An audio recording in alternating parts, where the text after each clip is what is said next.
Chapter 212. Seeing the girl run into the narrow alley, Snakehead was delighted.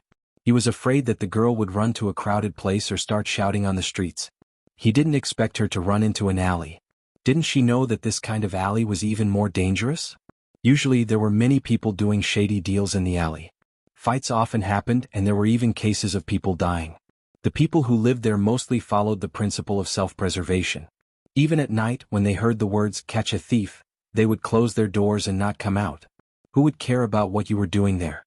Little Nine was prepared to continue running, but she realized that Zheng Tan had stopped beside the old man and was panting. However, he didn't seem to be in a hurry. Looking at the old man again, she remembered that only blind people would use things like bamboo poles or sticks to explore the way. And this old man was only blind. How could he be of help? Going around the old man, Little Nine ran a few steps. Seeing that Zheng Tan didn't follow her, but was instead standing beside the old man, she hesitated for a moment.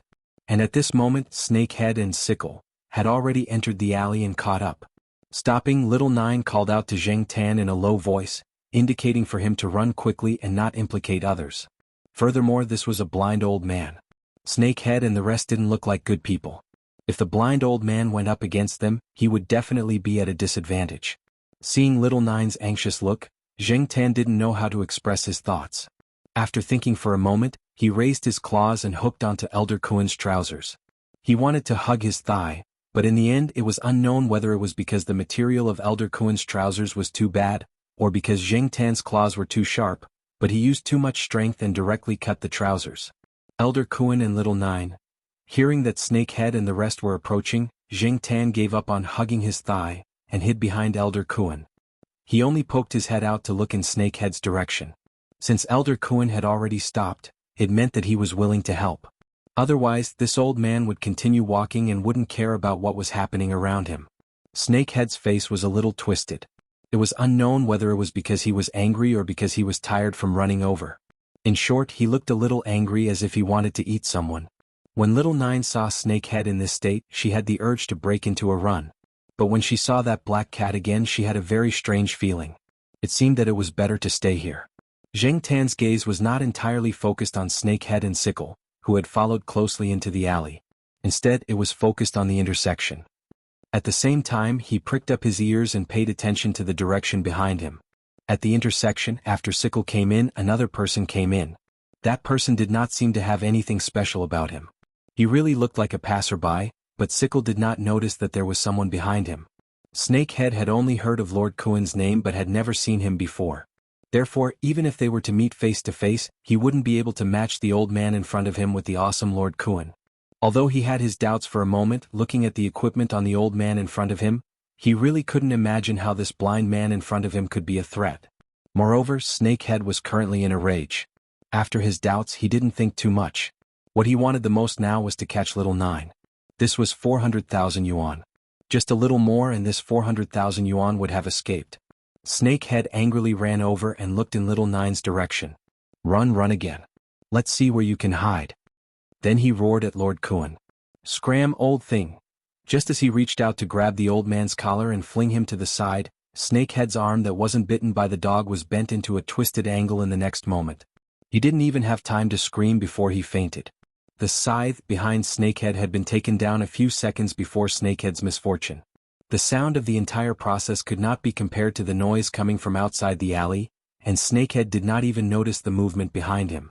Little Nine stood about 5 meters behind Lord Kuen. She looked in Snakehead's direction.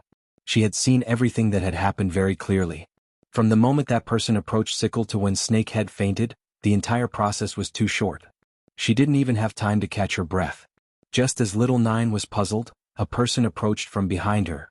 He didn't pay attention to her and just walked past her. Only then did she focus her attention on the person who had just walked past. This person still looked very ordinary.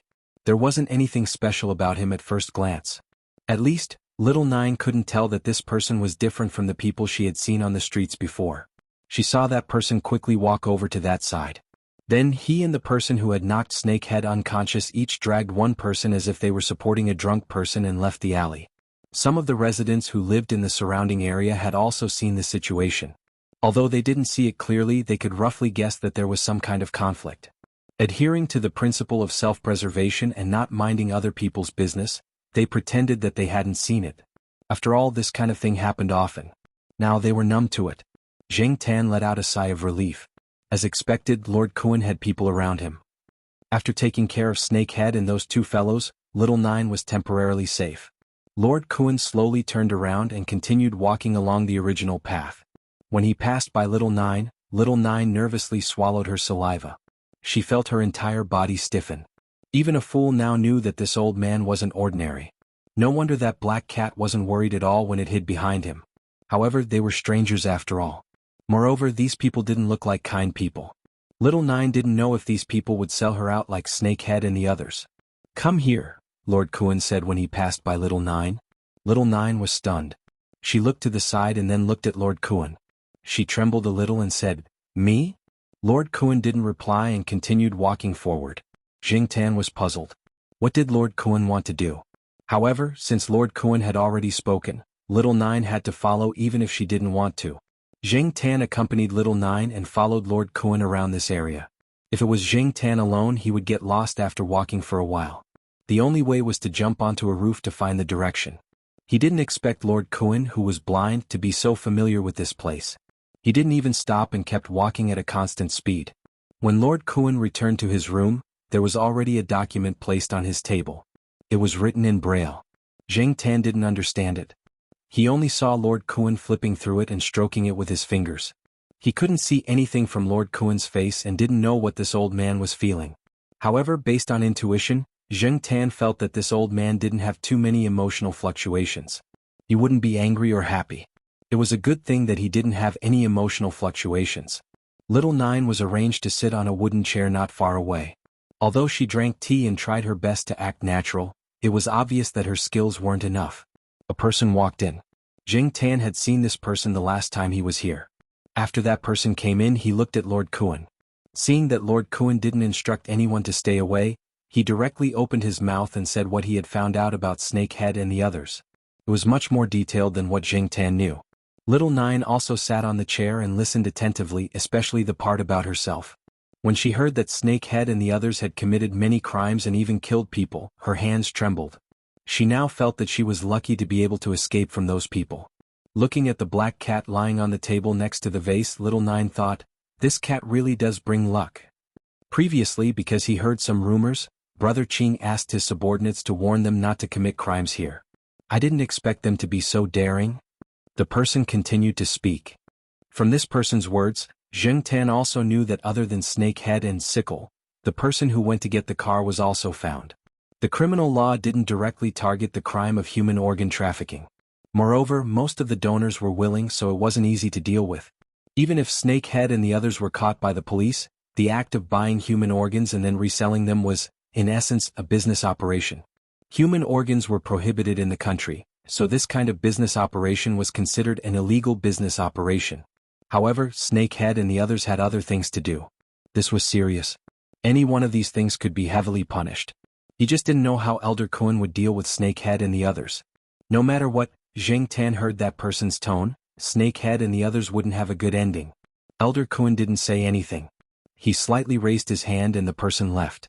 Elder Kuan told Little Nine to stay here and told Jing Tan to go home. Jing Tan looked at the pendulum clock. It was indeed not early, but he was worried about Little Nine. Just as he was hesitating, he heard Elder Kuan say, "You can come here tomorrow to see her." Seeing Little Nine nod, Jing Tan left. With Elder Kuan's status, he wouldn't make things difficult for Little Nine, right? When Elder Kuan and Celestine were talking about cooperation, Jing Tan had heard a little. The old man shouldn't be lacking in a few 100,000 yuan. The next day, Jing Tan ran out after sending Little Pomelo. When he passed by the overpass, he took a look. The old man was still sitting there playing the arrow. Jing Tan ran up to him and walked around twice. The old man only cared about playing the arrow and didn't have any other reaction. After leaving the overpass, Jing Tan followed the path that Elder Kuan took him the first time and found Elder Kuan's residence. He raised his paw and knocked on the door. The door quickly opened. It was the same person who opened the door last time. Seeing Jing Tan, the person didn't seem surprised at all. When Jing Tan saw Little Nine, the girl was reading a book. Jing Tan looked at it. It was a first-grade textbook. The textbook had been used by someone else and there were some crooked words on it. Seeing Jing Tan come over, Little Nine immediately put down the textbook. She looked very happy. Her eyes were filled with hope and there was no depression. Little Nine told him about her choice and Elder Kuen's arrangements for her. Elder Kuen gave her a few choices. She didn't choose to go home or to the orphanage. Elder Kuen asked her to follow someone first. She would leave with that person this afternoon. However, she would stay in Chuhua City and wouldn't run to other areas. From Little Nine's words, this girl actually wanted to follow Elder Kuen. She had a sense of admiration for Elder Kuen. However, to put it bluntly, she didn't have the qualifications. Not everyone could follow Elder Kuen. Ability was one thing. It hadn't even been a day since they met. Elder Kuen didn't know Little Nine well and he didn't lack people. He wouldn't make a decision so easily. Moreover, Elder Kuen didn't specialize in charity. He wouldn't help you just because you were pitiful. Zheng Tan felt that Elder Kuen had other plans. Unfortunately, Zheng Tan couldn't get an answer from Elder Kuen. From Elder Kuen's attitude today, Zheng Tan didn't think that Elder Kuen didn't notice his existence. Although he didn't quite understand Elder Kuen's plan, at least for now Little Nine was safe. She hadn't been sold or sent to a bad place. She still had a chance to receive an education. Even if she didn't want to study, she still had to go to primary and middle school. Zheng Tan raised his hand to look at Little Nine. This girl's eyes had a glow that he hadn't seen before. Was it because she could study or because of something else? Zheng Tan couldn't see clearly. Little Nine had made her own choice. He didn't know if it was an immature idea or after careful consideration. With such a young child, even if she made up her mind, how long could she last? When she left, Little Nine said that she would look for Zheng Tan if she had the chance. Zheng Tan didn't take it to heart. What Little Nine could do was still up to Elder Kuen. Thinking about this, Zheng Tan didn't pay attention to his surroundings when he returned to the eastern courtyard. When he was called, he realized that Fang Xiaokong, who he hadn't seen in a long time, was here. "I'm not here to look for you today," Fang Xiaokong said. Zheng Tan looked at the security guard. Mao was already waiting there. Why was Fang Xiaokong here? Zheng Tan followed them to the third floor. "Third uncle, have some tea first." Mao served the tea obsequiously. Fang Xiaokong took the tea and didn't say much. He looked in the direction of the cat nests. "Are the two cats asleep?" "Yes, they've been messing around all morning. They've been sleeping in the afternoon until now." Before Mao finished speaking, Zheng Tan saw two cat heads poke out from the two cat nests. They looked at Fang Xiaokong warily. "Yo, they're really alert." Fang Xiaokong was obviously very satisfied. Chapter 213. Fang Xiaokong took some time out today to visit the kittens. In fact, he had heard about Mao's cats giving birth a month ago. Mao's brother, Wang Bin, had also mentioned this to Fang Xiaokong when they were chatting. At that time, Fang Xiaokong did not take it seriously. Later, when Fang Xiaokong's family in Beijing called, Fang Xiaokong found out that his daughter had always wanted to raise a cat, but had not found a suitable one. What was suitable? The family did not quite understand Fang Mingming's requirements for cats. After all, for many people, cats were cats. If it was purely about raising pets, those who had the means and status would be more inclined towards some precious breeds, but Fang Mingming always looked down on them. The family thought that the child was just thinking about raising a cat on a whim, but when it came to choosing, she was hesitant. After knowing this, Third Master Fang, who had been busy with his career and did not have much time to spend with his wife and children, inevitably felt a little guilty about his children, and decided to come and take a look. Zheng Tan watched Fang Xiaokong take out a 10-centimeter tall device from the bag he was carrying. There was a camera on the front. After adjusting it, Fang Xiaokong put the device aside and teased the two kittens with some cat toys that Mao handed over. However, what interested Fang Xiaokong was that when he was teasing the two kittens, they were vigilant at first, then slowly walked out of the nest and approached Fang Xiaokong. Then they moved their paws perfunctorily, squatted one step away from Fang Xiaokong and stopped moving. However, as long as Mao came over with the same cat toys, the two kittens would jump left and right as if they were possessed by a lunatic, playing very excitedly. They were still wary of Fang Xiaokong, a stranger. Are they trying to see who it is? Fang Xiaokong was not annoyed. He dragged a small stool and sat by the side, watching Mao tease the cats while carefully observing the two kittens. Zheng Tan also squatted by the side and watched. He didn't expect these two kittens to have such personalities. It made sense. After inheriting the special genes of the Monsignor, it would not be the kind of cat that only had a head but not a brain. Its IQ should be higher than the average cat's. At noon, Zheng Tan picked up little Pomelo and went to Jiao Wei's restaurant for lunch. When he came back, he found that Fang Xiaokong was still there. Who knew which one he had chosen, or was he going to take both? Curious, Zheng Tan pushed open the half-closed door and walked in. In the living room, Fang Xiaokong was fiddling with the small machine. He then chose a place and adjusted the angle, pointing the camera at the two kittens while talking to someone on the phone. Okay, you can see it this time, right? Okay, then take a good look. Daddy will bring back whichever one you like this weekend. Two won't do. These two will fight when they are together. Have you heard that two tigers cannot live on the same mountain? Hey, that's the situation in other people's homes.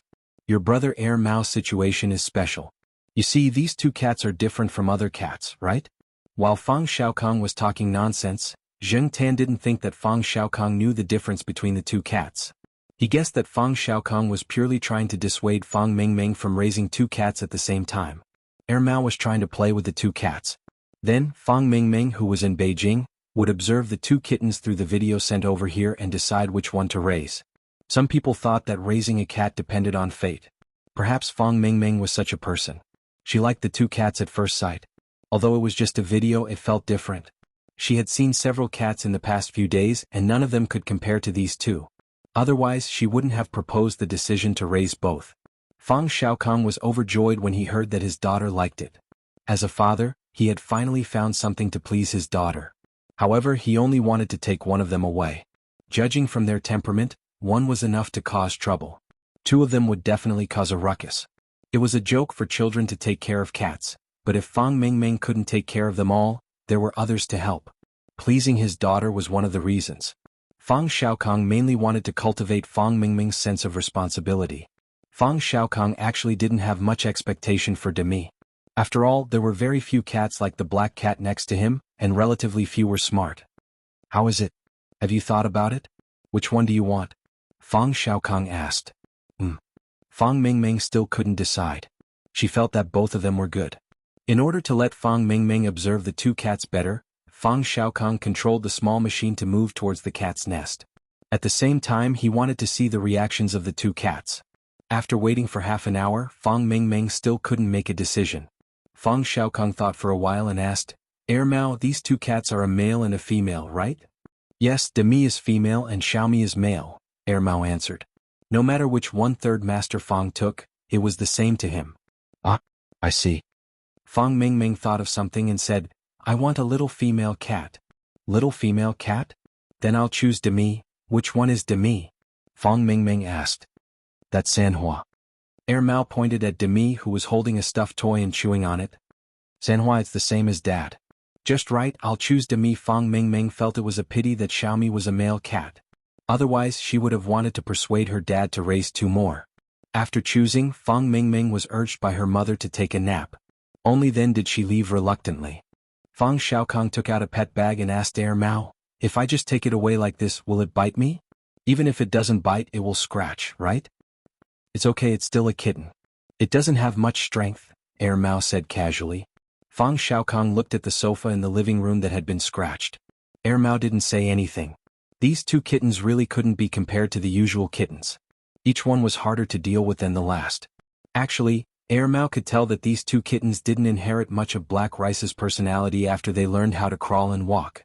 They were probably similar to their father and would be difficult to please when they grew up. Fang Xiaokong stayed with Air Mao for a while. He planned to spend more time with Demi and get to know it better. After we take it away, will it cause a ruckus for a while? Fang Xiaokong asked. Kittens are all like that. It'll be fine in a few days. Even so, Air Mao was still reluctant when he put Demi into the pet bag. After all, he had been busy preparing the kittens before they were born.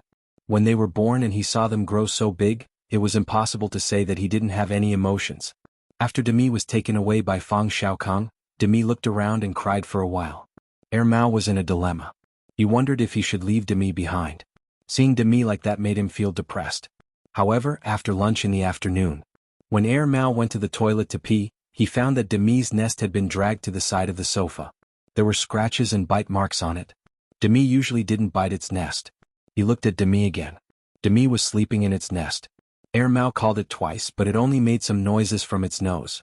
Demi then changed its position and continued sleeping. Air Mao scratched his head. As expected, he was thinking too much. He looked at Black Rice, who was sleeping in the bedroom. After Demi left, it only looked around and cried for a while before stopping. It continued sleeping and its appetite for dinner didn't change. Air Mao didn't know if other people's cats were like this. At least it was like this in his house. However, Demi was sent away. What about Demi? Who should he give it to? Qin Tao said that Tang Kai wanted to raise it. Unfortunately, everyone knew that she wouldn't be able to raise it for long. She didn't dare to take the risk now. It was better not to harm Demi. The next day, Zheng Tan was secretly playing online at home when he heard a knock on the door. Zheng Tan was shocked. He quickly turned off the computer and moved the mouse back to its original position. He also erased any suspicious traces. When Zheng Tan turned off the computer, he heard a voice outside the door. Black Charcoal, are you home? It was Xiaolu. What was Xiaolu doing here at this time? It wasn't the weekend. Moreover, Xiaolu had graduated a long time ago. Every time she came over, it was on weekends or holidays. Most of the time, she didn't have time. He had to ask for her help to send things over. How did Xiaolu have time to come over today? Zheng Tan was puzzled. He walked quickly to the door and opened it. Xiaolu was at the door wearing a business suit. Looking at her formal attire, she probably came directly from the company. As usual, Xiaolu would bring a lot of food and cosmetics for Jiama every time she came over. To her, these things were really nothing. After placing the items on the sofa, Xiaolu grabbed a disposable paper cup and filled it with water from the water dispenser. After catching his breath, he told Zheng Tan, I've already sent a message to your mother. I'll leave the items here for now. However, I have another purpose for coming today. Xiaolu carried her bag and walked to the door. Black Charcoal, let's go and see Air Mao's kittens. She came for the kittens too? Zheng Tan followed Xiaolu to the third floor. Xiaolu should have already contacted Air Mao. When Air Mao opened the door, it didn't show any surprise. It was still in a daze and probably didn't sleep well. It probably stayed up late playing games last night. Hey, Xiaomi is sleeping in the nest. You can go and see for yourself. But be careful. Although this guy is still young, he has a bad temper. Air Mao pointed at Xiaomi's nest. Xiaomi ignored Xiaolu at first, just like how it treated Fang Xiaokang yesterday. However, there was some curiosity in its eyes. Perhaps to it, the cat teaser was not as interesting as the person in front of it. After looking for a while, Xiaomi slowly yawned and walked back to the nest to continue sleeping. Unfortunately, it was dragged out by Air Mao. After putting Xiaomi into the pet bag, Air Mao thought for a while and put Xiaomi's nest in a bag and passed it to Xiaolu. At the beginning, let it sleep in its own nest. It probably won't be able to adapt to an unfamiliar environment. Third uncle said that he made a lot of noise last night. In the afternoon, he will send someone to take away some of Xiaomi's things. He said that this will reduce its anxiety. Otherwise, it will continue to make noise tonight. Xiaolu nodded. Other than Xiaomi's nest, he also took a few plush toys. Although these plush toys were already listed by Air Mao as items to be thrown away, Xiaolu decided to take a few back just in case. Chapter 214. After Demi left, Air Mao's life returned to its original carefree state. However, recently, Air Mao had been running around outside during the day. Black Rice was quite quiet. Zheng Tan didn't hear it barking. It had probably adapted to life without its cub. Zheng Tan had seen it once recently. Black Rice seemed to be in good spirits. After stretching, Zheng Tan came down from the tall parasol tree. The afternoon was suitable for sleeping, but he couldn't sleep today. Zheng Tan decided to go out for a walk. It had been a while since he went to the bridge. He was going to see the blind old man. The cars honked incessantly, but Zheng Tan could still hear the sound of the eru. The old man should be in a good mood today. However, when Zheng Tan walked to the bridge, he saw an unexpected acquaintance. In the shade under the bridge, Xiaojiu was leaning there reading a book. When Zheng Tan walked over, Xiaojiu just happened to look around. After seeing Zheng Tan, Xiaojiu's eyes were filled with surprise. I have half a day off today, so I came over to try my luck and see if I can meet you. If I don't, I'll just sit here and read for half a day. Xiaojiu said happily. This place was close to Elder Kuan, so there must be Elder Kuan's people around. Xiaojiu wasn't worried about meeting other bad people. Xiaojiu carried a backpack on his back and looked very new. After putting the book in his backpack, Xiaojiu called Zheng Tan to a quieter place and briefly explained the situation. I have a new life. The household register is under the name of the big sister who brought me here. My name is now Huangjiu. Xiaojiu said. Yellow wine. I'm still red wine. Zheng Tan cursed in his heart.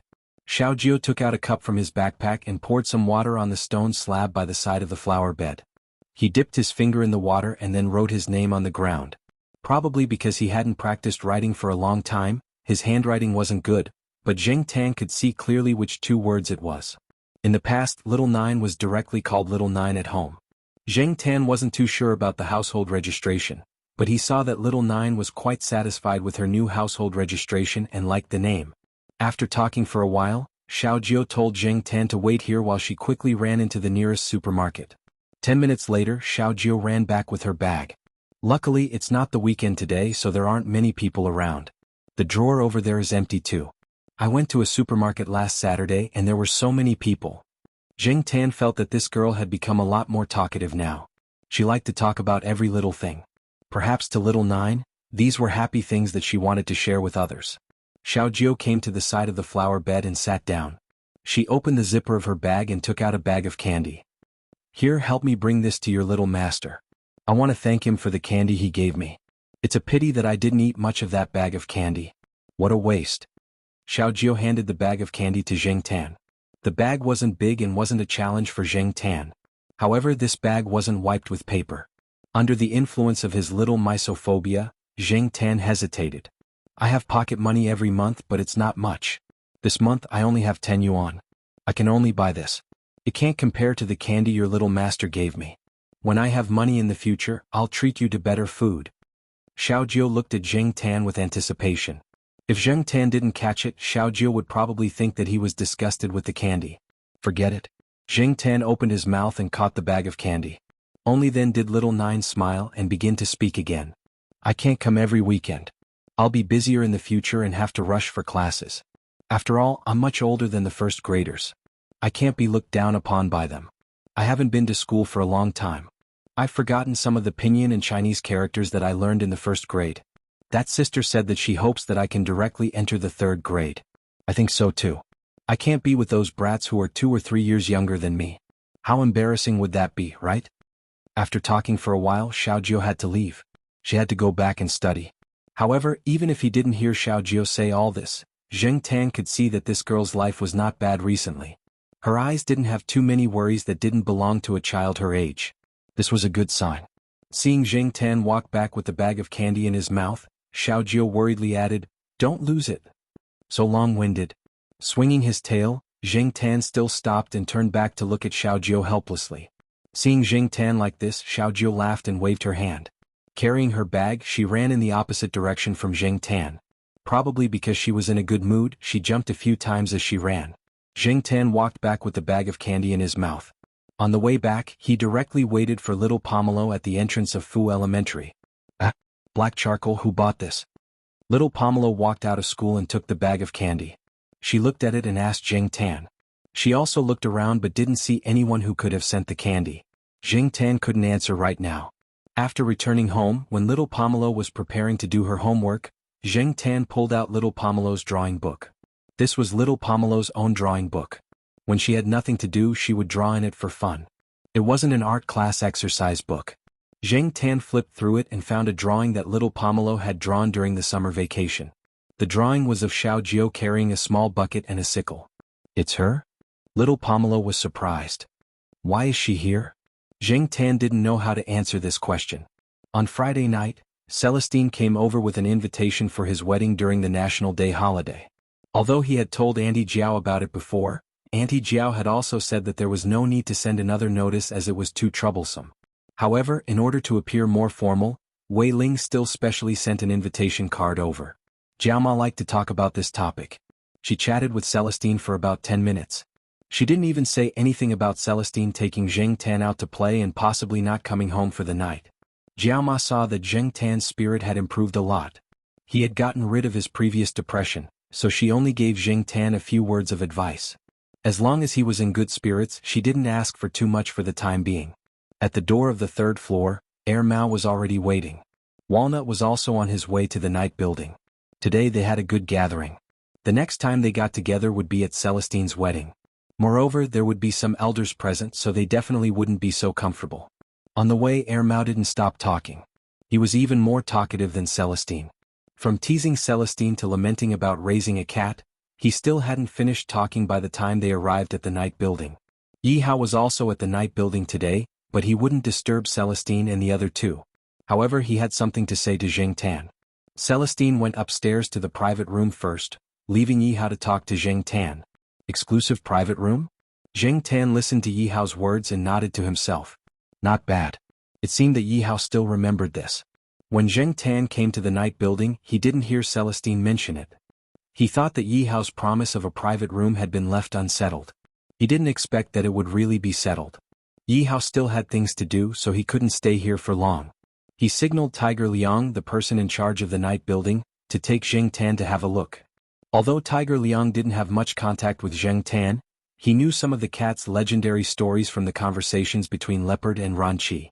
Otherwise, his boss wouldn't have specially opened a private room for a cat, so he knew that he had to treat it seriously. Zheng Tan followed Tiger Liang to the third floor. The room that Yi Hao had arranged for Zheng Tan was right next to Celestine's. Some time ago, Yi Hao had renovated some of the private rooms on the third floor, and he had also arranged a private room for Zheng Tan. Just like Celestine's door, this one also used a card, but it wasn't a card inserting type. Yi Hao had specially arranged for someone to install a card swiping device similar to the one in Tsinghua University's East Courtyard, but with much higher privacy and security. It was obvious that Yi Hao had put in a lot of effort. Zheng Tan looked at the small round card in Tiger Liang's hand. It was similar to the cat tag he had in the East Courtyard. In other words, this was an imitation of Zheng Tan's cat tag. This private room was a little smaller than Celestine's, but a lot of effort had been put into the renovation, especially the walls and ceiling. There were corridors for cats to crawl and walk on, and the corridors for cats hanging from the ceiling didn't look messy. Zheng Tan walked up diagonally from the wooden planks on the wall, and jumped onto the suspension bridge that led to the ceiling from a fork in the corridor. After playing around for a while, he felt that it wasn't bad. The patterns were basically cat paw prints, cat head portraits and so on. There wasn't any other style. What made Zheng Tan blush with shame were the scratching boards and the hanging plush toys. If Zheng Tan was really a cat and not a cat with a human heart, he would definitely like these settings. For a real cat, this place was like a mini playground. In addition to these, there was also a karaoke set, which made Zheng Tan feel very satisfied. He didn't know if Yi Hao and the others were thinking that if Zheng Tan was depressed and wanted to howl in the future, there would be a special place for him to do so, instead of tormenting everyone's ears at Yi Hao's or Celestine's place. This place wasn't bad. In the future he would bring his friends here to play. Zheng Tan thought. But Zheng Tan lay on the soft sofa and counted with his paws. It seemed that there weren't many people he could bring over. The sheriff and Huang wouldn't come, and Depang was always guarding his grandmother. Peanuts? To be decided. Monseigneur? They weren't familiar and Monseigneur wouldn't care about it. It had come here many times when it was with Yi Hao, but now that it was with Master Tang VII, it probably didn't care about this kind of place anymore. It seemed that it still didn't have enough friends. Tiger Liang had been observing the black cat in the room the whole time. He secretly sighed. It was indeed a very special cat. No wonder Ranqi always wore a pendant to ward off evil spirits. After looking around the room for a while, Zheng Tan went to Celestine's private room. The three of them were talking about the people who would be attending the wedding, such as Celestine's former comrades and current friends. Zheng Tan wasn't interested in these people. What made Zheng Tan curious was the master that the three of them were talking about. Celestine said that his master was still healthy and had nothing to do recently. The old man said that he would come over when he had time to see the living environment of his three disciples. Zheng Tan felt that it was a pity that Celestine's master's cat, Dashan, wouldn't be coming. As for Air Mao and the other's master, what kind of person was he? Chapter 215. Wei Ling's wedding was set on the second day of the National Day holiday. Mama Jiao didn't plan to take the children on a long trip this year during the National Day holiday. There was too much traffic during the National Day holiday. If they went on a trip, she wouldn't be able to take care of two children and a restless cat. Celestine said that he wanted to send a car to pick her up, but Jiaoma refused. Celestine was the star of the show today and he would be very busy in the morning. He still had to snatch the bride, so he would need a lot of people and cars. Besides, the Jiao family had cars and Jiaoma knew where the wedding was going to be held. It was just Shaoguang Hotel and she was familiar with it, so it wasn't worth the trouble. Air Mao ran away early in the morning after checking the cat food. It had to help Celestine today. It was very busy last night and came back very late. If it weren't for the cat at home, it would have slept outside. After going downstairs, Jiaoma stopped the car at the gate of the courtyard. Zheng Tan looked out and saw two people standing at the gate. Zheng Tan felt that they looked familiar. He looked down and saw the cage in the hands of the little girl, who was not much older than little Pomelo. It suddenly dawned on him that they were from this family. There was a guinea pig in the cage. Zheng Tan had seen it before. He remembered that Celestine called this guy Chestnut. 2 years ago, this little guy was almost eaten by the sheriff and Huang when it came out on its own. Jing Tan also saw Celestine at that time. The mother and daughter were the wife and child of Celestine's comrade. Unfortunately, that comrade died in a mission. Celestine and other comrades in arms had been helping him. Celestine often came to visit the mother and daughter. This time, Celestine definitely had to attend Celestine's wedding. Jiao Ma gestured for the two men to get into the car. She had already contacted them last night. Anyway, she would help Celestine bring the two men over. Since Jiao Pa was not around, the car could still fit two more people. Jing Tan and little Pomelo were in the back seat. When the mother and daughter came in, they were a little surprised to see the cat. The little girl was more guarded. After all, many cats were not very friendly to guinea pigs. Seeing that Jing Tan had been sitting quietly beside little Pomelo, the mother and daughter were relieved. "Don't worry, my black charcoal is very sensible. He won't bully other animals," Jiao Ma said. "That's right. Black charcoal never bullies the weak unless it's a bad rat that steals things." Jiao Yuan turned his head to look behind him, his eyes fixed on the furball in the cage. However, the mother smiled and didn't say anything. She didn't think so. Fortunately, her guinea pig was kept in a cage and the cat couldn't get in. Little Pomelo and Jiao Yuan, who was sitting in the front passenger seat, were mainly looking at Chestnut. On the way to the hotel, Jiao Yuan was more talkative and took the initiative to ask about the guinea pig. "I should have left Chestnut at home, but the child didn't want to. He said that he wanted to take Chestnut out to play," the mother said. "That's right. My guinea pig is the same. I have to take it with me everywhere. But my guinea pig is very sensible. It doesn't run around." Jiao Ma smiled. In front of outsiders, of course, they would pick the good things to say. Jiao Ma didn't expose Jing Tan's secret. However, Jiao Yuan and little Pomelo felt a little guilty. They knew very well how black charcoal was like. As long as the weather was good, this guy would run around most of the time during the day.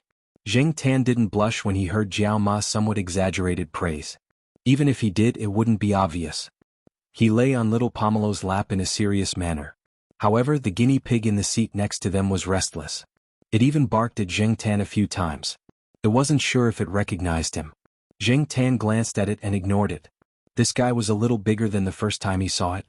It looked about 20 centimeters long. Its appearance was indeed likable and harmless. It was no wonder that children liked it. "Chestnut doesn't seem to be afraid of black charcoal," the girl holding the cage said. After all, she had raised Chestnut for so long. She could definitely get the general meaning from Chestnut's barks and some of its actions. It probably knows that this cat doesn't have any bad intentions. Animals have a very good sixth sense. The mother smiled. It took some time to get from Tsinghua University to the hotel. On the way, Yuan Zi called once. Jiao Ma couldn't drive, so Jiao Yuan picked him up. Yuan Zi said that he would leave later. He had originally planned to bring some people along if there were too many people in the Jiao family. Since it wasn't necessary, he wasn't in a hurry.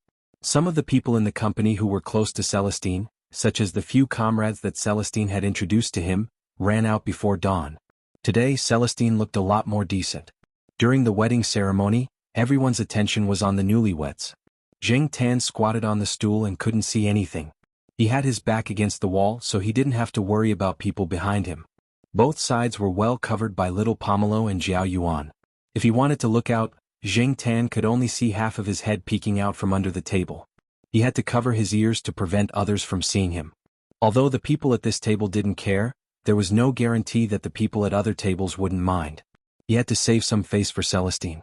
As for Chestnut, it had been hidden in a special bag. It was even worse than Jing Tan's. The table was filled with familiar faces. Yuan Zi took time out of her time to come over today. One reason was because of Wei Ling's wedding, and the other reason was to chat with the Jiao family. She also wanted to see the fortune cat. Usually this big boss was very busy and didn't have much time. Now that she finally had some free time, she wanted to get some fortune chi. This was a live version of the live version, not the fortune cat ornament in his office. At this table, except for the Jiao family, Yuan Zi and the mother and daughter, the others were all Celestine's comrades. Some of them often helped the mother and daughter, so there was no awkward silence. He heard from Mao that they had hired someone to take a video. Jing Tan could just watch the video. Anyway, he wasn't very curious about that. Although she couldn't see what was going on outside, Jing Tan could hear Mao, Senior Walnut, and a few other people who she had never heard before cheering loudly when the wedding was going through certain procedures. Jing Tan felt so hungry that he wanted to sleep. He had digested the food he had for breakfast, so he was hungry and bored. When the wedding banquet finally started, Zheng Tan just buried himself in the food. Anyway, there was no shortage of people who helped him to take food, especially Yuan Zi. He was so active in taking food that the others at the table were confused. When Celestine came over to propose a toast, he wanted to signal to Zheng Tan, but Jiao Yuan and little Pomelo blocked him so tightly that Celestine could only see black pointy ears. After the banquet, many people who were busy with work or had other things to do had to leave. Celestine also booked some rooms in the hotel. Those who had nothing else to do in the afternoon and wanted to play cards could go upstairs and rest. He also arranged dinner.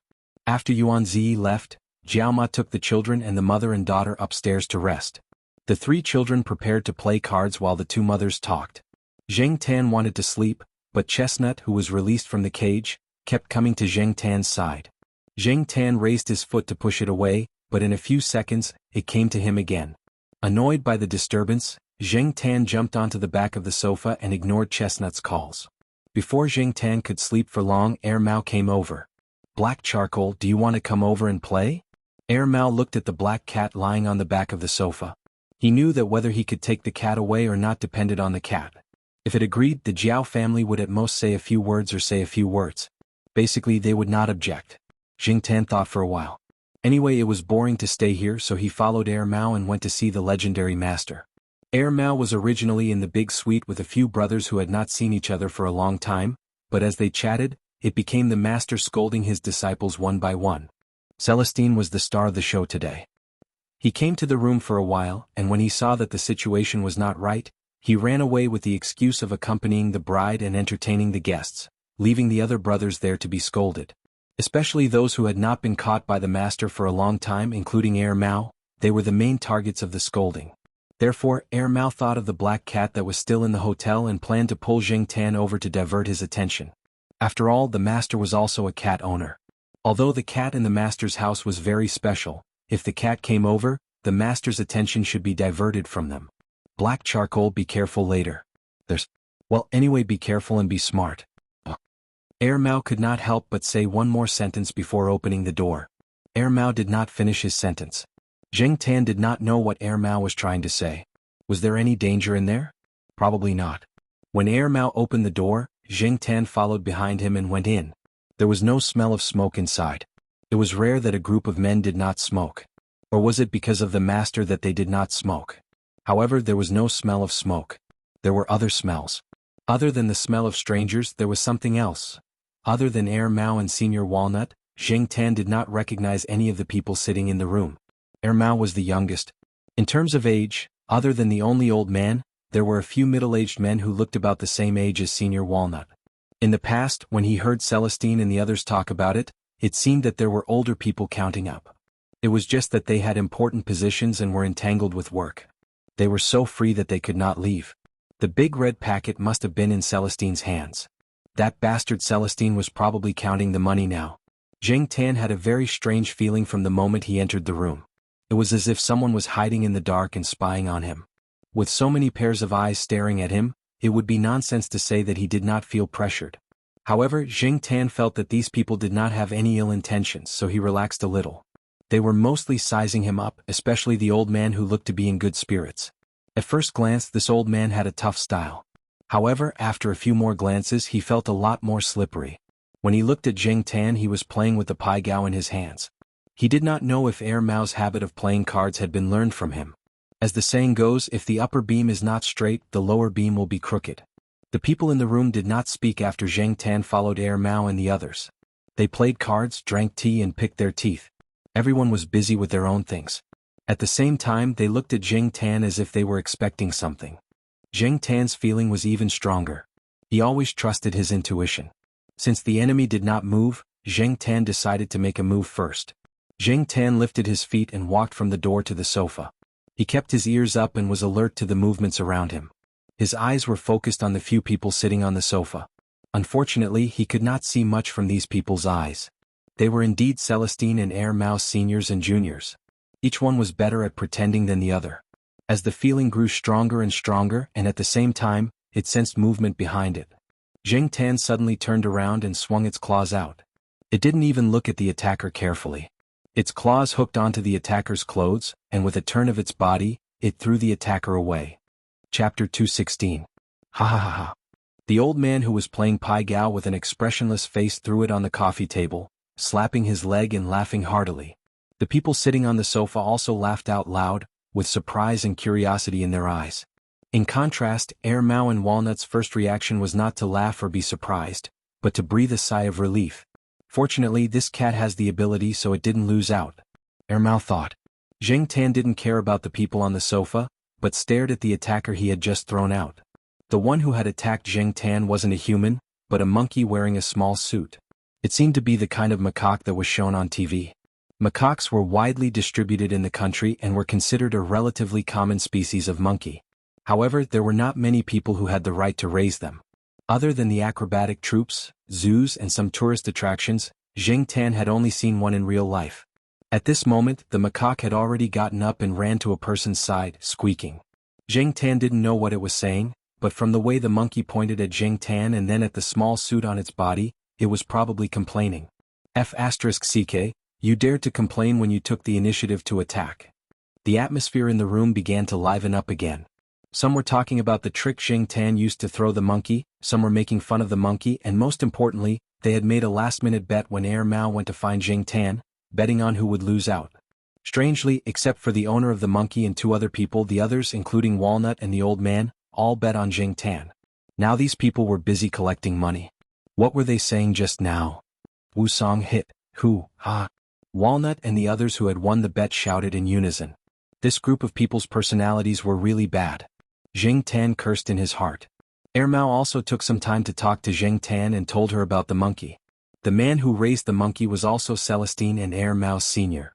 He was also He Tao's junior. His name was Pei Liang and he used to be a soldier.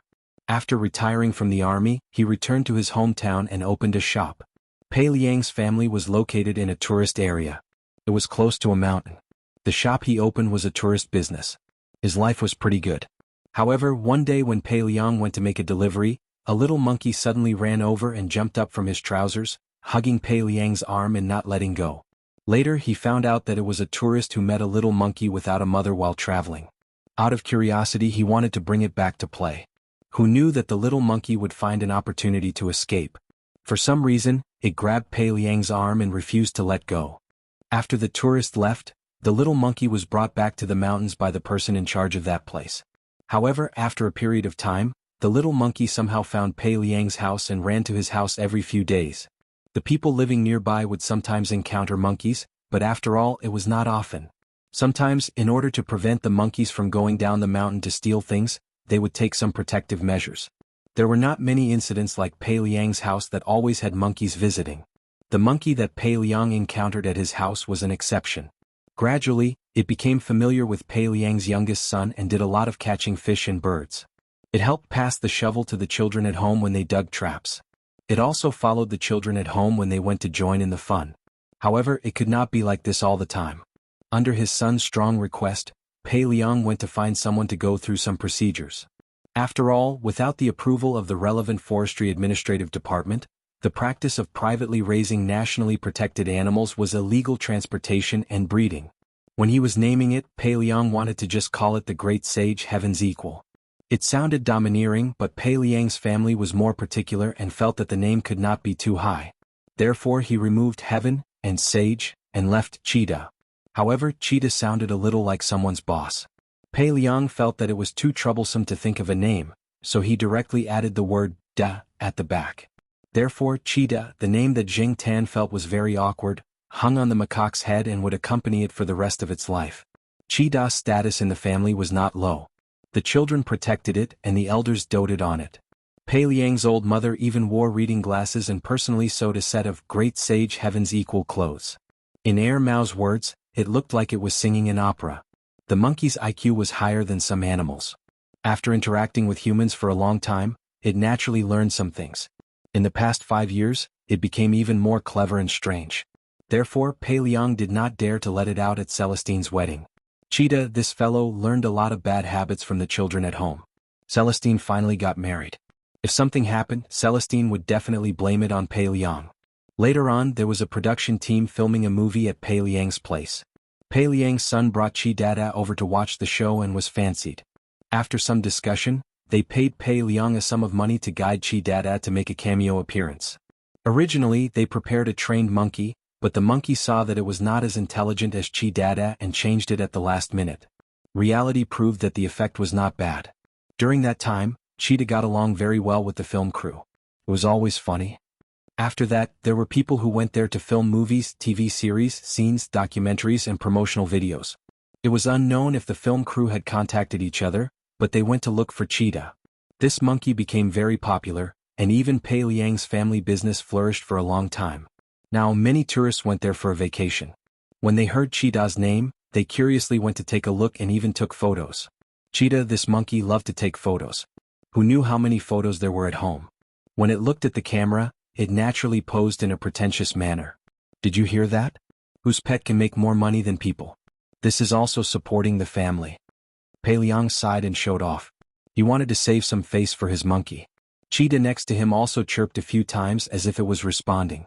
However, when they heard Pei Liang's words, pets make money to support the family, Mao and Walnut looked at Jing Tan at the same time, but did not say much. A few people around them noticed Mao and Walnut's actions and asked a few questions. However, Mao did not elaborate. He only said that this black cat also made money to support the family, and it was a rich man. It turns out that this mongrel cat is more powerful than Cheetah. This is too low-key. We haven't seen any news about this cat, someone said. That's because its father doesn't allow it to be high-profile, Mao answered. That's right. The old master slammed the coffee table. Several people looked at the coffee table at the same time. After making sure that the coffee table was not broken, they continued to talk and laugh. They were all muttering in their hearts. When would the master change his bad habit of slamming the table? Fortunately, the old master knew not to destroy things in the hotel. The old man didn't feel that he had done anything inappropriate, so he continued, "This is to protect the cat. Nowadays, some people are blinded by greed and will do anything. Besides, animals don't enjoy some protection like people do, especially those that are not listed in the national protection level. They can only accept it if they suffer, so it's better to protect them. Pei Liang, you should learn from this." Yes. Pei Liang nodded.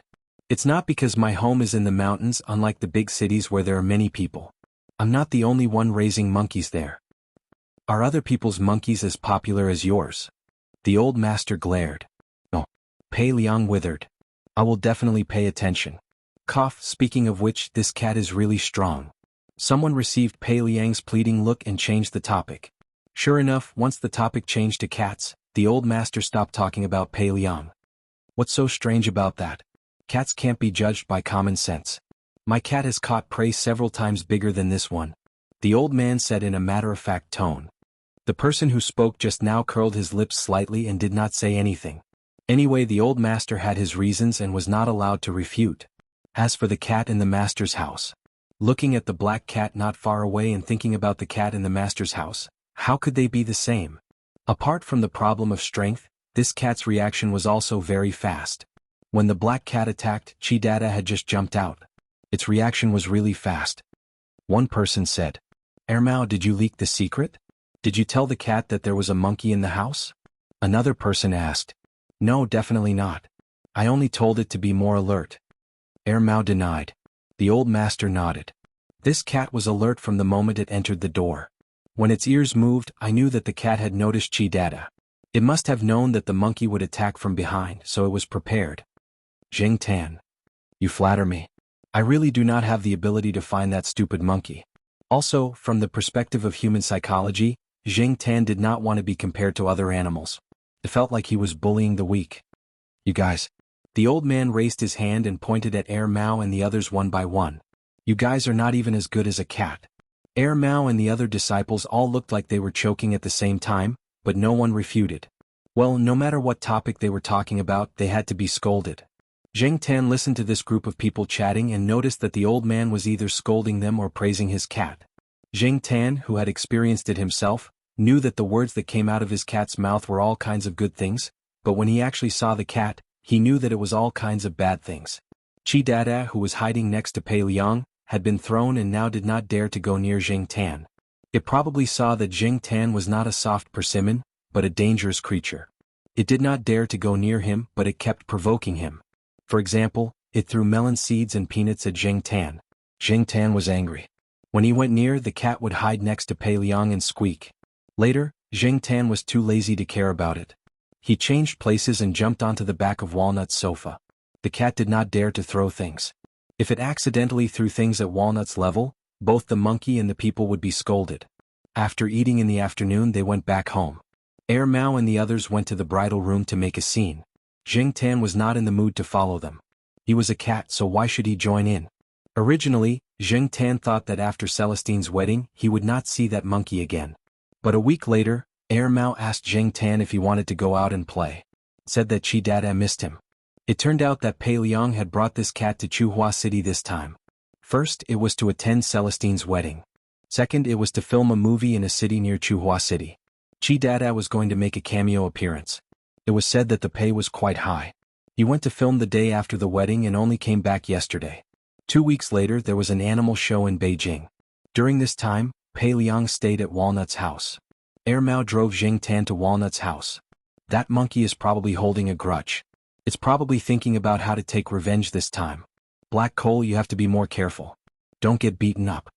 Beaten up? How was that possible? Just because of that monkey?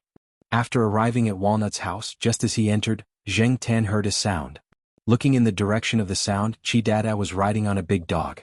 It looked at Zheng Tan proudly and raised its chin. Chapter 217. Hey senior, why do you have a dog here? Mao stared at the dog.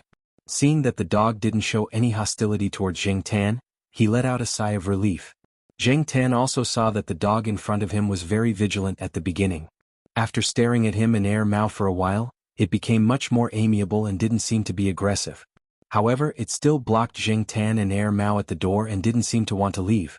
But the monkey on the big dog's back saw that the big dog didn't show any aggression for a long time and barked anxiously. It even pulled the collar on the dog's neck. Black Gold, come here. It's a guest. Walnut's voice came from the study. The big dog in front of Zheng Tan and Mao immediately moved away and walked towards the study. This made Chi Dada even more anxious.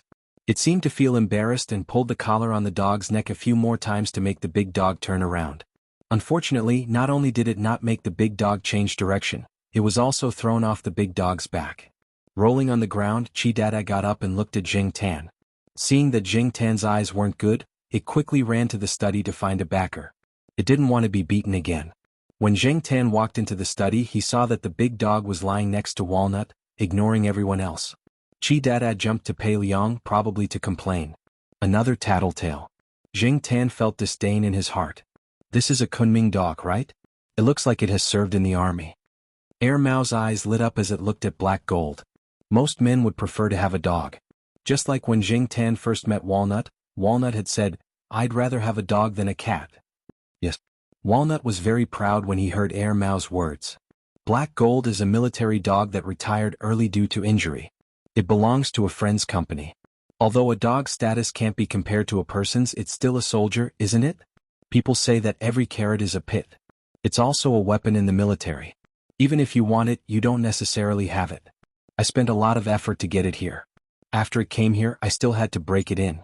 Fortunately, everything went smoothly. 2 days ago, he even helped me catch a drug dealer. This dog is really awesome. But I don't dare to take him to the police station. This kind of dog usually doesn't bite people casually. If it really bites, it's even more vicious than a wolf. You raised it without a word. That day at the hotel, when everyone was bragging about their pets, I didn't hear you say anything about dogs. But then again, don't you have police dogs? If you wanted to raise a dog, you wouldn't have waited until now. Mao asked. Isn't that right? Furthermore, after bringing it back, it took some time for it to get used to this place. If it was someone else with a strong temper, I wouldn't have been able to invite it back at all. He Jin might be able to help. He could help catch criminals when he was outside, guard against thieves when he was at home, and even help collect shoes when it rained. According to my friend, when he was in the company, Black Gold was often ordered by those people to steal other people's shoes so that he could make a fool of himself during an emergency assembly. Once, he even stole from his company commander. Lying on the ground, He Jin's ears twitched from time to time as he paid attention to his surroundings. Occasionally, he would hear a few familiar words and raise his head to look at Walnut. When Walnut talked about his friend and the company, He Jin whimpered from the ground. Walnut leaned over and patted He Jin's head. You miss them, right? Zheng Tan suddenly felt that the atmosphere had become sad. Even Chi Dada didn't move. His eyes were wide open and he didn't know what he was thinking. Hey Air Mao, let me show you some photos of Chi Dada from a while ago. Pei Liang spoke to break the sad atmosphere. Look, there's also a popular female celebrity. I also have her autograph. I can sell it for a lot of money. Jing Tan was speechless. So he was trying to get her autograph so that he could sell it for money? These photos can be used to show off on shows and increase popularity. Pei Liang treasured these photos and specially bought a few albums to store them. When the time came, he would use them to show off. They're filming a period drama and they're wearing costumes. Senior Pei, aren't you afraid of being investigated for showing off their photos? Air Mao pointed at the photos in the album. It's okay. I've already asked for permission. They're happy to do it. This is also a kind of publicity that can increase their popularity. Obviously, this wasn't the first time Pei Liang had encountered this kind of situation. He was very familiar with it and had considered many aspects. While Air Mao was looking at the photos, Pei Liang took out his digital camera and said to Zheng Tan, "Come, 3 friends. Let's take a photo to commemorate this." "You can take a photo but don't let it leak out," Walnut said. I know what to do." Pei Liang waved his hand and motioned for Zheng Tan to go over. "Hey Jean Black Charcoal. They're both from the He family. It's fate. Who knows when these two will work together. After all, they both have experience in solving cases," Walnut said jokingly. To take a photo, Zheng Tan looked at Chi Dada who was flirting and then looked at He Jin who was obediently squatting there as if he was carrying out a mission. Zheng Tan thought for a while and jumped onto a small chair. If he was short, he had to stand taller. Otherwise, if Chi Dada and He Jin came over, Zheng Tan would look thin and small. Chi Dada didn't dare to stand close to Zheng Tan. He let He Jin stand in the middle while Zheng Tan and Chi Dada stood on both sides. Zheng Tan didn't care if he stood in the middle or on both sides. He just needed to take a photo. After returning home, Zheng Tan thought he wouldn't see that monkey again. However, a few days later, Pei Liang brought Chi Dada to visit him. Actually, Air Mao didn't allow them to enter the house. They had to come to the Jiao family. As soon as Chi Dada entered Air Mao's house, He Jin started to roar. Air Mao didn't care about anything else. His cat was more important. As for the monkey, it was better for him to stand outside the door. Air Mao cared about his cat, but Pei Liang cared about his monkey even more. After sitting at Air Mao's house for a while, Pei Liang discussed with Air Mao and asked Air Mao to bring them upstairs. After all, Jiao Ma didn't know Pei Liang. It was Saturday. Little Pomelo and Jiao Yuan were both doing homework in their room. They didn't want to bother when they heard that there were guests. However, when they heard that there was a monkey, they immediately put down their pens and ran to the living room. Chi Dada was wearing a thin windbreaker today. He was wearing a hat just now. I didn't look carefully just now. I thought it was a kid. After hearing Air Mao's introduction, Jiao Ma welcomed Pei Liang and Chi Dada warmly. "It's a pity that we don't have bananas at home. We don't have much food left either." "Don't bother. Just give it a glass of water." Pei Liang quickly stopped Jiao Ma who was about to go out to buy food. Auntie Jiao still washed some fruits and brought them out. There were also some snacks. Pei Liang selectively let Chi Dada eat some. It was easy to get a stomachache if he ate anything. After all, this foodie was not human.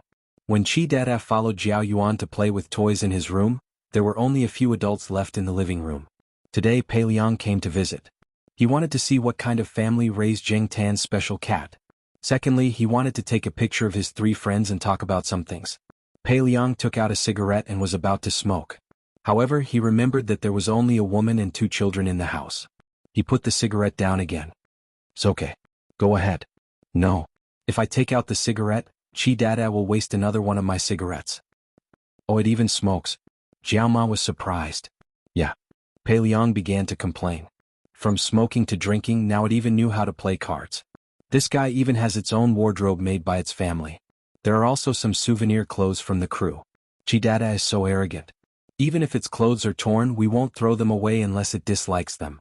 It's been spoiled by its family. This triggered Mama Jiao's response. "My family's too. It's been spoiled. Its temper is bigger than a human's." Zheng Tan, who was listening in the room, was speechless. Chi Dada got along well with the children. Maybe it was because it had more contact with children since it was young. It wasn't like other cats and dogs that ran away when they saw naughty children. Now, Chi Dada was bullying the 2 little Brazilian turtles in the tank. When the little turtles stuck their heads out, Chi Dada would poke them with its paws. When they stuck their heads out again, Chi Dada would poke them again. It looked like it was asking for trouble. Jiao Yuan and little Pomelo were laughing at the side. Participating in a show in Beijing? In the living room, Jiaoma was surprised. Yes, the invitation was sent out 2 months ago. Because of this, my family has been preparing with it. My mother even bought good cloth and made a new Monkey King costume for it. It was sewn according to the appearance of Sun Wukong in the old version of Journey to the West on TV. She's waiting to shock everyone. I think your cat can participate too. Many of the animals participating in the show are very smart. Many of them have been on TV series and movies before. They're half a star. I heard that your cat has also acted in commercials. It's definitely qualified. You can call and sign up. Did you sign up like this too? Jiaoma asked. No. Pei Liang shook his head. Speaking of this matter, he began to show off again. Our family was invited by the production team personally. They didn't even need to check their qualifications because Chi Dada had already filmed many films and taken photos with many celebrities. As for the reason why we were invited to the show a few months ago, there was a heated discussion about eating monkey brains. The show's crew suddenly saw Chi Dada in a TV series, so they came up with this idea to ask people to show mercy. My cat did the same thing, Jiaoma said. We went to act in a public service advertisement because of the cat abuse incident. It could attract more public attention. Sigh, people nowadays. After a while, Zheng Tan heard Jiaoma's exclamation and looked over. He saw Pei Liang showing off the photos of Chi Dada with the stars. Even little Pomelo and Jiao Yuan ran over to see. Before Pei Liang left, he left his phone number and the address of his restaurant. If the Jiao family wanted to travel there, they could inform them in advance. They would reserve a room for them, provide food and drinks, and even provide a tour guide. That was Chi Dada's territory. The show that Chi Dada participated in happened to be broadcast on a Saturday, usually around 8 o'clock in the evening. In the past, Jiao Ma would be watching a TV series at this time. However, today was an exception. The 3 Jiao family members and Zheng Tan were gathered in front of the TV. The show had been filmed a long time ago. Pei Liang had already brought Chi Dada home, but the first broadcast was that night. When Chi Dada went on stage, he was dressed in the Monkey King costume with 2 pheasant feathers on his head. It looked 70% to 80% similar to the costume of the Monkey King in Journey to the West. As soon as he went on stage, he danced with the golden cudgel and somersaulted. The audience applauded and cheered. After the performance, he bowed to show that he was not only talented but also polite. Zheng Tan couldn't help but sigh. Chi Dada had acted before. When he interacted with the host, he could always draw the audience's attention away from the pretty host and onto Chi Dada. As the host said, Chi Dada was a monkey spirit. There were other talent shows after that. Many pets had performed simple arithmetic before, but Pei Liang wasn't going to let Chi Dada perform that. Chi Dada can dance with a stick on stage and help with cooking at home. He's so versatile. However, I still have to ask, does Chi Dada have any other talents to show? The host asked Pei Liang as if he didn't know anything. Pei Liang pretended to think for a while. Then let's have a poem with emotion. The audience at the scene and in front of the TV were curious. How could this monkey recite a poem with emotion? They didn't have to wait long before they finally found out. Chi Dada faced the audience. Behind him, the background screen showed goose, goose, goose curving its neck to the sky. White feathers floating on the green water, red palms plucking the clear waves. Pei Liang read it once. Chi Dada followed suit. G G G G G G G G G. G G G G G G G G G G G G. In addition to this poem, Pei Liang read a few more lines and Chi Dada followed suit. Although the audience couldn't understand, Chi Dada's punctuation, rhythm and change of tone were all done very well, which made the audience laugh. Jiao Yuan looked at the TV, threw a piece of chocolate into his mouth and said, I think Black Charcoal can also go and meow a few poems. He'll definitely do better than Chi Dada. Little Pomelo nodded in agreement. Zheng Tan. I won't go even if you beat me to death. After the show was funny, it began to stir up emotions. Pei Liang's acting skills were not to be trifled with. Although most of the narration was true, it still needed some embellishment to make people feel more deeply and understand the sense of responsibility. Many times, pets were treated like another child in the family. Perhaps many people could not understand, but those who had the same experience nodded their heads repeatedly. The host also contacted Pei Liang's home. Pei Liang's grandmother answered the phone. After the old lady received the call and heard the host's explanation, the first thing she said was, Chi Dada, it's your grandmother. The host laughed and whispered, Pei Liang is at the back. The audience was also laughing. Hearing the voice, Chi Dada looked around but didn't find anyone. Pei Liang handed the microphone to it. Come talk to your grandmother. Chi Dada grabbed the phone and chirped. No one could understand what it was saying, but it seemed that this monkey was very emotional and its eyes were wet. Come back early after the show. Be careful on the road. Before the call ended, Pei Liang's mother said this to end the call. After the call, Chi Dada jumped into Pei Liang's arms. Pei Liang patted its back as if comforting a child. You must be homesick. Let's go straight home after the show. After that, there wasn't much to talk about Pei Liang and Chi Dada. The show was coming to an end, and the theme had to be introduced. The background screen showed some pictures of monkeys in cages, and the uneasiness and fear in their eyes. This was the popular topic of eating monkey brains during that period of time. Chapter 218. Zheng Tan opened one of the compartments in the hidden drawer of the cat tree. This compartment was specially cleared by Zheng Tan to store business cards and other things. He had never thought about business cards before. After all, who would give a cat a business card? But now that he knew more people, there were bound to be some special people with different ideas. For example, on the day of Celestine's wedding, Zheng Tan had received a lot of business cards in the suite of Air Mao's brothers. At that time, Air Mao had helped to keep them, and later gave them to Zheng Tan when they returned to the villa complex. Those who had business cards gave business cards. Those who didn't have business cards cut a piece of paper about the size of a business card and wrote down some addresses.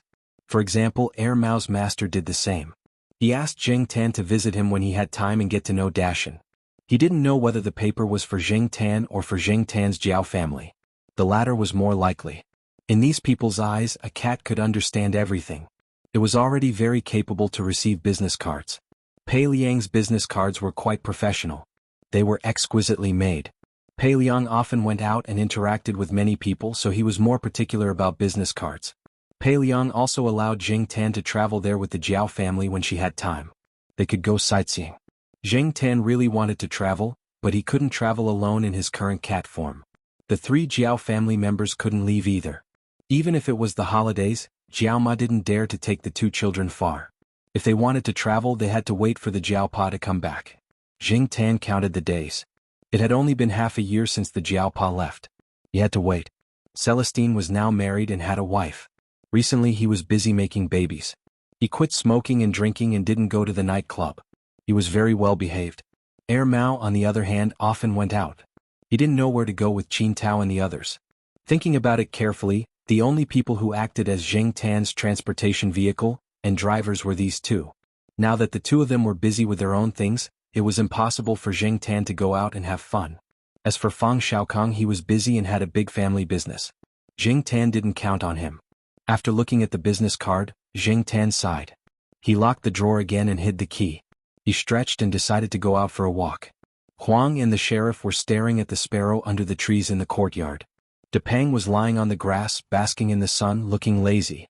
Zheng Tan walked out of the courtyard and decided to walk around the campus. There weren't many people at this time and there weren't many cars coming and going. Zheng Tan casually walked on the main road. Suddenly he heard a scolding behind him. He turned around and saw a modified three-wheeled bicycle. It was more like a heavy-duty bicycle used to pull goods. However, the back of the bicycle was smaller and didn't need to be stepped on. It could be used as an electric bicycle. There was also a basket in front of the bicycle. The person riding the bicycle was an old man. Behind the old man's bicycle was a border collie. It was the target of the old man's scolding. At the moment, it was running with the bicycle. Before it was scolded, it smelled something and ran into the grass. Looking at its size, this border collie should be underage, but it was full of energy. When the old man scolded it, it immediately rushed out of the grass and continued to run with the bicycle. The old man controlled the speed of the bicycle. It wasn't fast, but because the border collie was distracted, it fell a little far away. After the old man rode past Zheng Tan, the border collie ran past Zheng Tan like a gust of wind. Zheng Tan walked on the sidewalk. The old man rode his bicycle on the driveway. He didn't pay attention to Zheng Tan on the sidewalk. After the border collie ran past Zheng Tan, it suddenly stopped and looked at Zheng Tan. It wagged its tail and ran towards Zheng Tan. It seemed to be very curious about Zheng Tan's cat, but it didn't show any malice. If it were an ordinary cat, regardless of whether it had any malice, when it saw a big dog running towards it, its first reaction would be to run. If it didn't run, it would bow and growl. However, Zheng Tan didn't intend to pay attention to the dog. It would soon be called away by the old man anyway. Sure enough, before the border collie could get close to Zheng Tan, it was called away by the old man riding in front of him. It seemed to be quite obedient. If it were the Sahara, it would pretend not to hear you even if you called it a few times. It might even run away. After climbing up the hill, Zheng Tan saw the border collie jump onto the old man's bicycle and squat in the loading area. It put its chin on the edge and looked around curiously. Zheng Tan thought about it and was sure that he had never seen the dog before. Perhaps it was because he hadn't walked around campus for a few months. In June, in order to avoid people who knew him putting the title of mythical beast on his head, he rarely ran around campus. He went out for walks more often. Then he stayed outside during the summer vacation. In September, although he walked around, there were still many places he didn't go. Maybe there were new members, so it was normal that he hadn't seen it before. He shook his head and stopped thinking about what had just happened. Whether there were new members or not, it didn't have much to do with him. He then walked slowly along the main road. When he passed by the School of Physics building, Zheng Tan glanced over there and saw the three-wheeled electric car parked not far from the door. The border collie near the car was sniffing around on the grass. As for the old man, there were 3 people standing at the door of the building. One was the old man riding the bicycle, one he didn't know, and the third one Zheng Tan was familiar with. Speaking of which, he hadn't seen Lord Zeng for a while. Thinking about it, Lord Zeng was also a busy man. Lord Zeng was still the same as usual. There was always a sense of seriousness on his face and he stood there with a strong aura. However, the other 2 people obviously had some status. Looking at the way they spoke, they were not so restrained and were very casual. It seemed that these 3 people were acquaintances. Zheng Tan was still some distance away from the gate of the School of Physics. Originally, he didn't intend to get close. He just passed by when he was taking a stroll. However, when Zheng Tan was about to leave, the border collie sniffing the wildflowers on the grass saw Zheng Tan. It immediately wagged its tail and ran towards Zheng Tan, looking very excited. Zheng Tan was speechless. *CK, it's just a cat. Why is this dog so excited? Ignoring the overenergetic dog that was blindly jumping in front of him, Zheng Tan walked along the original route. The old man riding the bicycle was talking to 2 friends, but he was also paying attention to his dog. When he caught a glimpse of his dog rushing out, he looked over there. It seems to be the black cat I saw on the road, said the old man. The other 2 people also looked over there, especially Lord Zeng. Black charcoal? What? Yihi, do you know that cat? Whose family is it? Asked the old man. Yihi is Lord Zeng's real name. The students gave her such a name because Lord Zeng's name was similar to Yihenera's, and the aura of the official was enough, while the teachers all called her Dean Yi, Professor Yi, Teacher Yi, and those who were familiar with her status would call her Yi-He. Tan Fong, hurry up and call your dog over. Don't bite the cat, Lord Zeng said to the old man. It's okay. Kola won't really bite. He just wants to find a friend to play with. It just came here not long ago and didn't know many friends. It's so excited because it saw a new friend. There used to be a black cat in my son's house. It had no companion at home, so it pestered the cat to play. Unfortunately, the cat ran away as soon as it saw it. The more it ran, the faster it ran. It always scared the cat to hide on the high cabinet. Now Kola is here. It's lonely at home. It can be seen on the road just now. It's estimated that it feels like a cat that looks like an old friend and has a sense of intimacy. The old man told Tan Fong about what had happened on the road. Tan Fong's first impression of Zheng Tan was that the cat was either too stupid or too brave. Otherwise, how could it be so calm in the face of a dog that was many times bigger than it? Yi-He, do you think the cat has a problem with its IQ or something? Tan Fong asked Lord Zeng. Nonsense, the cat is smart and it's not afraid of dogs. Its family lives in the East Courtyard, a teacher's family in the Academy of Biological Sciences. The cat is very famous in the East Courtyard. Almost everyone there knows it. I only knew about it because of a student. Tan Fong, call your dog back. Lord Zeng was still worried that the dog would do harm to Zheng Tan. All right. The old man called the dog back, but he was thinking that he would take the dog for a walk after dinner today. Tan Fong moved to the West Courtyard this summer. He used to live outside. This year, because his granddaughter was admitted to Tsinghua University, he decided to move into the school and live with his granddaughter. He could take care of her at ordinary times. He really didn't know a lot about the school. When Zheng Tan continued to walk around the school, he didn't know that the old man on the electric bike was inquiring about him everywhere. Tan Fong was surprised when he inquired about it. Although he knew that these things were not comprehensive and there were exaggerations, he could see that the cat was smart enough, especially when it came to catching thieves. It was said that dogs were nosy. What about the cat catching thieves? He did all the work of the dog. As for how credible it is, it's just a rumor. It can't be completely believed, but it's not without reason. It's not easy for his dog to find a playmate in school. He's idle, so it's good to go and have a look. After dinner, Jing Tan lay on the sofa and pulled his ears. He looked at the old man and the dog in the living room reluctantly. Next to the sofa, Jiao Yuan and little Pomelo were surrounding the border collie named Cola. Maybe it was because dogs were more likely to arouse children's enthusiasm, but Jiao Yuan and little Pomelo had a good attitude towards the border collie. Jiao Ma was chatting with the old man with the surname Tan with a warm smile. Tan Fong only said that he was a retired physics teacher, but Jiao Ma had good eyesight.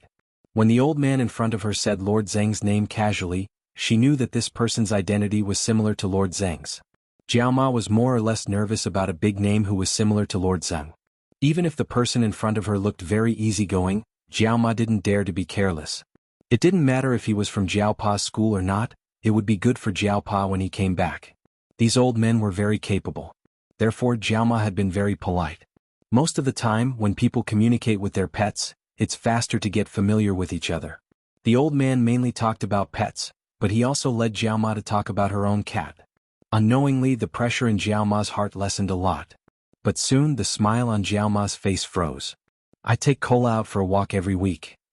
Since your cat is so sensible and often goes out, I'll take your cat out for a walk when I take Cola out, Tan Fong said as if he was doing her a favor.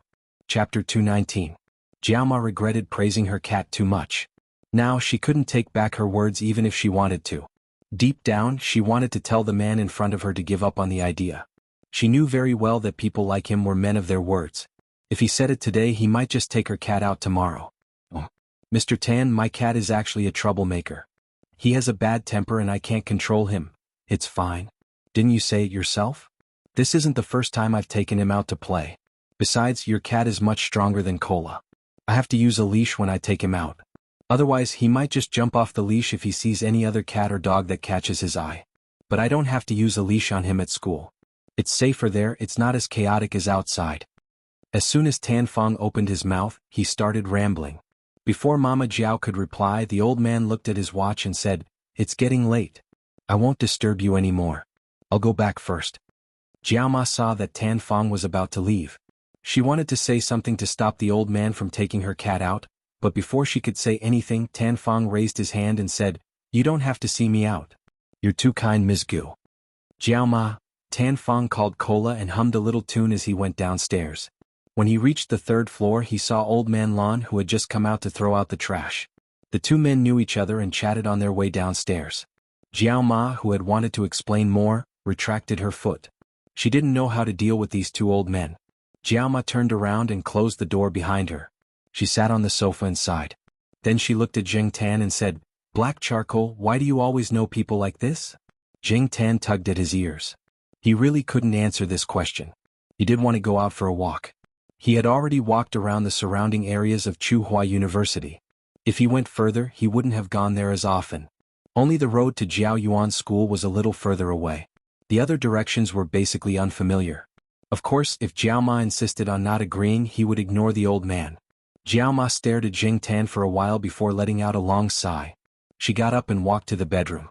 She decided to send an email to her husband, who was far away in the ocean, to tell him about it and let him make a decision. It wasn't just because of what happened today.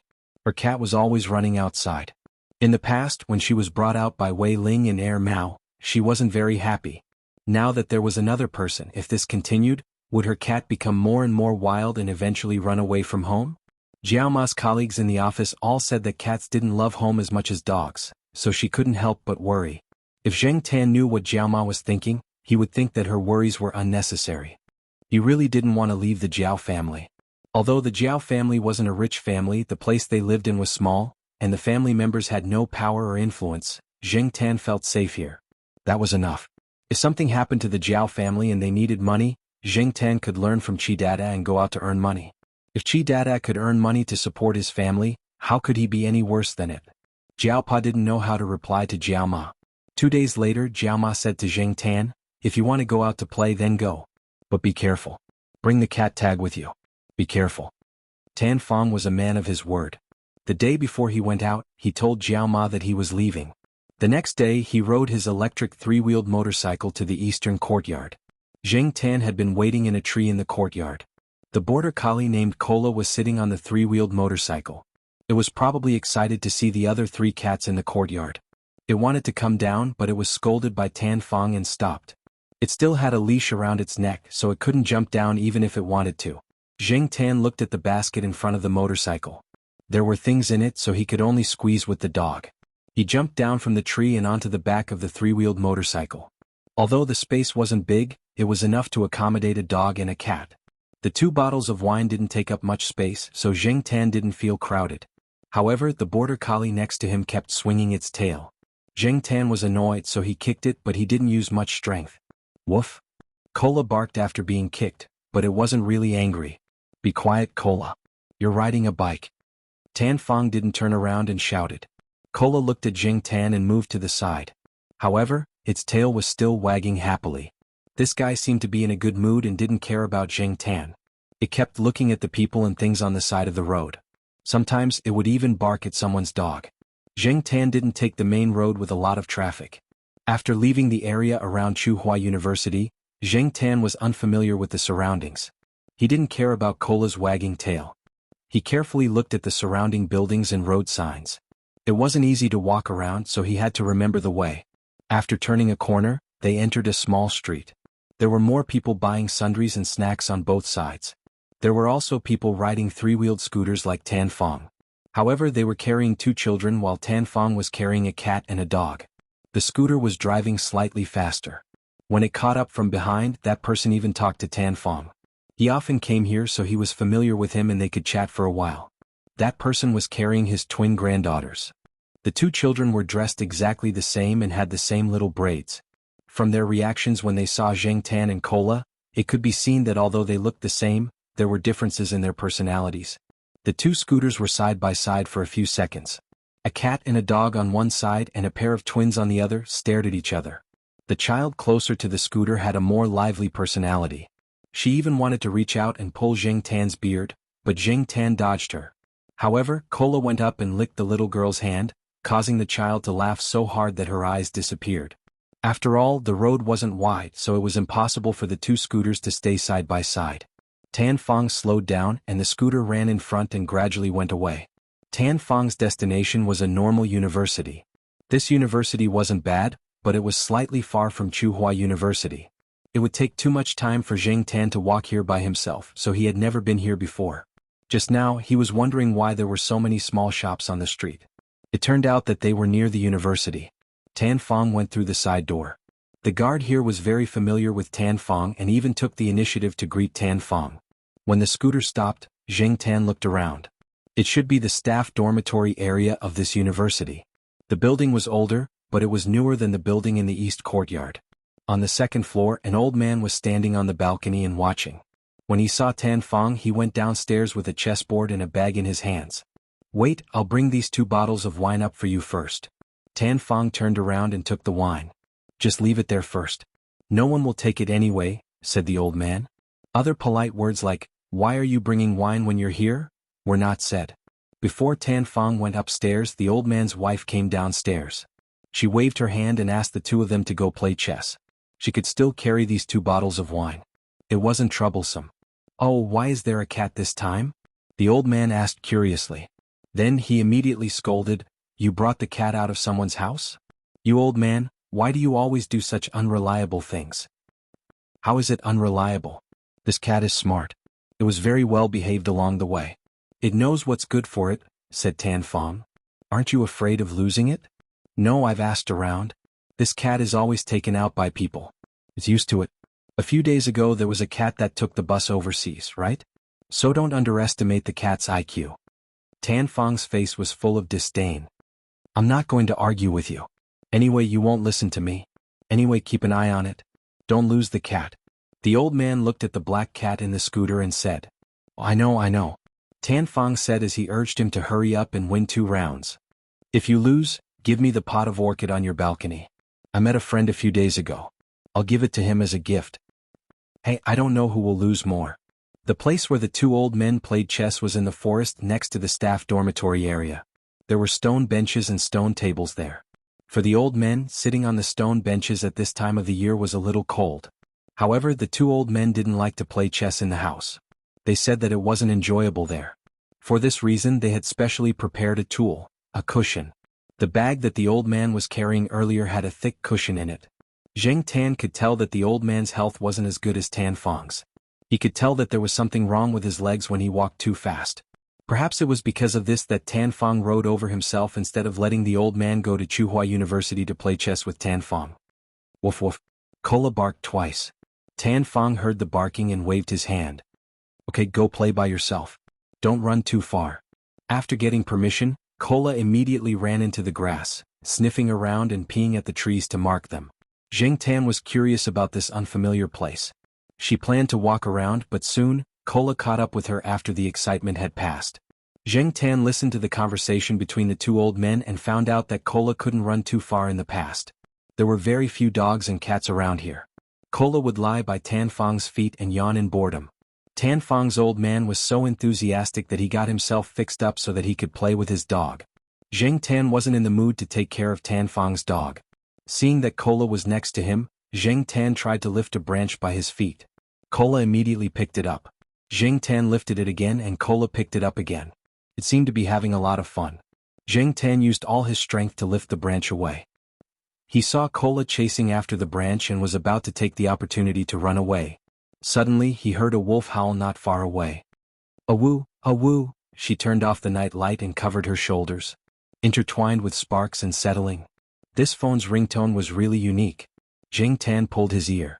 Just as she thought of this, Zheng Tan heard a familiar voice. She walked towards the voice. Zheng Tan was on higher ground. When he looked down he saw two people squatting down. They were Er Mao, who had been missing recently, and Qin Tao, who was nicknamed Beast. Er Mao sensed something and looked up. When he saw a familiar cat head, the corner of his eyes started twitching. Qin Tao didn't notice Er Mao's actions. He was busy answering a phone call. "Hello. I'm at Beijing Normal University. I'm interested in a girl from Beijing Normal University. She's the prettiest girl in Beijing Normal University. Birthday party? Whose birthday? I don't know. Oh, her. It's been almost a month. Who still remembers what she looks like? I'm not going. I'm not in a good mood recently. I'm not going to work. You don't have to go to the company to find me. You don't have to go to the apartment either. That's all." After hanging up, Qin Tao started to complain to Er Mao again. When he saw Er Mao's actions he also looked up. "It's that cat. That look as if it was looking at an idiot. It must be that cat." Qin Tao didn't need to look at the cat tag. He was quite sure just by looking at the cat's eyes. When Zheng Tan saw these two people his thoughts were, why are these two idiots here? Chapter 220. Why is it here? Qin Tao nudged Er Mao with his elbow and asked. "How would I know? This cat always comes and goes like a ghost." Er Mao was also depressed. How could a cat be so troublesome? There was still some distance from Tsinghua University to here, right? Could a cat really be able to walk a long distance? But it would be at night. There were so many people and cars in the day. It didn't make sense. Just as he was thinking about the reason, Er Mao's phone rang. Looking at the caller ID, Er Mao's eyes narrowed and he immediately picked up. Seeing Er Mao like this, Zheng Tan and Qin Tao thought something big had happened. They didn't make a fuss and quietly waited for Er Mao to finish the call. "It's really here?" Er Mao's voice went up a notch when he heard the voice. He felt that he was too excited and calmed down. "Okay, I'll go back right away. Thank you. I'll treat you to a drink next time." After hanging up, Er Mao's face was gloomy. Damn it. It's really her. That cat actually dares to come over. "Which cat?" "That little bastard that only shows its teeth when it sees me," Er Mao said angrily. "How long has it been since Black Rice gave birth? I finally had a few days to relax and this bastard came over again. If they relapse and give birth to another litter of kittens I'll be tortured to death." When Er Mao said this, Zheng Tan knew that Peanut Candy must have run to the courtyard again. Qin Tao laughed gloatingly. "Speaking of which, it's been 4 months since your Black Rice gave birth. She can definitely give birth to another litter. I've seen a mother cat get pregnant again before her kittens left." "Shut up." Er Mao raised his leg and kicked Qin Tao. "You're asking for a beating." Qin Tao jumped up to avoid the kick and made an orchid gesture. Come on, hit me." Zheng Tan and Er Mao were speechless. They suddenly felt that this person was getting more and more despicable. Er Mao didn't have time to play with Qin Tao. "I'll go first. Go find your goddess yourself. If you catch her, I'll treat you to a meal." "Got it. Cat slave Mao, hurry up and go home. I heard that cats are hard to keep. Even if it's on the third floor, it can probably escape. There are many ways that you can't think of. Before Qin Tao could finish, Air Mao ran away like the wind. TSK, look at him. He's just a cat slave. Qin Tao looked at Air Mao's back with disdain. He probably felt too bored and wanted to talk but couldn't find anyone. Looking around, Qin Tao's gaze fell on Jing Tan. He waved at Jing Tan and took out his phone to show Jing Tan the photo album. Qin Tao's mobile phone was a new model with a large color screen. Compared to current mobile phones, it was considered high-end. The screen was slightly larger than other mobile phones and the photo on it was also clearer. Jing Tan stood at the top, some distance away from the bottom. He looked to the side and walked down a staircase not far away. He looked at the photo on Qin Tao's phone. Qin Tao squatted down and handed the phone to Jing Tan. He had to admit that the girl on the phone was quite pretty. How is it? Isn't she pretty? And this was without makeup. Love at first sight. Understand? Qin Tao raised his head and covered his chest as if he was deeply in love. The gentleness when you lowered your head was just like the shyness of a lotus flower in the cool breeze. He even recited a poem. Jing Tan shook off the goosebumps and despised him in his heart. According to the rumors he had heard about Qin Tao, this guy's love at first sight was too easy and too cheap. Sure enough, the deep love on Qin Tao's face soon became wretched. He raised his hand and drew a heart in the air. Do you know why the heart is in this shape? Jing Tan looked at him. This is the shape of a woman's buttocks when she bends. Qin Tao shook his head regretfully. TSK, a cat like you won't understand the meaning of this shape. Jing Tan poked at his sore spot. Jing Tan wanted to say If** King understood it deeply too. Unfortunately, the F** King god had turned him into this. F***ck, do you F** King know my pain?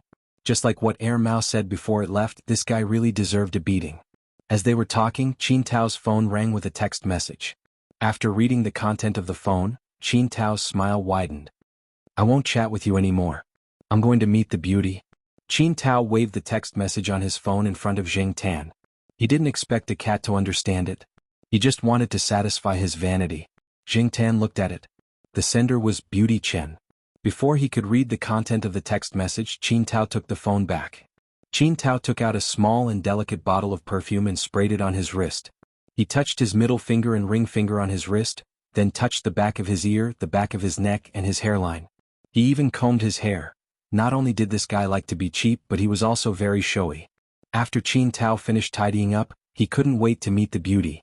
Jing Tan sighed in his heart. Another good cabbage had been eaten by a pig. However, Jing Tan recalled the familiar feeling he felt from Qin Tao. Only then did he remember that he was also like this in the past. However, now it seemed that compared to Qin Tao, Jing Tan didn't have the capital to squander like Qin Tao. He didn't know why he thought he was so awesome in the past. Jing Tan suddenly felt that looking down on Qin Tao's behavior was very funny. It was like mocking himself in the past. As he was looking, Jing Tan felt a pain in his head. A branch fell on his head and then fell beside his feet. Fortunately, the branch wasn't too thick. In addition, Jing Tan's resistance to attacks was stronger. Jing Tan didn't get a concussion from the hit. He looked up and squinted his eyes to look at the culprit. That guy was panting with his tongue out and barking at Jing Tan. Call your grandfather. F***ck, he even knows how to sneak attack. Jing Tan ran up the stairs and slapped Cola twice with his paws. After Tan Fong finished a round, he saw a cat and a dog chasing after each other.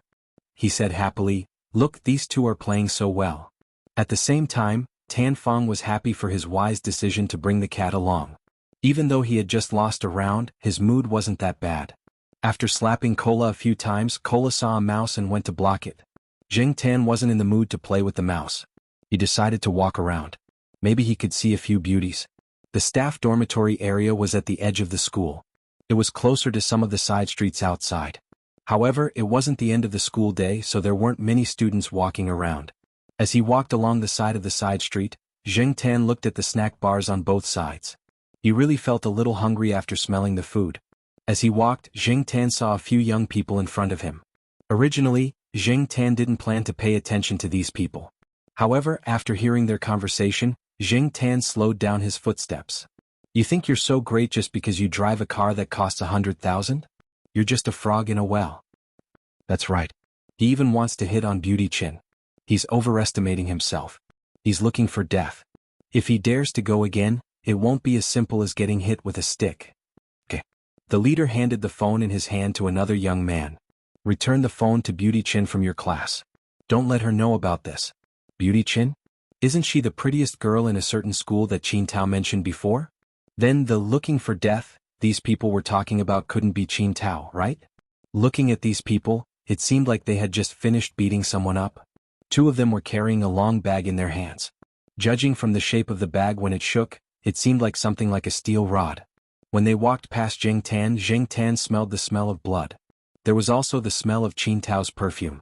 Sure enough, Qin Tao must have been beaten up. Hey, did you guys do something bad again? A girl riding a bicycle came out from the side door and asked when she saw them. No, we just finished yoga. There are yoga mats inside. Do you want to see? A young man shook the long bag in his hand and said with a smirk. The girl pursed her lips. Obviously she didn't believe him. However, she didn't say much and rode away. She didn't dare to take these people seriously. The young men didn't care about the black cat that had just passed by them. There were many cat owners around here. They didn't have the interest to pay attention to a cat. Zheng Tan looked in the direction that the young men had come from. He turned a corner at the fork and went into a slightly more secluded alley. Not long after, Zheng Tan smelled the smell of blood. He quickly ran over to take a look. The person who had confidently gone to pick up a girl an hour ago was now lying on the ground with a pig's head. Next to him was the new phone that used The Legend of the Hungry Wolf as its ringtone. At this moment the screen was broken and the battery was thrown out. Mao was right.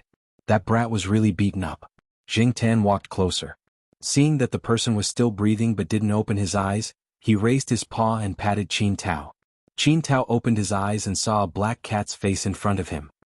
He then pulled the corner of his mouth and said, "Fortunately it's you. Otherwise if other people saw me like this they would lose a lot of face." Qin Tao sat up, touched the blood from his nose and casually wiped it on his clothes. He sat there without making a sound. Zheng Tan thought for a moment and ran out of the alley.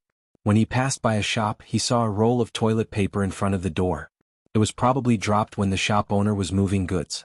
It was the kind of low-quality toilet paper used in restaurants. It hadn't been used yet and wouldn't fall apart even if it was rolled. When Qin Tao heard the noise and looked over, he saw the black cat playing with a roll of low-quality toilet paper used in food stalls like it was playing with a toy. Although Qin Tao usually didn't use this kind of toilet paper, the situation was different now. He picked up the toilet paper at his feet and used some to wipe the mud and blood on his body. At least he didn't look so bad. It was better than going out with blood all over his body. Feeling the rough texture of the low-quality toilet paper, Qin Tao said to Zheng Tan, "Don't tell Mao and the others. Is 2F** King embarrassing?" After a pause he said, "When a tiger falls he will be bullied by dogs." After wiping, Qin Tao took out a twisted cigarette from his pocket. The lighter was still working. He lit the cigarette and sat there smoking in silence. After finishing the cigarette, Qin Tao used a tissue to wipe the blood from his wound. It was King painful, but fortunately he had protected a few vital parts. His life was not in danger. After smoking, Qin Tao got up and took off his jacket that was full of blood and footprints. However, he didn't throw it away. He put it on his shoulder. "Thank you, brother cat." Zheng Tan was worried about Qin Tao. Although Qin Tao was not a good person, he was Mao's friend after all. It was better to keep an eye on him. Following Qin Tao out of the other end of the alley, Zheng Tan looked around. This place was a little closer to the staff dormitory. It was in a V shape. After walking out, they found that it was not far from the other entrance of the side street. After coming out of the alley, Zheng Tan saw that the windshield of the car parked not far from the alley had several holes. Zheng Tan looked at the car and felt that it was quite familiar. Just as he thought of this, he heard Qin Tao say in a relieved tone, "Fortunately this car is Mao's. It's cheap and not worth much." Zheng Tan. No wonder it was familiar. Last month Qin Tao lost a bet with Mao. They exchanged cars. Mao bought a car that was worth about 100,000 for Qin Tao to drive, and Qin Tao's luxury car that was worth 1 million was driven everywhere by Mao. Previously, Qin Tao was quite depressed, but now it seemed that if his car was smashed, the loss would be great. However, if it was really his luxury car that was worth 1 million, would these people really dare to smash it? Shaking his head, Qin Tao stopped thinking about it. No matter what, it had happened. What should be done was done. Some people around pointed at the car, but Qin Tao did not care. He opened the door and got in. There were a few stones in the car. They were probably used to smash the car. If it was my car, it would not have been smashed so easily. Mao's cheap car is really lousy. While complaining, Qin Tao picked up a few stones from the car, took out a bag and put a few stones in it. He threw them on the passenger seat, together with his coat. Qin Tao's eyes looking at the stones made Jing Tan feel uncomfortable. He mourned for those people in his heart. How could Qin Tao take this lying down? However, Jing Tan did not have the leisure to care about that. Qin Tao could do whatever he wanted. Those people did not look like good people. They must have done this kind of thing often. However, was it really okay for Qin Tao to drive like this? What if he suddenly became dizzy and had an accident? Qin Tao was not worried about this at all. After tidying up the car, he checked that the car could still be driven. He waved to Jing Tan and left. Chapter 221. After that incident, Jing Tan did not see Qin Tao for a while. Qin Tao would occasionally come to the courtyard to look for Air Mao, but he was probably afraid of losing face and wanted to wait until his injury was better. Jing Tan passed by the third floor one day when he went out. The door was still open and he could hear Air Mao talking on the phone. Air Mao was very angry. He could not find Qin Tao recently, so he asked around for some information. After he found out, Air Mao did not intervene because Qin Tao said that he wanted to solve it himself. Air Mao let him do whatever he wanted. With Qin Tao's ability, he would not lose face if he was prepared. During this period, Jing Tan followed Tan Fong to Beijing Normal University a few times and heard some gossip. From the students, Jing Tan knew that Qin Tao had taken revenge. Basically, everyone who was involved in that incident was beaten up and sent to the hospital. They would be hospitalized for at least 1 or 2 months. When the students who were shopping on the side street were talking about this matter, they didn't know that the other party was Qin Tao, but this didn't stop them from gloating. Thinking about it, the number of students who didn't like those people and had suffered losses at their hands wasn't small. Just like what the students had analyzed during their discussion, neither side was easy to deal with. Qin Tao had taken revenge, but the discussion about this incident in Beijing Normal University's BBS was still ongoing. Even Tan Fong and Air Mao mentioned it once when they were playing chess. However, it was only mentioned as a topic and it led to a sentence that many people lamented: students nowadays. When Jing Tan saw Qin Tao again, it was almost New Year's Day. When Qin Tao came to look for Air Mao, the injury on his face was no longer visible. He even asked Jing Tan to come down from upstairs and bought a lot of imported cat food to express his gratitude. Jing Tan stared at the pile of cat food and wanted to kick Qin Tao's face. You can eat the cat food yourself. Air Mao looked at the cat food and tried to hold back its laughter. Beast, don't you know that this cat does not eat cat food? Qin Tao looked at the unhappy Jing Tan. I also asked my friends over there. They said that no matter what breed the cat is, it will definitely fall in love with this cat food. And I don't know what kind of food it likes, so I bought some of each kind, dry and wet food and even canned cat food. As he spoke, Qin Tao even took out a disposable cup from Air Mao. He opened a bag of dry food and poured some into the cup. Then he placed the cup in front of Jing Tan. Jing Tan pulled his ears and looked at Qin Tao. He slapped the paper cup filled with cat food in front of him. You can King eat it yourself. Black Rice, who was lying on the sofa, saw the cat food scattered on the floor. It jumped down and sniffed, then sneezed. Look, my family doesn't even eat the black rice. You know, my black rice has always been eating cat food, Air Mao said. Qin Tao's expression changed and he threw the bag of cat food on the ground. CK, those bastards lied to me? Maybe not. Cats are still picky about their food. No matter what, this black coal won't eat cat food. It's a waste to throw it away. Leave it here. I'll send it to the rescue station and feed it to the cats there. Up to you. Qin Tao waved his hand. He didn't want to talk about this anymore. He turned to the black cat and said, Brother Cat, I don't know how to thank you. When you go to Pearl City, I'll take care of your food and drink. If it was in the past, Qin Tao would never talk to a cat like this. Ready to go? Air Mao asked. Yes, my mom is urging me. No matter how unwilling I am, I have to go. Otherwise, I'll be dragged back to the capital. Pearl City is better than the capital. If I stay in the capital, I'll probably be nagged to death by the old man. That's right. If you go back to the capital, you'll be beaten up first. And you can't fight back. After that, you'll be watched. Air Mao nodded in agreement. It was just like how it didn't dare to go back to the capital. I fixed the car for you and modified it. It's much better than your old car. Qin Tao threw the car key to Air Mao. You should be more careful in the future. Don't get tricked again, Air Mao said. I know. I was too careless this time. I was too proud and didn't keep my guard up. Before Qin Tao left Chuhua City, Air Mao and a few other people who were close to him sent him off. They went to have fun for a night. Qin Tao wanted to send Jing Tan along, but Jing Tan didn't go. He still had to earn money to support his family. Every year at the end of the year, especially during Christmas and New Year's Day, Xiaoguo was especially busy. He arranged all kinds of activities in the pet center and was busy making more money. The employees in the shop were also very enthusiastic. Everyone wanted to perform well at the end of the year. Maybe they could get more year-end bonuses this year. The calendar year was coming to an end. Xiaoguo was going to organize an activity to film a summary of the year. It was to celebrate the new year and promote the new products in the shop. Now that Xiaoguo's pet center had expanded, there were more kinds of pet clothes sold. Nowadays many young people like to cosplay with their pets. The pet clothes shop was also accepting orders to make pet outfits. It was not the kind of low-quality clothes but really good materials. Many customers were not short of money now. It was said that the clothes sold well in that shop.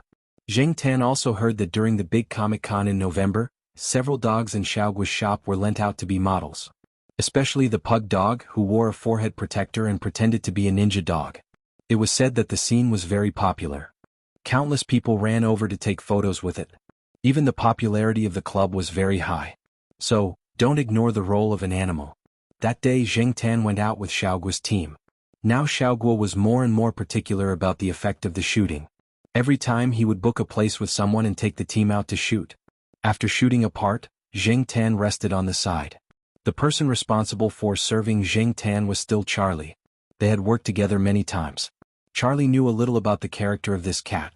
Charlie felt that this cat was probably the only cat in the pet center that acted like a big shot and no one said anything about it. Not to mention that it came late and left early. Every time after shooting, it would walk around in a bad mood. Otherwise it would be angry and not cooperate. The food it ate had to be prepared separately. The water it drank had to be clean water that no one had drunk before. It never used a leash. Moreover, these were all tacitly approved by the boss. Other staff members who had worked together for a long time saw this, but they did not say anything. Charlie could only say that it was lucky that it was only a cat. If it were a human, who would like such a bad temper? Zheng Tan did not care about what Charlie was thinking. It lay there and ate something. It was bored and watched the staff members put on props and pose for a few good-looking cats in the store. Now, the registered users on the Pet Center's official website had multiplied several times compared to last year. Every time a new video was released, it was the time when the website had the highest number of online users. There were also a lot of people leaving comments under the video. Most of them were loyal customers of the Pet Center. No wonder Xiaoguo now had so many requirements for the shooting. Yawning, Zheng Tan rolled around on the recliner. Suddenly his ears moved. Zheng Tan heard a familiar dog bark, but it was a little far away. He could not see anything from here. Zheng Tan glanced at the shooting progress. It estimated that it would take a few more hours, so he got up, jumped off the recliner and prepared to walk around. Charlie saw this and knew that the cat was going out for a walk again. The first time he was scared to death. Gradually he knew that there was no need to worry at all. Come back quickly if you want to walk around. Don't walk too far. Although your part is finished, it's hard to say when it will be res hot. Boss takes this shoot very seriously. Zheng Tan turned its head and looked at him, then continued to trot in that direction. Charlie looked at the cat running away and sighed. Although he was not sure, Charlie felt that the cat should be able to understand what he said. It came from his intuition as a veterinarian. It was not good for the cat to be too smart. It was easier to take care of the stupid ones, such as the ones that were being handled by the staff members on the set. Zheng Tan came out of the set. The wall was just a decoration for the cat. Over the wall, Zheng Tan moved his ears. Now that the dog was not barking, he recalled the direction of the sound. He walked a few steps in that direction and jumped onto a tall tree. Zheng Tan immediately found the target location. It was not that Zheng Tan had sharp eyes, but that place was too eye-catching. There were several police cars there. It would be strange if he did not notice it. He got closer and jumped onto a tree. Zheng Tan decided to watch the situation from the side. After all, there was nothing to do at the set. There were many villas around. The people who lived in this area were more or less of a certain status. There was some distance between the villas. There was a cordon around one of the villas. There were a few people in police uniforms talking outside. Some people were questioning the surrounding residents and making records. Zheng Tan also saw Senior Walnut. He was talking to a few people. However, after Senior Walnut was promoted, shouldn't this kind of thing be handled by his subordinates? Why did he come here personally? As for the dog that had barked earlier, Zheng Tan looked over and saw that the dog was being led around by someone. It seemed to be sniffing something and could not be stopped no matter how hard one tried to yell at it. The police officer who was leading it was being forcefully dragged along, and it looked like the dog was leading the man around. The greenery in this area was done well.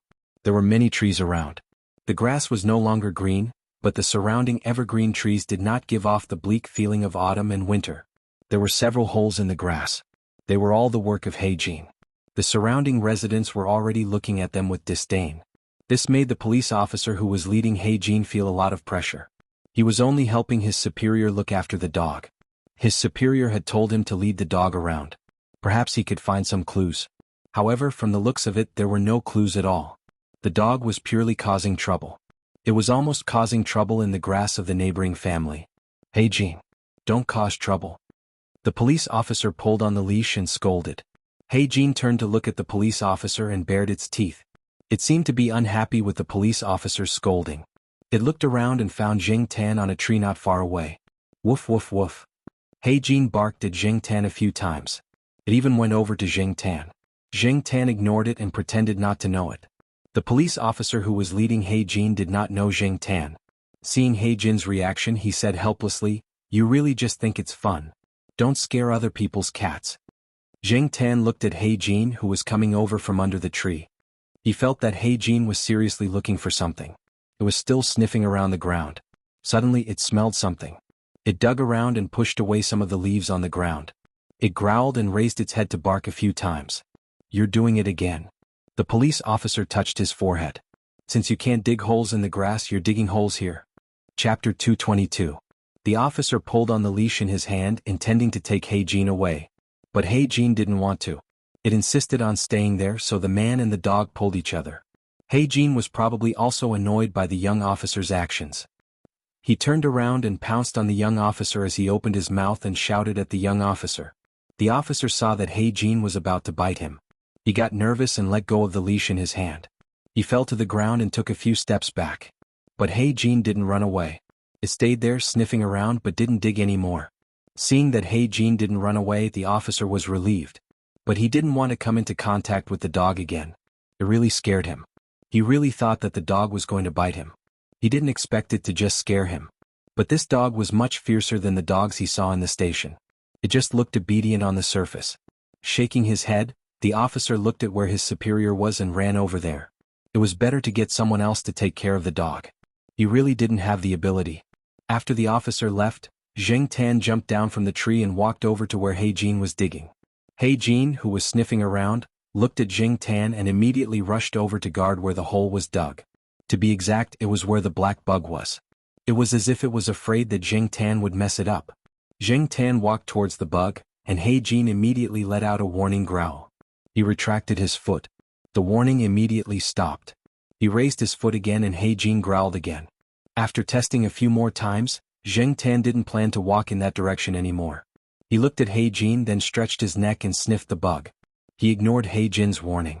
He knew that as long as he didn't touch the bug, Heijin wouldn't do anything to him. Heijin only growled a warning. It didn't even bare its teeth. Compared to the officer from before, its attitude was much better. Wretch, he felt like vomiting. Jing Tan immediately retracted his neck and moved away. What the F***ck is this smell? How disgusting.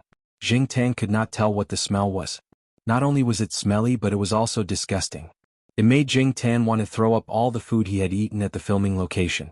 They could smell the unpleasant odor even before they got close.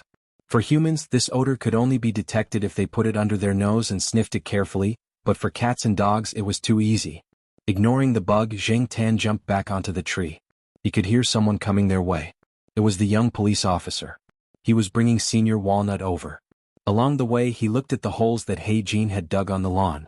"I didn't find anything. There's nothing unusual either. I even used a wooden stick to turn the place over.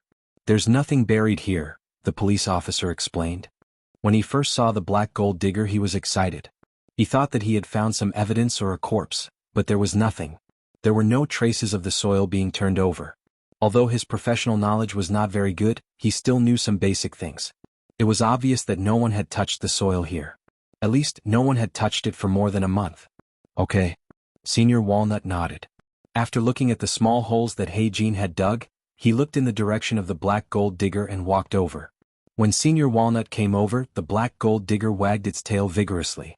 It seemed to be asking for praise. Senior Walnut touched its head.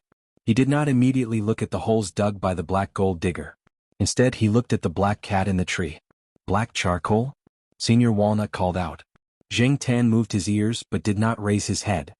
He continued to stare at the place where the black gold digger had dug. He did not look at Senior Walnut. It was as if he was not the one being called. Anyway, he did not have a cat tag on him. Do you know this cat? The police officer asked. Walnut shook his head. I think you're mistaken. This cat doesn't look like it was raised by someone here. There's nothing special about the breed. It probably came from somewhere else, but it looks quite strong, the police officer said. The cats raised by people around here should be the kind that was different from the rest. There were very few of them. Without saying anything, Senior Walnut turned to look at the holes dug by the black gold digger. There did not seem to be anything special about it. Just then someone called out to him. Senior Walnut took the black gold digger and left. The black gold digger was not very happy, but it still followed. Zheng Tan squatted in the tree with his ears propped up. He listened to some of the people around him talk about what had happened there. Two people were talking. Their voices were not loud, but Zheng Tan could still hear some of it. It seemed that there had been a murder in the villa. Moreover, the person in the house did not look like a human anymore. Only the bones were left. Zheng Tan did not sneak in to see the crime scene, but he could feel the hairs on his back standing up as he listened to the two people's conversation. He felt that the two people were exaggerating. Yes, they were exaggerating too much. A gust of wind came out. Zheng Tan shivered. It was better to go back to the filming location. It was better to be bored than here. Not long after Zheng Tan left, Senior Walnut, who had finished dealing with people, looked in the direction of the tree. Seeing that the cat was no longer there, he laughed softly. Did he make a mistake? How was that possible? How could he not have noticed that the cat in the tree was not black charcoal? But was the cat also sniffing there? When he was led by the police officer to look at the hole in the grass, he noticed that the black cat was sniffing at the spot where the black gold digger was guarding. If there was nothing unusual, why would the cat and dog sniff there? This really misunderstood Zheng Tan. Zheng Tan had sniffed there out of curiosity. There was only one black bug there, and the rest was soil and dead leaves. There was nothing else to sniff. Zheng Tan did not find anything unusual. He stood in place and thought for a while. He asked the police officer to wait for a while. He held the black gold digger's hand and walked back to the tree. The black gold digger was very excited. It pulled on the leash and ran in that direction. If it wasn't for Senior Walnut, it probably would have rushed over. After carefully searching the small pit, He Tao confirmed that this was the bug that He Jin was looking for. He Tao then took out a clean paper bag and put the fingernail-sized bug into it. After that, he checked the other small pits on the lawn, but he didn't find any similar black bugs. On the other hand, after Zheng Tan returned to the filming location, Charlie breathed a sigh of relief. Although he knew that the cat would come back on time, he was still worried every time. After all, if anything happened to her, he would take the biggest responsibility. Overall, the shoot was quite smooth. Zheng Tan felt that there was not much skill involved. Almost all of them passed in one go. The ones that were dragging time were the other few. When he got home, Zheng Tan did not think about what happened during the day. He went back to his usual routine and thought about where to go in the future. Around Tsinghua University, only the Jiaoyuan school was further away. Zheng Tan decided not to go there in the near future. There was no need to look at the construction site. After all, it was mostly built. Which path should he take? Zheng Tan decided to look at the map when Jiao Ma and the others were not at home. There was a detailed map of the campus and its surrounding area on the desk in the master bedroom. He would choose the right path when the time came. That night, Zheng Tan slept peacefully, but some people did not sleep at all. For example, He Tao's wife. He Tao did not return home the whole night. Yesterday he said that he had something to do, but there was no reply. His phone could not be reached either. In the past, when he was working on a case, he would turn off his phone. However, this time He Tao's wife felt uneasy. She waited until dawn, and after her child went to school, she called Mao. Mao was still sleeping at that time. For Mao, 8 or 9 o'clock in the morning was the best time to sleep. When it was woken up by the call, it did not sound very happy. It wanted to directly reject the call, but when it saw the caller ID, it immediately picked it up. After hearing his sister-in-law's words, Mao's sleepiness disappeared. His phone has been turned off. When I called his colleagues, they said that He Tao left a long time ago. However, it seemed that he had something urgent and left with He Jin. They still haven't returned. No one in the bureau knows either, He Tao's wife said anxiously. Have you called senior brother Wei? No, I don't know the exact situation yet. Little Wei just got married not long ago, so I didn't bother him. I'm just worried. Yes, I know, sister-in-law. I'll ask a few friends first. He Tao's wife knew about Air Mao's background and knew that he had some ability. Otherwise she would not have called him. After hanging up the phone, Air Mao scrolled through the numbers and called a few friends. An hour later, Air Mao scratched his head in annoyance. The situation was not good. Brother Walnut's car was found, but he was nowhere to be seen. The bureau obviously knew that there was something going on, but they did not tell his sister-in-law. As expected, his sister-in-law's worry was justified. After a while, Air Mao received an email. This was the information that he had asked someone to get in a short period of time. It was not comprehensive, but it gave him a general idea of what had caused this. In general, this was a bloody incident caused by a business war. It seemed very normal, but these two people were quite famous in Chuhua City and their companies were quite big. After reading it, Air Mao sat on the chair and thought for a while. Brother Walnut left with Heijin. What did he need to find with a dog? Air Mao decided to ask the cat on the 5th floor for help. It was better to be safe than sorry. Although he could borrow a well-trained dog, Air Mao trusted the black cat on the 5th floor more. Even if he did not like the cat on a daily basis, he had to admit that he could only ask it for help at critical times. Especially now that the situation was related to his brother. When it came to the sense of smell, cats did not necessarily lose to dogs. The reason why people often used dogs to help instead of cats was that cats were not willing to be manipulated and were not easy to train. Cats were temperamental, and their many strengths were usually fully displayed when it was beneficial to them. After sending little Pomelo home, Zheng Tan took a stroll outside. He was about to go home and look through the map to find a place to take a stroll when he saw Air Mao knocking on the door. Chapter 223. Zheng Tan looked at the scenery outside the car window. The car had already left Chuhua City, but he didn't know where it was headed. An hour ago, Air Mao had brought Zheng Tan out in a hurry. Air Mao had called Jiao Ma in the car and made up an excuse to take Zheng Tan out to play. It might take a day or two. This was just a conservative estimate. From Air Mao's expression and words, Zheng Tan felt that it might take even longer. When they were leaving the city, Zheng Tan listened to Air Mao briefly explain what had happened. He only said that Walnut had gone missing while working on a case. Before he went missing, he had taken Heijin out. The bureau was still hiding it from Walnut's family. No matter what had happened, they had to find Walnut first. Compared to those people, Air Mao trusted himself more. Just as he was leaving the city, he received another text message. A friend who had helped him with the investigation had sent him a few addresses.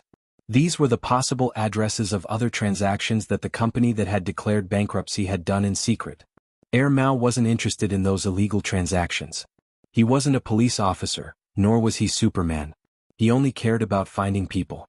The few of them were familiar with each other's habits. Moreover, they had a unified behavior. If they felt that something was dangerous or even life-threatening, they would carve a mark at a certain place. Each of them had their own unique mark and habits. Even if others knew what they would carve, they might not be able to find it. Zheng Tan watched as Air Mao drove the car off the highway and stopped at a deserted place. There were a few brick houses scattered around. Most of them were vegetable fields and there were also some trees. Air Mao told Zheng Tan to stay in the car while he got out to confirm.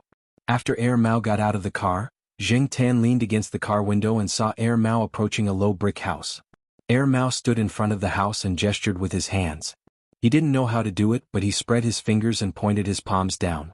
Air Mao turned his palms horizontally to the east, then turned his palms towards the south. Air Mao ran towards the direction his thumbs pointed. He saw a tree that wasn't tall and looked at a branch. Then he returned to the car and drove to the next place. Next, they went to 3 more places and repeated the same action. 3 times, Air Mao returned disappointed. It seemed that senior brother Walnut was not at these places. When they arrived at the 5th location, Zheng Tan was still in the car, looking out at Air Mao looking for the marks left behind by senior brother Walnut. There was a small stream here and there were no green-tiled houses nearby. Further away there was a large field where people could be seen walking. Just as Zheng Tan was thinking about how desolate this place was, she saw Air Mao return after searching a tree. Unlike the previous few times, Air Mao's expression was different this time. There was no disappointment in his eyes. It seemed that this was the place. Air Mao parked the car and got out of the car to ask Zheng Tan to follow. It wasn't convenient to drive in that direction. Black coal, can you smell anything? Air Mao looked at Zheng Tan. Zheng Tan sniffed and didn't seem to smell anything. There were a lot of other people's scents, including those of other animals. It was too disruptive or it had been too long. The scents had dissipated and it wasn't easy to smell. If they wanted to search for it, they would have to expand their sniffing range. However, Mao seemed to be in a hurry and had a target in mind. It did not seem to rely on Zheng Tan. Zheng Tan only sniffed at the same spot and followed Mao. Zheng Tan didn't think that one day he would be used as a tracking dog. In terms of skill, he couldn't compare to those trained dogs. Even if you had a good sense of smell, if you didn't know how to make good use of it, it was useless. Mao wasn't too disappointed with Zheng Tan's performance. It was still looking for the marks left by Walnut. It would be faster to track him. He brought the black cat with him as an extra layer of insurance. Although the marks left by Walnut looked like simple marks, they contained a lot of information. Zheng Tan looked at a few of them out of curiosity. He found that the marks looked like the side of a person, which was the left part of Walnut's surname, he. Moreover, every mark was different. It wasn't written directly, nor was it a simple direction. Perhaps only Mao and the others could find the correct information from these marks. Seeing Mao's outstretched hand gestures, Zheng Tan knew that it was more complicated than he thought. Zheng Tan followed Mao not far behind. He didn't need to do anything now. He just needed to keep up. Mao had said that it might not ask him for help, so Zheng Tan didn't feel much pressure. However, he sincerely hoped that He Tao and He Jin were safe.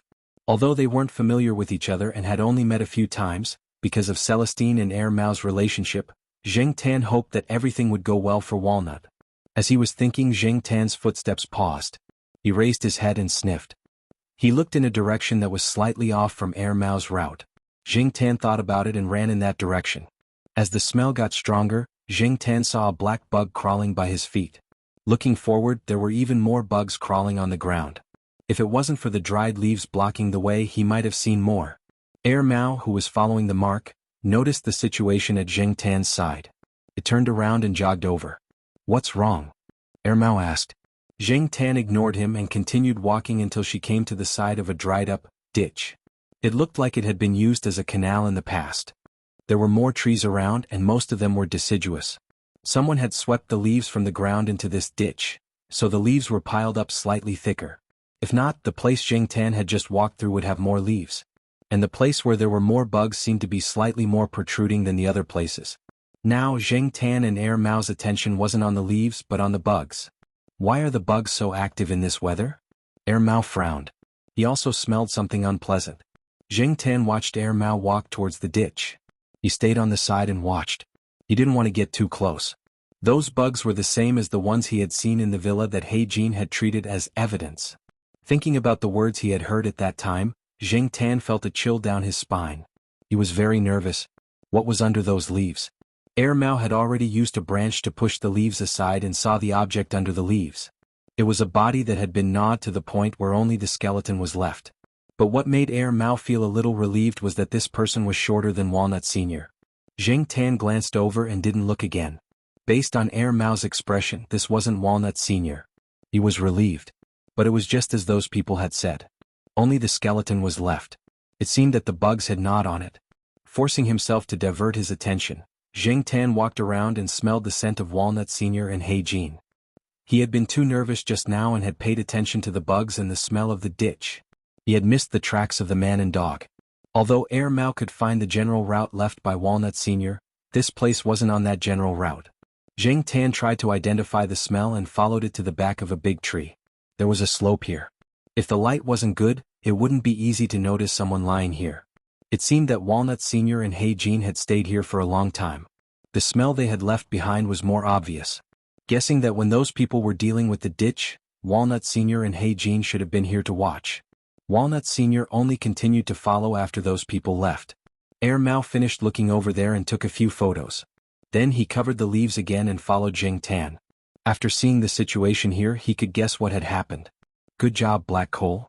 After confirming that Zheng Tan hadn't found any other clues, Mao continued to look for the markings. After searching along the road for a while, Mao stopped. The markings stopped here. The last mark didn't tell Mao where to go next, nor did it indicate a stop. Could it be that time was too tight and the incident happened so suddenly that Walnut Sr. didn't have time to leave a mark? Mao didn't know. He looked around carefully. There were traces of people staying here. He even found some footprints. There were at least 3 people. There were also some cigarette butts. Those people had smoked here. Air Mao's gaze fell on the narrow cement road about 10 meters away. Those people had probably driven away. But which way should he go? The information Air Mao had obtained pointed to a few locations. There was one nearby, but on the other side of the road, there was another place further away. Could it be that he was going to investigate both places? Air Mao stood there and thought. He was about to let the cat behind him try, but when he turned around he realized that the cat had gone in another direction. After Zheng Tan knew that Air Mao couldn't find the markings, he tried to sniff around. Other than the strange scents, there was also Walnut Senior's and He Jin's scents, which weren't easy to detect. He Jin's scent was more obvious. When Zheng Tan was looking for the scent, he found something unexpected and stopped there for a while. "There's something?" Air Mao asked. At the same time he took out his folding knife and squatted down to dig the soil. With the skeleton that was almost gnawed away, Air Mao would think about what had happened here when he saw the cat paws. He also found that there were traces of the soil being moved. Although the area wasn't big, it could be seen. Zheng Tan took a few steps back. After thinking for a while he took 2 more steps back. Then he squatted there and watched Air Mao dig. If Zheng Tan could express himself clearly, Air Mao wouldn't have to waste time digging. He would definitely stop it. However, Zheng Tan couldn't speak and didn't know how to express himself. Even if Zheng Tan tried to stop it, Air Mao would definitely do it. The soil wasn't tightly buried. Air Mao could easily pick up the soil above. After a few quick digging, Air Mao saw what was buried below. Piece of shit. Air Mao was speechless. Was it He Jin's poop? Chapter 224. Air Mao wasn't sure if the poop belonged to a human or a dog. Even if it was a dog, it might not be He Jin. He was just guessing that it might be He Jin. Zheng Tan was very sure that it was He Jin's poop, but he didn't understand why cats had the habit of burying their poop, especially those in the wild. He had heard people say that it seemed to be a cat's instinct, except for Zheng Tan himself. There were many speculations about this behavior. One was that cats, as an independent hunting animal, would try to hide their tracks as much as possible. Even though they had been brought into human society, they still maintained their wild habits and instincts. As a dog, it would normally leave after pooping. Why would it bother to bury its poop? Was this also one of He Jin's training programs? How hard must it be for the trainer to train it? Zheng Tan was thinking. His ears twitched and he looked in a direction. He then jumped on a tree nearby and climbed higher to look in that direction. 100 meters away, a pair of dog ears peeked out from behind a dense shrub that didn't have any leaves. It was unknown what kind of tree it was. The small bush was surrounded by many withered and yellow plants, and the dense withered grass beside it had been burned. Therefore, He Jin's figure was not obvious among the yellow and black withered grass. If it was a human eye, it would not be easy to notice him. At that moment, the pair of dog ears were moving, paying attention to the situation. It seemed that it had noticed Air Mao's movement and was cautiously moving in this direction. No wonder it was a professional, Zheng Tan thought. Air Mao noticed Zheng Tan's reaction and immediately became alert. It was about to hide when it suddenly paused and looked at the cat on the tree. The cat didn't look like it had seen a stranger or something very threatening. Instead, it looked like it had seen a familiar person or thing. Could it be? Although it felt that there was no threat, Air Mao still acted cautiously. It hid and looked in the direction Zheng Tan was heading. Soon Air Mao found He Jin. However, He Jin looked at Air Mao hesitantly. After all, it wasn't easy for it to accept strangers. Even though it had seen Air Mao a few times, it still couldn't get close to it. Walnut's senior apprentice brother had also spent a few months gradually getting closer to He Jin. Seeing He Jin, Mao Air was very happy. Unfortunately, He Jin couldn't speak. Mao Air asked a few questions, but He Jin didn't have much of a reaction. However, when Mao Air asked about senior brother Walnut, He Jin heard a familiar name and reacted slightly. He then looked in a certain direction. Looking along the cement road, he couldn't see the end. There wasn't even a car in sight. But Mao Air could tell from Black Gold's reaction where those people and Walnut had gone. It seemed that Walnut had no choice but to leave first. He couldn't take Black Gold with him, so he had Black Gold wait here. After connecting the dots with the new messages he had received, Air Mao guessed a place and decided to drive over to take a look. Air Mao asked Zheng Tan and He Jin to wait here while he drove the car over. It was not too far from where he parked his car. He could already draw a rough route in his mind. Zheng Tan was too lazy to walk. He was happy to wait here. After Air Mao left, Zheng Tan lay on the tree and looked at the road. He estimated the time and wondered when Air Mao would come back. If Air Mao got lost, would he have to experience the life of a vagrant again? Just thinking about it made him feel bitter. Zheng Tan's beard trembled. He wasn't willing to be a vagrant. Plus he was hungry. What food could there be around? Field mice?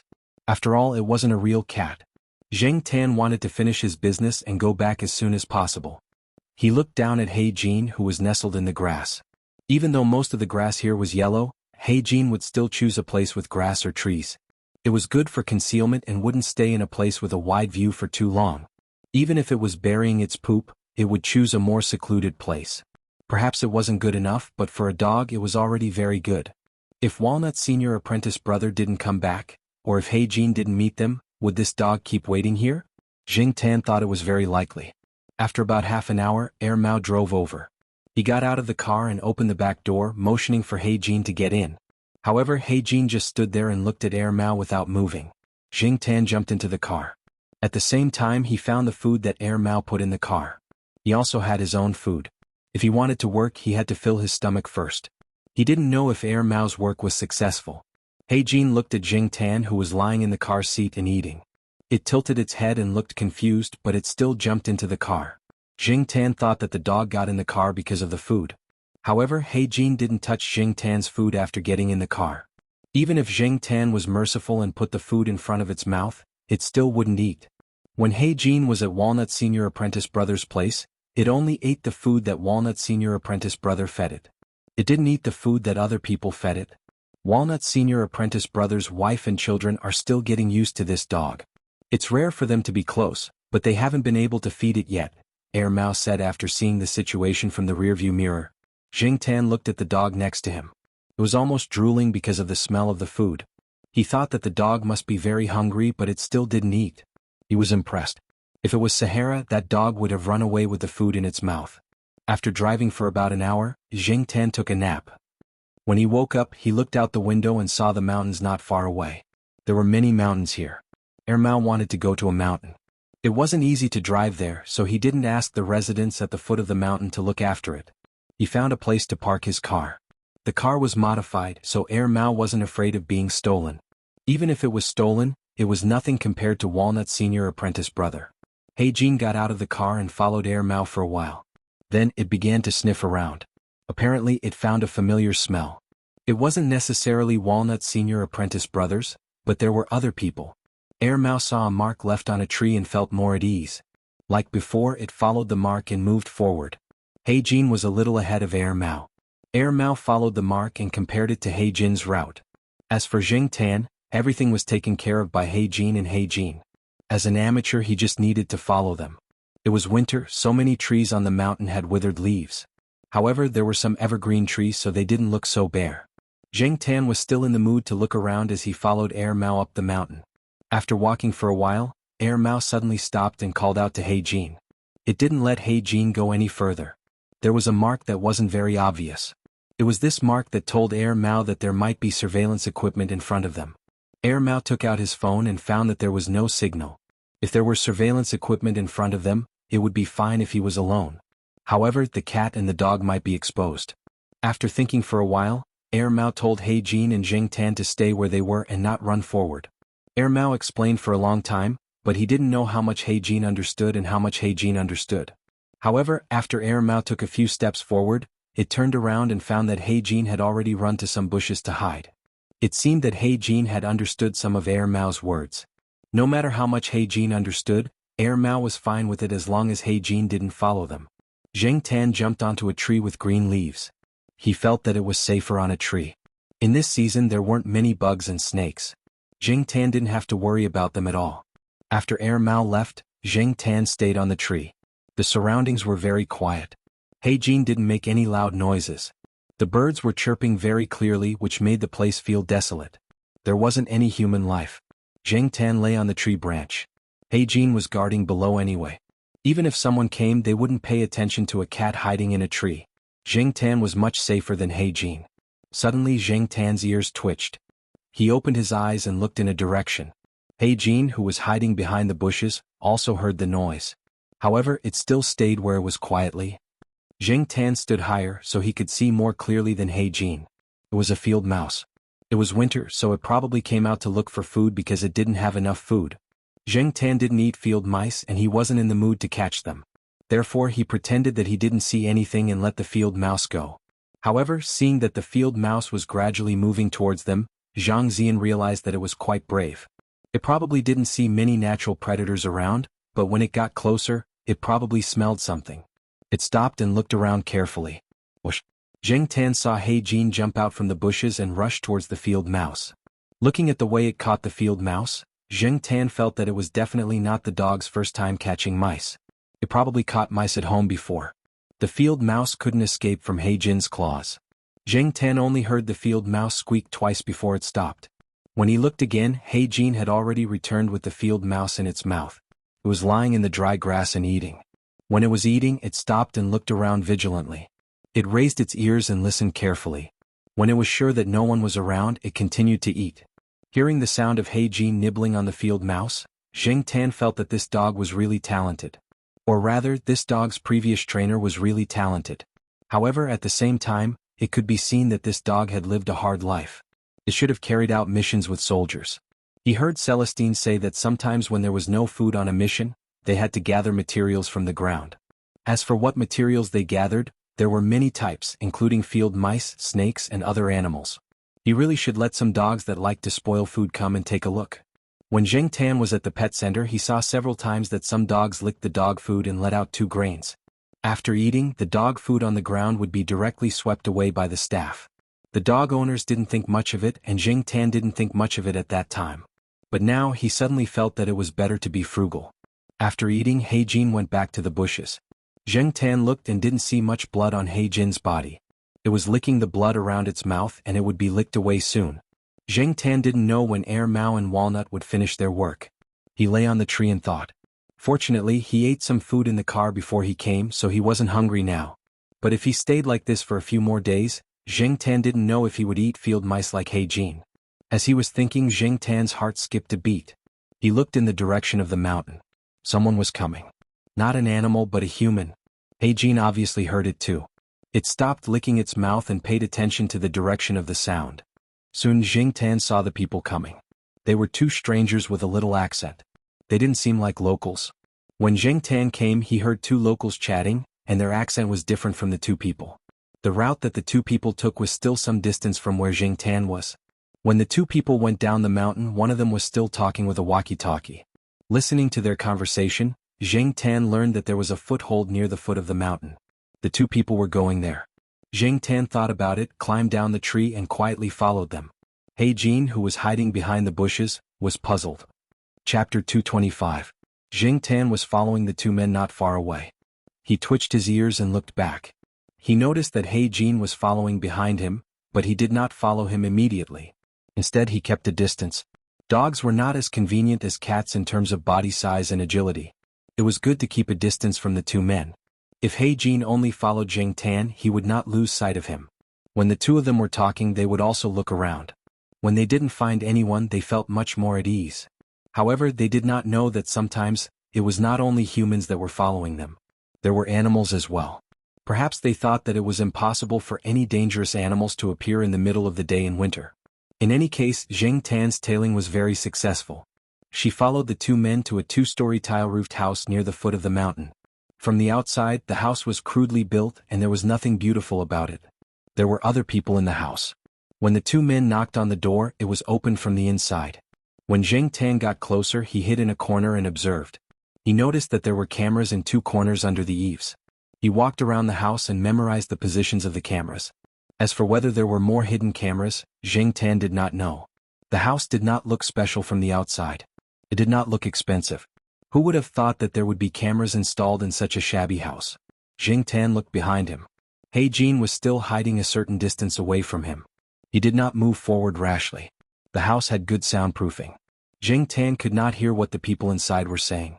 At most, he could hear some vague sounds, but he could not understand them clearly. Therefore, Zheng Tan decided to check out the situation first. He had a feeling that he might be able to find something here. After taking a few steps, Zheng Tan turned around and saw that He Jin was about to get up and continue following her. She quickly raised a paw towards where He Jin was hiding with her palm facing that direction.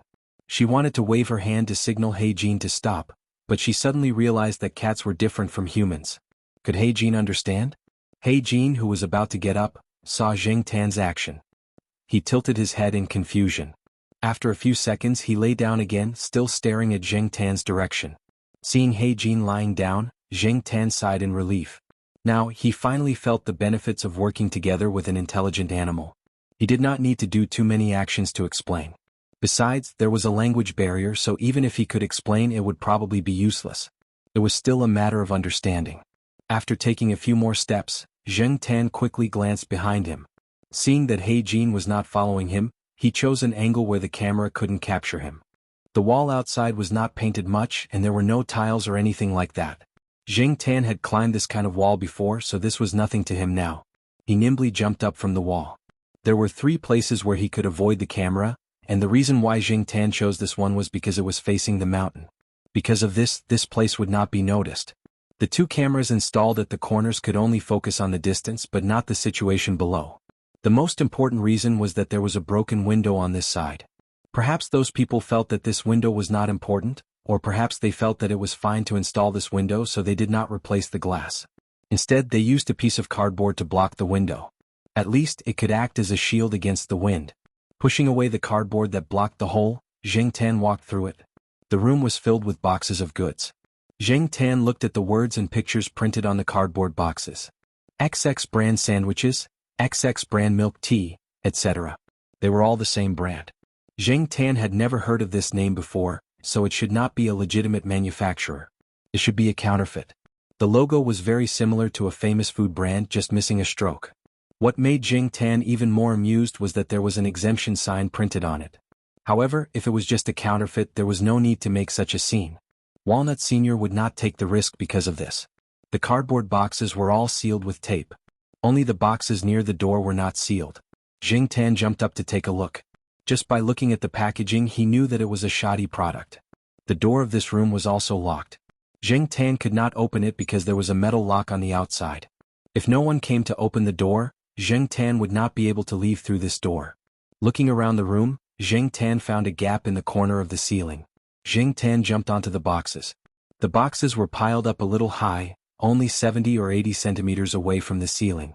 Zheng Tan stood on top, just enough to carefully observe the gap. Zheng Tan looked and found that there were bite marks on the edge of the gap. It was probably chewed by rats.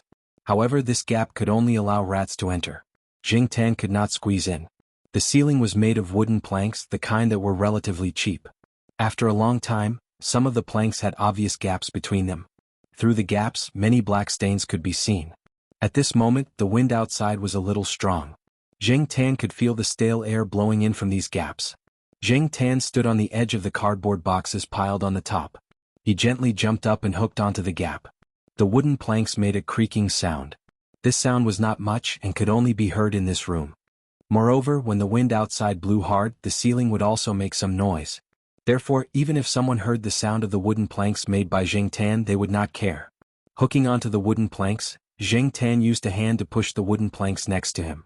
Unexpectedly, he did not know if it was too old or if it had been pushed open when he was piling up goods in the past, but Zheng Tan used a little force to push it open. Carefully pushing up the loose wooden planks next to him, Zheng Tan made sure that the gap was enough for him to squeeze in. Only then did he retract his claws and tightly grab onto the gap and gap. Then he used his head to push against the loose wooden planks next to him and squeezed up with some difficulty. The wooden planks made a caw sound, but Zheng Tan listened carefully. There was no other movement outside, so he continued to squeeze up. While squeezing, Zheng Tan looked around. Other than a few small insect corpses that had been dead for who knows how long, there was thick dust and cobwebs. After squeezing up, Zheng Tan carefully let the wooden planks return to their original positions without making any loud noises. Only then did he try to walk on the wooden planks. The material of the wooden planks was not very good. Coupled with the fact that they were old, they probably could not withstand the weight of an adult. Even little Pomelo would not be able to stand on them. However, for Zheng Tan this was enough. No matter what, these wooden planks could withstand the weight of a cat. It was relatively dark inside, but the light that came through some cracks in the tiles and the gaps between the wooden planks below was enough for Zheng Tan to see the layout above clearly. Perhaps because it had been built a few times, it felt a little messy. It looked like it was just for show. From here, Zheng Tan could go to the rooms on the second floor to take a look. The rooms above were not completely blocked. Even if there was a gap between a brick, Zheng Tan could try to squeeze through. Some places were directly connected. Compared to these, Zheng Tan was more troubled by the wooden planks under his feet. Although these wooden planks could withstand his weight, sometimes they would make creaking sounds when he stepped on them. If there was someone in a room, even if they did not immediately think that there was an intruder above, they would guess that it was a bird or a mouse and pay special attention when they heard the creaking sound. Zheng Tan carefully stepped on the wooden planks and walked past a few rooms in succession.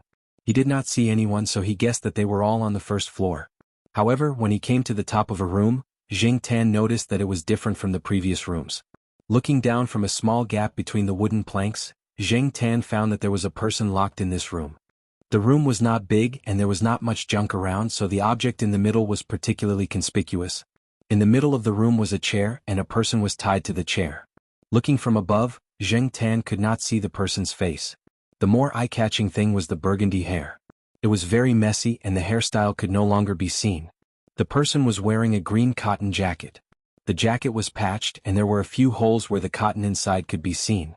There was a lot of dust on the jeans and the hiking shoes on the feet. Looking at the pattern, if it was authentic, this person should have some value. Zheng Tan carefully took a few steps forward and looked at it from a different angle. Unfortunately, the person's head was lowered as if he was sleeping, and he could not see his face clearly. At this time, Zheng Tan heard voices outside. Someone was going upstairs and they were coming toward this room. After the sound of the door being unlocked, the door was opened. 3 people walked in. Zheng Tan had seen 2 of them before, and the other person should have been in this room for a long time. One of them, who was wearing a gray coat, walked over to the person tied to the chair, grabbed the person's hair and shook it. Then Zheng Tan heard a sound that sounded like a pig being slaughtered. "Shut up." The man in the gray coat slapped him. The person's scream stopped and then it was followed by crying. It was a 4-syllable cry. The first 3 syllables were rising and the next 3 syllables were falling. The first and 4th syllables were dragging, and the middle 2 syllables were shorter. Although it was still unpleasant, it was at least much better than the pig's cry. Zheng Tan had always felt that someone who cried like that was either a child, the type that never grew up, or it was more of an act. He had only heard of some of the children in the compound crying like that. This was the first time he had heard of a grown man crying like that. He felt goosebumps all over his body. When the man in the gray coat raised his head, Zheng Tan saw that the man's face was bruised and swollen, and his face was covered in snot and tears. "This is the person you caught?" one of the people who had just come down the mountain asked. "Yes, that's him." The man in the gray coat loosened his grip on the person's hair. The person who asked the question held an ID card in his hand and looked at it. Then he clicked his tongue. "It's obvious that he's from a rich family. His things must be worth a lot of money, right?" The man in the gray coat chuckled. "The higher-ups only said to lock him up for the time being. They didn't say to not sell anything." Seeing the person frown, the man in the gray coat added, "He only sold a cell phone and a camera. He didn't sell them locally. He had a special channel." He meant to reassure the other party that they would not cause trouble. "You've seen the things in his wallet. As for his leather coat, I was wearing it downstairs just now. It's quite warm. Oh, this guy has a lot of good pictures in his cell phone. If they are released, it will probably be another X-rated news. There's nothing in the camera. As for his luxury car, I hid it and didn't deal with it for the time being. When the time comes, I'll sell it and get a sum of money." Okay. The frown of the person who asked the question smoothed out a little. "Don't let him die yet. He looks like a coward, but he has a good family background. When the time comes, we'll see what the higher-ups want." Recently, things had not been going well. The higher-ups did not seem to want to cause any more trouble. They wanted to settle the matter for the time being. "Of course we know that. It's just that this guy always needs to go to the toilet." "Then save some food," the man in the gray coat said. He meant that as long as he did not starve to death, there was no need to give him too much food. The person who was tied up began to cry again. They kept promising to let him go and would give him a lot of money. Unfortunately, the 3 of them ignored him. After asking a few more questions, they left. There was the sound of the lock being jammed outside the door. Zheng Tan pricked up his ears. He heard the 3 of them talking about whether they should move the person to another place. After all, they were going to ship the goods tomorrow. He could not hear what they said after that. The 3 of them had already gone downstairs. Zheng Tan was about to find a place to go down to the first floor to listen in on their conversation. However, when he lifted his foot, he saw through the gap between the wooden boards that the person who was tied to the chair and crying a moment ago had stood up from the chair. He did not know when the ropes tied to him had been cut. They were wrapped into a bundle and stuffed into the pocket of the tattered cotton-padded jacket. After putting on the cotton-padded jacket, The person walked to the corner and picked up the half-steamed bun that had fallen there. It was the breakfast that he had not finished in the morning. Chapter 226. He really was faking it. Zheng Tan looked at the people below through the cracks in the wooden boards. When the three people came in, Zheng Tan thought that the person who was tied up was an immature rich second generation with a childish temper. Coupled with the fact that he was crying and snot after being beaten up, anyone would think that he was a good-for-nothing wastrel. Not everyone could cry to such an effect. Comparing the huge contrast before and after, Zheng Tan felt that this person could simply win an Academy Award. Moreover, it would be fine if he only had acting skills, but he really didn't think that this person could hide it so well. The rope that was tied up had been easily untied when Zheng Tan wasn't paying attention. This wasn't something that an ordinary person could do. At the same time, if he could untie the rope so quickly, how could he be beaten black and blue and put himself in such a difficult situation? Either he was a ruthless person or he was a lunatic. Zheng Tan stared at the person below. The person below was chewing the steamed bun in his hand while staring at Zheng Tan. "Who are you?" the person asked. "Maybe we can cooperate. I have no interest in that batch of goods. If you want it, I can give it to you." Zheng Tan didn't know what the person was talking about. This word definitely wasn't referring to the batch of inferior food that Zheng Tan had seen. However, he could also guess that Walnut Senior's goal was probably that so-called goods. Then if this person wasn't here for the goods, why was he here? Seeing that there was no movement or response from above, the person stuffed the last bit of steamed bun into his mouth. He wiped his hands on his green cotton shirt, then jumped onto the table on the side and pushed at the wooden ceiling. Zheng Tan quickly left the place when he moved. He left the area of the room and hid behind a log, listening to the movement over there. The person didn't seem to have any intention of pushing the wooden ceiling open to leave. After a while, Zheng Tan heard the sound of a door lock. Looking down from the slit, he saw that the person's door had been opened a crack. This was the biggest crack that could be opened before the door was unlocked. The man stretched out 2 fingers holding something between them towards the keyhole of the lock. After seeing Air Mao pick locks, Zheng Tan wasn't surprised to see this person's behavior. In this world there were still many capable people. A few seconds later the man unlocked the door and came out of the room. He looked around and then searched the surrounding rooms one by one. Zheng Tan didn't know what he was looking for. He was curious, so he followed him from above. Zheng Tan did not follow too closely. He was still mostly on guard against that person. With that kind of skill he should not be worse than Air Mao. This person hid deeper than Air Mao, so Zheng Tan had to be on guard. After looking through a few rooms, the man entered the room with the goods. The lock was a piece of cake for him. Zheng Tan saw the man rummaging through the open boxes. Then he opened a box sealed with tape and rummaged through it again. He took out a bag of XX milk tea, tore open a small opening, sniffed it, and then dipped it in his mouth and tasted it. Zheng Tan looked at the man's actions and guessed that there was something else inside. And that the inferior food was just a cover for these things? As for the thing that the man was holding, could it be some kind of illegal drug? If that was the case, then the place on the mountain was probably responsible for the production. No wonder Walnut wanted to take the risk. The man changed his angle so that his back was facing Zheng Tan. Zheng Tan could not see what the man was doing. After about a minute, the man looked up at Zheng Tan and asked in a low voice as if he was talking to himself, "What are you?" When he pushed the wooden ceiling, he found that the wooden ceiling was weak. It could not withstand the weight of an adult human. Furthermore, the man was able to move freely on it. It did not seem like something a human could do. After the man looked for something, he did not stay for long and went downstairs. Zheng Tan waited for a while. When he did not hear any movement downstairs, he lifted the wooden ceiling and went downstairs carefully. Even though she didn't hear anything earlier when she went downstairs, Zheng Tan saw a person lying on the ground. He was still breathing but his hands were tied up. The rope used to tie him up was the same one used to tie up the red-haired man. Looking around, Zheng Tan walked over to take a look at the rooms. Other than a few bedrooms, a kitchen, and a toilet, there was only the surveillance room on the first floor. There was a person lying in the bedroom. He was also tied up there and had lost his senses. As for the surveillance room, the man in the gray coat was lying on the ground. The three of them had one thing in common: their faces were beaten very badly. As for whether they had been beaten up in other places, Zheng Tan could not tell. The red-haired man was fiddling with a USB drive in the surveillance room. Soon the man pulled out the USB drive and walked out. He took out an earpiece from somewhere and listened to something. Then he frowned and looked up at the mountain. He walked faster. At this moment, the man had put on his leather coat and was about to leave. However, after taking a few steps, the man suddenly stopped and pulled out a dagger. It was the dagger that he had picked up in the house. Zheng Tan was looking outside from a window on the first floor. When he realized that something was wrong, he immediately ran out. A shadow rushed at the red-haired man from the side. The red-haired man was about to swing his knife, but another shadow rushed out and blocked him. Heijin was forced to stop. He looked at Zheng Tan in confusion. He did not understand why the cat was blocking him.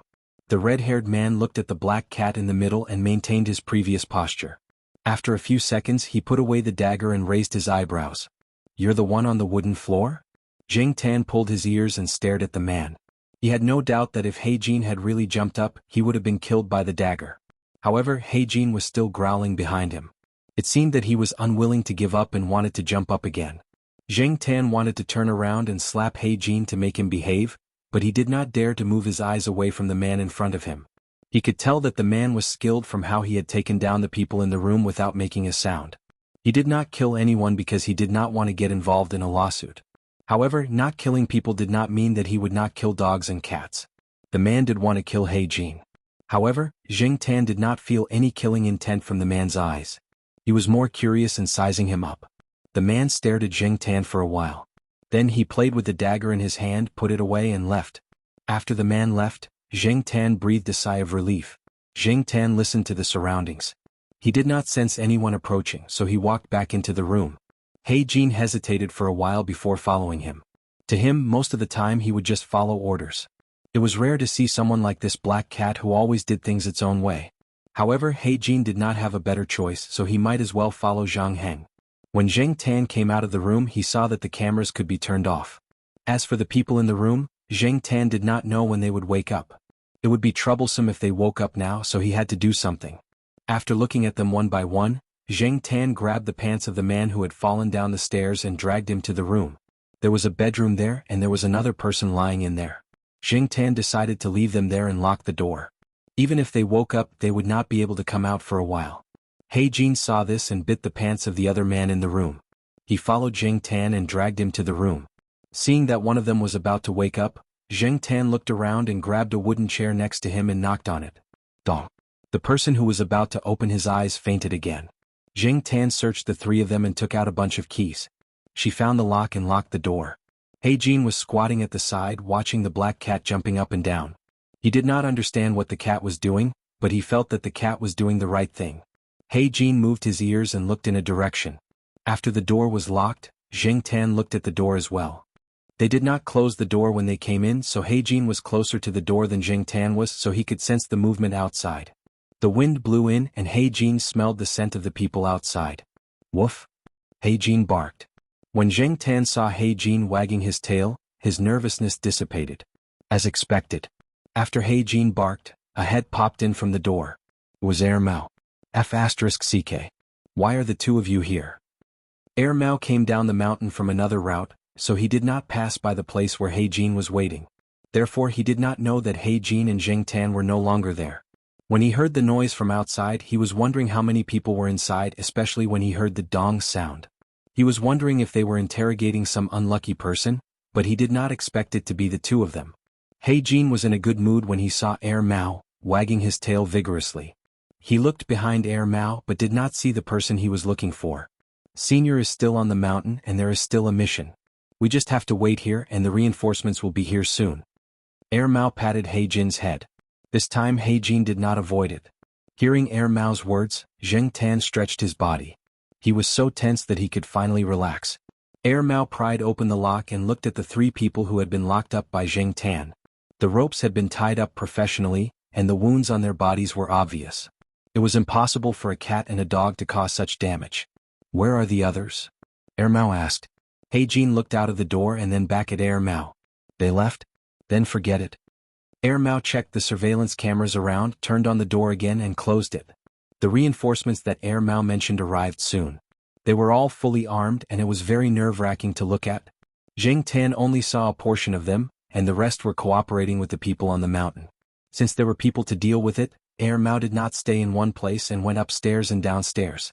When he saw Air Mao rummaging through the bags of low-quality food, Zheng Tan was sure that he had guessed correctly. These people were indeed manufacturing some illegal drugs on the mountain, and at the same time, producing some low-quality food. They put the drugs in similar bags and then shipped them out with the food to be sold to buyers. The bags looked almost the same and the only difference was the barcode. If one did not look closely, one would not be able to tell. In one of the rooms they found the bugs and they were locked in big sturdy boxes. No wonder the red-haired man did not touch the boxes when he was looking at them from above.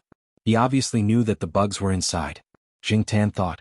Mao said that it was a type of beetle that was brought in from abroad. It was probably mutated by humans. They did not have reproductive abilities, but their appetite was very big. A box of bugs like this could gnaw an adult into a skeleton in less than half a day. However, it was said that this was not the final product. It was just a little toy that the other party gave to this group of people during the transaction. Jing Tan heard the gunshots coming from the mountain and found a hidden place to lie down. The matter was not over yet and he did not want to encounter any accidents. On the other hand, Heijin was very excited. It was very familiar with the sound of gunshots, and when it heard the gunshots, it would think of its previous mission. When it was over, it was close to evening. Walnut's arm was injured and he looked a little tired, but his eyes were bright, and he was in the mood to joke with Mao. Listening to their conversation, Jing Tan knew that the boss, who had a criminal background, was involved in drugs, and who knew how many murders he had committed, had been arrested. The follow-up investigation and arrest were still in progress. However, Walnut Sr. was already very satisfied to have caught such a big fish. There was only one thing that made him unhappy. They said that the rich second generation who went up the mountain to catch squirrels in the middle of winter was not seen. I think that this is probably someone who hides deeply, but I don't know who he is. If he is an enemy of this gang, then it's fine. After all, this gang's companies on the surface and their secret dealings are an eyesore to some people, Walnut said. On the surface, this group of people's companies had gone bankrupt because of the commercial war, but the majority of their business was still secret dealings. As long as this business existed, they would have a chance to make a comeback. However, more people did not want them to make a comeback. Perhaps, the one who pretended to be a rich second generation belonged to this category? I think that this person is not necessarily an enemy or an ally of this gang. If he was an enemy, the 3 people in the room would have died long ago. There would not be any left alive, Mao said. At the same time, on a certain highway in a luxury car, a person with wine-red hair was wearing a headset and talking to someone. When the group of people on the mountain searched the car, they did not find the other phone hidden in the car. Have you received the information? But you don't have to waste your time now. They are probably already in the hands of the police, and there is basically no possibility of them getting up again. Of course, although you don't have to do anything, you have to honor the money you promised me. This time, in order to find evidence, I was almost disfigured. That can't be helped. Being beaten up is better than being fed to the bugs. As for the lethality of those bugs, think about the commercial spy who was already gnawed into bones. Happy working with you. Next time, remember to visit me if you need anything. After ending the call, after a while, a remittance message appeared on the phone. He glanced at it and smiled.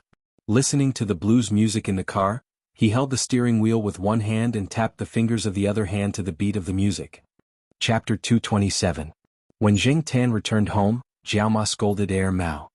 He had suddenly taken the cat away for 2 days and hadn't even called to tell her that he was safe. This made Jiaoma worried that Mao had taken her cat to a bad place. Mao stood there obediently to be lectured, constantly admitting its mistakes. Seeing Mao's sincere attitude and the fact that there was nothing wrong with her cat, Jiaoma left after a few words. Walnut really wanted to thank the Jiao family. In his opinion, Jing Tan and the Jiao family were bound together. If he couldn't repay the cat, he could repay the Jiao family. But now wasn't a good time to tell the truth. Maybe later, Walnut thought. The case was going smoothly and there was hope for a promotion. But what made Walnut unsatisfied was that there was still no news about the rich kid who caught the squirrel. The so-called car turned out to be rented and the ID was fake. In this day and age, the difference between an ID photo and a real person was so big that you wouldn't be able to recognize them even if they were standing right in front of you. He had checked all the rich kids in the area and there was no such person. Those who had seen the fake rich second-generation heir couldn't even remember what he looked like. What left a deeper impression was the embarrassing scene of him crying after being beaten black and blue. Jing Tan and Black Gold had seen him, but Walnut knew that he couldn't let them tell him anything unless the fake rich kid appeared again. Black Gold would definitely recognize him. Last time, Mao had no choice but to give black rice to the pet center. But this time, when Mao sent black rice over, he emphasized to the people there that peanut candy was not allowed to get close. Otherwise he would complain to the pet center. Actually, Mao also wanted to move to another place. There were many places in Chuhua City where he could help look after pets, but Black Rice didn't buy it. It wouldn't go anywhere else at all. Once it went there, it would keep barking. Air Mao's heart ached when he heard that. After walking around, it was still sent to the pet center. Since this VIP customer had said so, the people at the pet center naturally did as they were told. Therefore, when it went to collect the Black Rice, it heard the people at the pet center promise not to let any male cats near it. This made Air Mao quite satisfied. However, after he brought Black Rice home, Black Rice ignored him again for 3 days. Every time Black Rice was sent to the pet center, Air Mao would always receive the same cold treatment. As for Jing Tan, he had been doing well recently. Every time he experienced those unpleasant things, he would always sigh with emotion at how peaceful and beautiful life in the courtyard was. The weather was getting colder and colder. At the end of the year was approaching. The students had already gone home after the final exams. Those who were in school were also packing up and would be leaving soon. Therefore, the main roads and many places that were usually lively on campus were now much quieter. To Jing Tan, this was a good thing. With no one around, he could play more freely. Recently, Jing Tan would drive his little pushcart out to play every day. In the past, because the Jiao family only had Jiao Ma and 2 children, Jing Tan couldn't let the 3 of them climb up and down the pushcart every day. The pushcart was much heavier than a normal toy car. Moreover, the Jiao family lived on the 5th floor. It was tiring to move up and down the pushcart. If the Jiao Pa was there, it would be fine, but the women and children were out of the question. Therefore, Jing Tan usually didn't move the pushcart out except when Fang Xiaokong came to find him to play at Old Lu's place. But now Jing Tan could play with the pushcart every day. It adjusted his mood and warmed him up. This matter started last week. Last week, Fang Xiaokong came to Chuhua University to look for Qing Zhong, the graduate student from the Department of Engineering who had built the pushcart for Jing Tan. The reason was that after Fang Mingming found out that Jing Tan had a pushcart, she wanted to build one for her family. The third master Fang didn't say anything and asked Qing Zhong to build another pushcart like Jing Tan's to please his precious daughter. Therefore, Qing Zhong was busy building the pushcart. At the same time, he would compare it with Jing Tan's pushcart, update some parts and record some parameters. Every day after Jing Tan finished playing with the pushcart, he just had to drive to the place where the Jiao Wei and the others played with the pushcart. Now, many of the students who played with the pushcart and airplane models had left. Qing Zhong had set up a temporary studio there, and 2 local students were learning from Qing Zhong. Therefore, Jing Tan didn't have to find someone to move the pushcart back to the Jiao family every day. Qing Zhong also installed a heating device in the pushcart, and a layer of fluffy cloth was installed in the seat to keep it warm. When Jing Tan stayed in the pushcart, although his head and most of his torso were still exposed, he didn't feel cold. When Jing Tan drove the pushcart on the road, some people would laugh a little when they saw it. However, at most, they felt that it was a novelty. Everyone thought that someone had taken out a toy car to play with the cat. Some people even thought that it was a good tool to walk the cat. No one would think that a cat was controlling the pushcart by itself. There were often students who liked to play with machines in school who would build things to run around. Over time, when people saw similar things, they just laughed and didn't think too much about it. The steering wheel was inside and Jing Tan's 2 paws were stepping on it. Therefore, in the eyes of the people outside, the cat was just squatting inside. The person controlling the car was probably someone else and no one would suspect Jing Tan at all. There wasn't much wind today. In the winter afternoon, the sun was warm and made Jing Tan feel a lot better. Until, brother Hain Jing Tan. Day. His good mood was gone just like that. *CK, why didn't this little brat take a nap at this time? What was he doing out here? Without looking back, Jing Tan knew that the children's electric pushcart, which was much bigger than his pushcart, had caught up with him. Jing Tan didn't want to hear the little brat's babbling, so he sped up. Although Jing Tan's pushcart looked like a toy, it had all the functions. If he really wanted to speed up, it would be much faster than Jiao Ma's electric pushcart.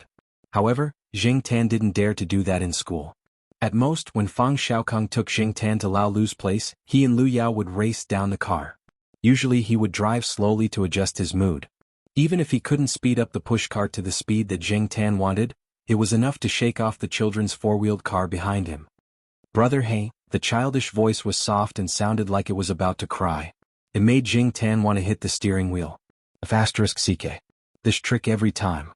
With a sigh, Jing Tan slowed down the pushcart and waited for the children's 4-wheeled car to catch up. Zhua Kitten's electric pushcart looked like a cat, and the picture on it was of a cat. From the front, the car's headlights looked like a cat's eyes, and there were whiskers around its mouth. Some of the teachers in the school had bought such cars for their children to play with, but most of the children were around 3 years old, unlike Zhuo Kitten, who started playing with them when he was less than 2 years old. For safety reasons, Xiao Wan, who was in charge of taking care of Zhuo Kitten, held the remote control in his hand and didn't let Zhuo Kitten drive the car. Zhuo Xiao the cat seemed to know that he was not in control of the car. He was not like other children who would drive excitedly. He would look directly at Xiao Wan and tell him the direction that he wanted to go. Start, turn or stop. For example, just now, when Zhuo Kitten wanted to catch up to Zheng Tan, he looked directly at Xiao Wan, who was holding the remote control, and pointed at Zheng Tan in front, indicating that he should hurry up and catch up. After Zheng Tan's pushcart slowed down, Xiao Wan quickly walked up. She didn't seem tired or out of breath. She looked at the man and the cat with a smile. The longer she interacted with him, the more she felt that this cat was special. In fact, when she was choosing the car, she showed Zhuo Kitten many pictures of cars, but the child wasn't satisfied. He pointed at a picture hanging on the wall. There were many pictures hanging on the wall. Most of them were taken when Zhuo Kitten was 1 year old. One of them was of him and the black cat together. Zhuo Kitten wanted a pushcart in the shape of a black cat, but Xiao Wan felt that black was too heavy for a child. It would have a bad impact on a child's growth, so she changed it to an orange one. As for the deformed graffiti on the car, they were all drawn by Zhuo Kitten himself. From the outline of the graffiti, it could be seen that it was in the shape of a cat. Xiao Wan was very satisfied with this. After all, he was only a child. Many children of Zhuo Kitten's age might not be able to hold a pen steadily. When Zhuo Kitten's car came close, the little kid laughed and waved at Zheng Tan. Brother Black. What the hell was he calling? Zheng Tan pulled his ears and turned his head slightly to look at Zhuo Kitten, who was sitting in the car wrapped up like a furry ball. He wanted to go over and give him a few slaps. Running out in the middle of winter, he wasn't afraid of catching a cold. Little Wan followed by his side. Every time little Kitten Zhuo saw the black cat, he would become very talkative. Although his words were not clear and he could not understand what the child was saying most of the time, little Wan just let him be since the child was talking happily. Zhuo Kitten's learning ability was very strong. Xiao Wan could see that this child's IQ was higher than other children of the same age. As for how much higher, she couldn't say for sure. Zheng Tan pulled his ears and listened to the little brat babble for nearly half an hour. He couldn't understand what the little brat was trying to say. The child could only say a few words clearly, and Zheng Tan's name was one of them. When the child was excited, his words became vague. However, Zheng Tan could feel that Zhuo Kitten's language ability was improving. At least compared to last time, Zheng Tan could make out 1 or 2 words in a sentence. When Zhuo Kitten finally got tired of playing and said he was tired, Xiao Wan brought him back to rest. It was windy. It wasn't good to stay outside for too long in this weather. If Zhuo Kitten hadn't made a fuss about coming out, Xiao Wan wouldn't have compromised. After Zhuo Kitten left, Zheng Tan drove the car to the old tile-roofed house and handed it to Qing Zhong and the others. After that, he decided to go out for a walk. Before the incident with Senior Walnut, he had planned to go there and didn't go out. The weather was good now and little Pomelo and the others were also on vacation. There was no need to pick them up on time. Jiaoma had been busy marking test papers and doing statistics at school recently, so she came back a little late. Dinner was usually around 6 o'clock, so Zheng Tan could play more. Coming out of one of the side doors, Zheng Tan remembered that this side door was on the same line as the side door in the east courtyard. When he took the bus, he passed by here. It was also marked on the map. After walking for a while, Zheng Tan saw Tsinghua University's affiliated hospital. Jiaoma had been here when she was hospitalized. Zheng Tan didn't plan to go through the hospital's main entrance. He didn't like the atmosphere in the hospital. In his memory, behind the hospital, there was a big courtyard near the inpatient department. The scenery inside was not bad and there were often people walking around. Zheng Tan didn't plan to stay here for long. The hospital always made him feel depressed. Every time he came here, he would think of Jiaoma's hospitalization. He just decided to go through here. Jumping on the wall of the courtyard was slightly higher than the wall Zheng Tan saw on Old Street. From here, Zheng Tan's field of vision was slightly wider. There were many evergreen trees in the courtyard. This could also reduce the emotions of the patients when they saw the withered leaves. At this time, there weren't many people walking around outside. Zheng Tan didn't pay much attention to it. He planned to walk along the wall. Chapter 228. Zheng Tan had heard too many of such words, especially those that were filled with strong disgust. Zheng Tan paused and looked in the direction of the voice. 2 people were standing beside a tall cedar tree. One of them was about 40 years old and looked like a noblewoman. The other had a head full of white hair and was wearing a light-colored shawl. Her entire person exuded a sense of tranquility and peace. The one who spoke was the middle-aged woman. She supported the old woman next to her and looked at Jing Tan with undisguised disgust. Jing Tan found it strange. He didn't provoke this woman, so why did she speak as if she had a grudge against him? However, the old woman next to the middle-aged woman didn't have any disgust in her eyes. Instead, she looked at him with a kind smile. "What's wrong with a black cat?" the old woman said, obviously disagreeing with the words of the person next to her. However, this old woman didn't seem to be in good health. Her voice wasn't loud and was a little soft. Compared to the old women in the courtyard who sang operas without any pressure, this old woman lacked energy. The middle-aged woman's mouth twitched, as if she wanted to say something but couldn't say it directly. She paused and said, "Mom, let's take a walk over there. This place is good. There's no need to change places." The old woman shook her head and patted the hand of the person next to her. "I know you think a black cat is unlucky." The middle-aged woman wanted to explain, but when she opened her mouth, the old woman raised her hand and stopped her. The old woman knew what she wanted to say. Most of the people in the hospital were patients. Some of them were in the recovery period and came out to walk around. Some, like this old lady, sometimes didn't want to stay in the ward all day during the hospitalization period. After getting the doctor's permission, they would come out to walk around. Waiting for her, there might be a surgery, but it hadn't been decided yet. The old woman also felt that the ward was too stuffy today. After talking with the doctor, she let her daughter-in-law help her out to walk for some fresh air. Originally, a wheelchair was arranged, but the old woman didn't sit.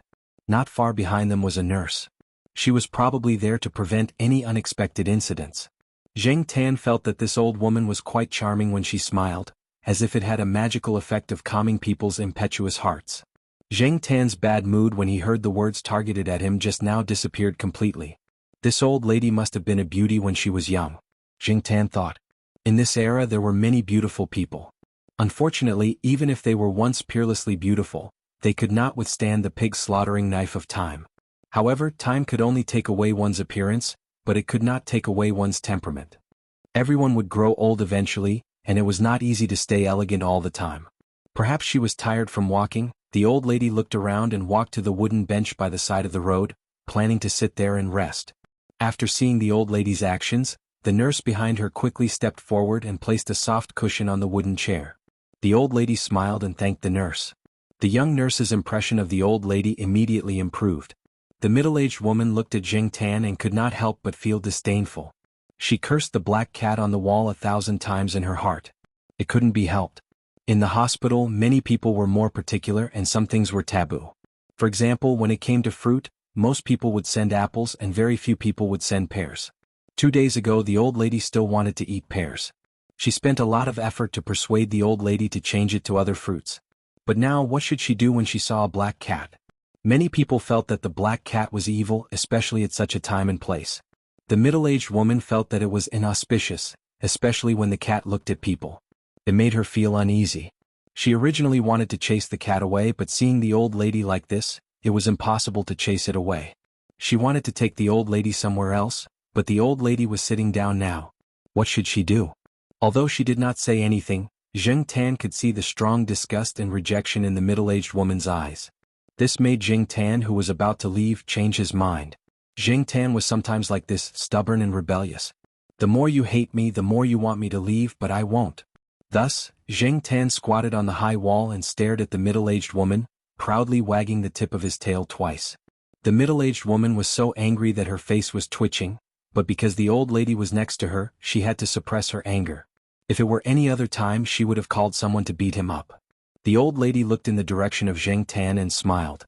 "I saw a lot of black cats when I was young. At that time, the old people in our village said that black cats are spiritual creatures that can drive away evil spirits." The middle-aged woman was disdainful of this saying. Drive away evil spirits? She thought that the cat itself was evil. "You don't believe me? I remember at that time, our village." The old lady looked in the direction of Jing Tan, but her eyes seemed to be looking through Jing Tan to recall the things that happened many years ago.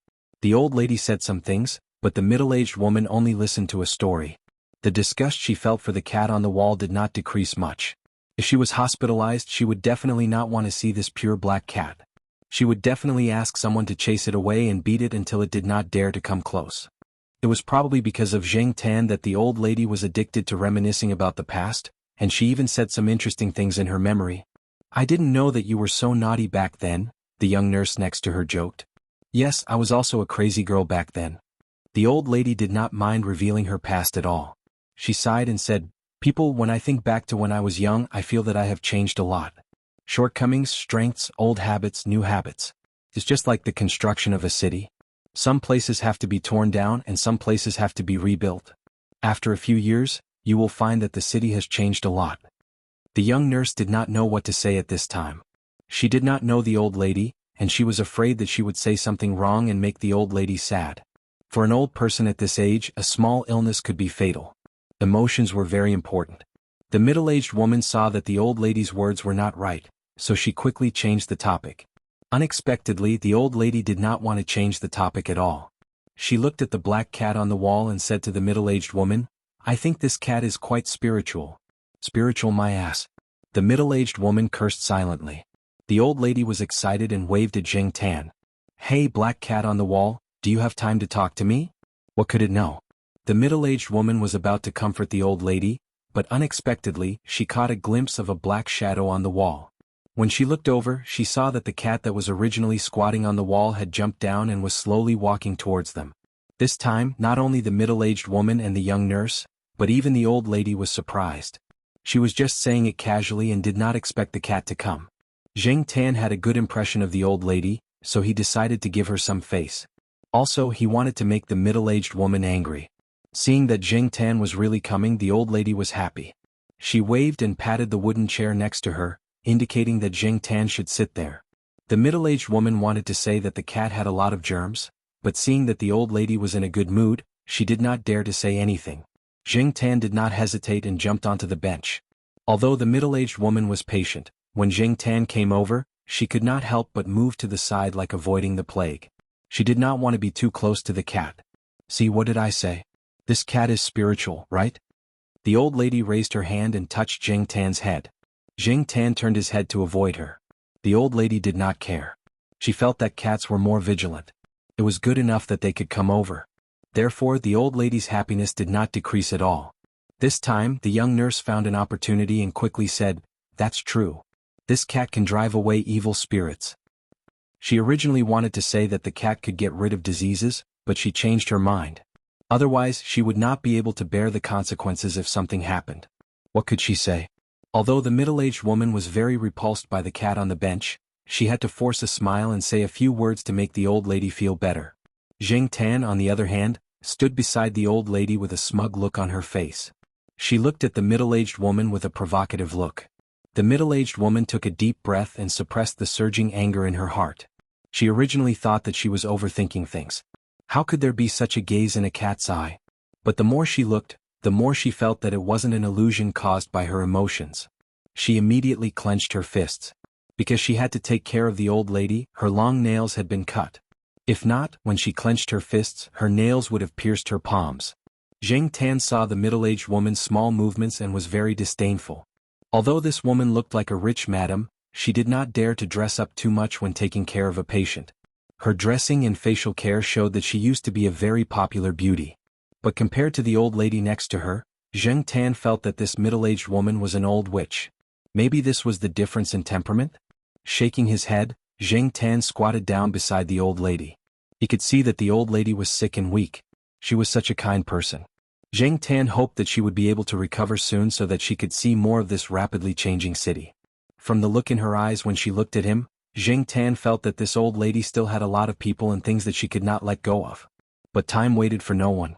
The old lady had to go back to the ward. Zheng Tan was also ready to get up and leave. Before getting up, the old lady raised her hand and was about to touch Zheng Tan's cat head again. Zheng Tan reflexively avoided it. A man's head should not be touched. However, thinking about the old lady in front of him, he suddenly felt a little reluctant.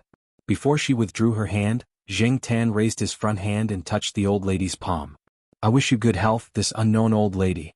After touching, before the three of them could react, Zheng Tan climbed over the wall and left.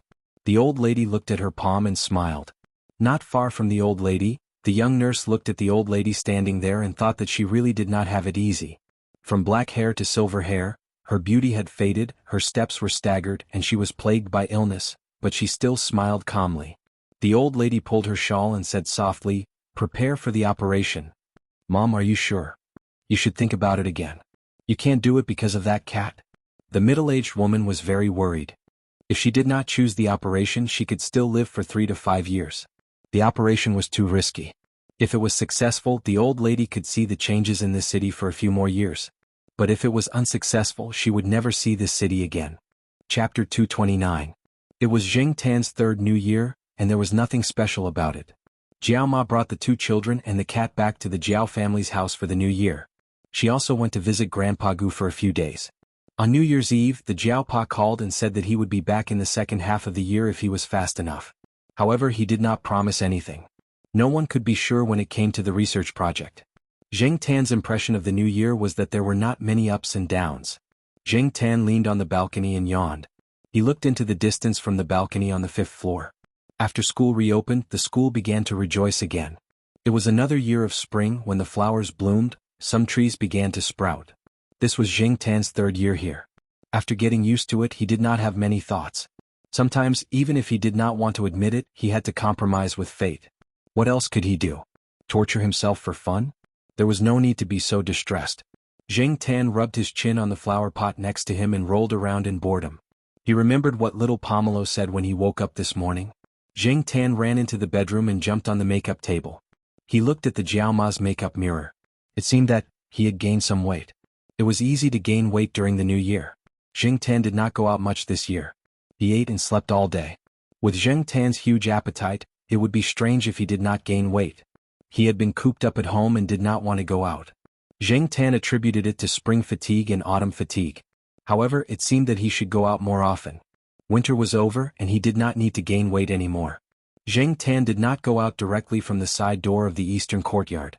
Instead, he walked around the school. When he passed by a small path, he happened to hear Zheng Jing, the only female graduate student under the Jiao Pa, complaining about the inappropriate behavior of some teachers in the school.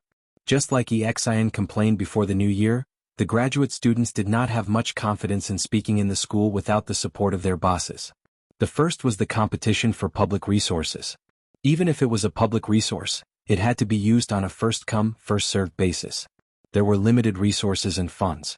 Whoever had the ability would be the first to use them and occupy them. But now Zheng Tan listens to Zheng Jing's complaints.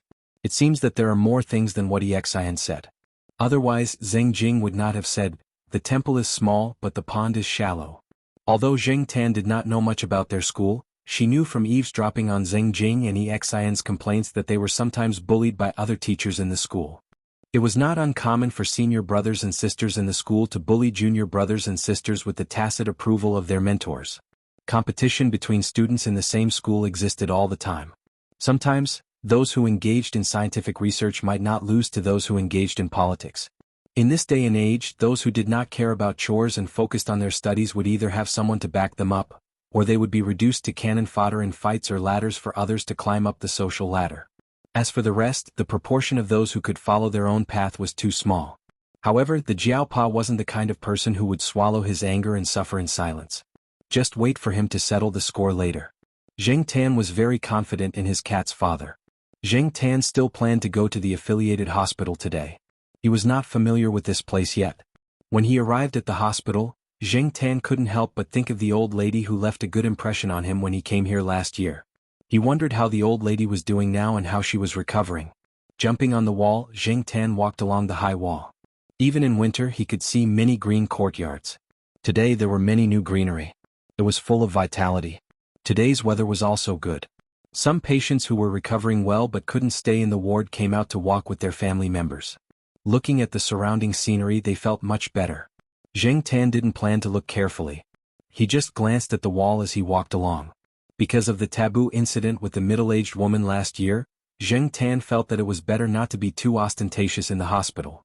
Although he didn't look carefully and his footsteps were hurried, what surprised Zheng Tan was that he was stopped by someone after a few steps. At first, Zheng Tan didn't think it was him. It wasn't until the person called the black cat on the wall a few times that Zheng Tan looked over. The person who called out to Zheng Tan was a young nurse. She wasn't the one he saw last year.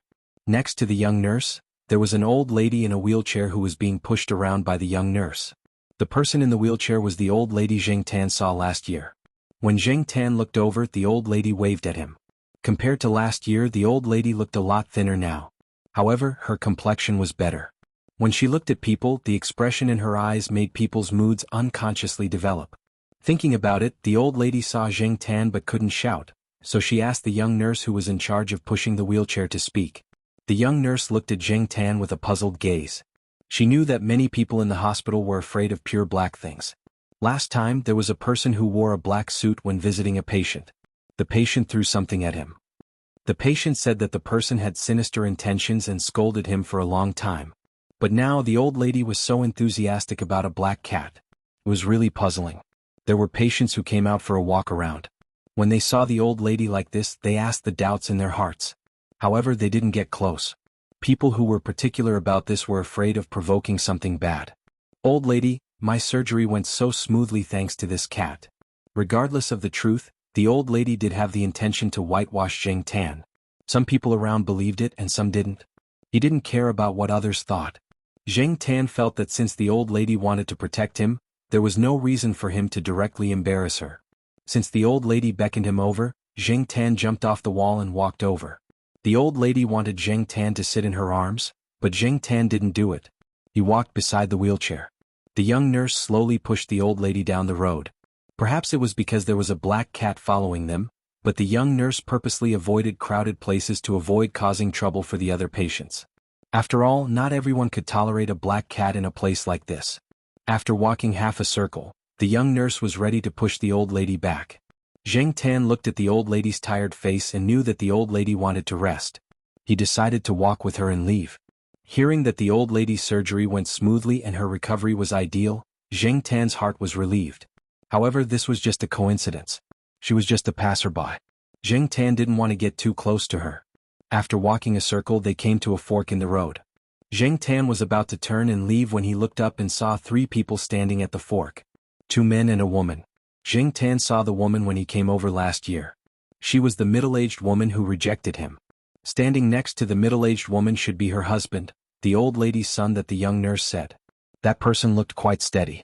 He should be the kind of person who stood at the top and gave out orders on a daily basis. At the moment, the couple was talking to a young man in his 20s. Looking at the couple, the young man should have some status. Otherwise, the couple wouldn't treat him like this. This was the thought of the people around, including the young nurse who pushed the wheelchair when they saw this scene. Your son came to see you again. The young nurse saw the people standing at the fork and said with a smile. She knew that the old lady had a very capable son. She heard that he was the boss of a big company. He was usually very busy, but when he had time, he would come to the hospital to see the old lady, especially during the days of the old lady's surgery. He was almost always with the old lady. If it weren't for the old lady's insistence, this person would have sent more people to take care of her. Previously, he was prepared to arrange for the operation abroad, but the old lady refused. In general, he was a filial son. The old lady was also very satisfied with this son, and the smile on her face deepened. However, standing next to the wheelchair, Zheng Tan's heart was in turmoil. He just glanced at the couple and didn't pay attention to them anymore. His focus was on the young man. That young man, how to describe it, was dressed in a suit and leather shoes. His hair was meticulously combed, and he had put in a lot of thought into his clothes. When he spoke to the couple, his smile was appropriate, not humble, not ostentatious. At first glance, people would definitely think that this person must have been taught by a big family with a very good background. Even if he didn't have a big family background, he was a social elite with a high level of knowledge, quality, responsibility, goals, contributions, and achievements. However, this social elite that everyone thought was well-educated and polite, in Zheng Tan's eyes, was a high-level liar with godlike acting skills.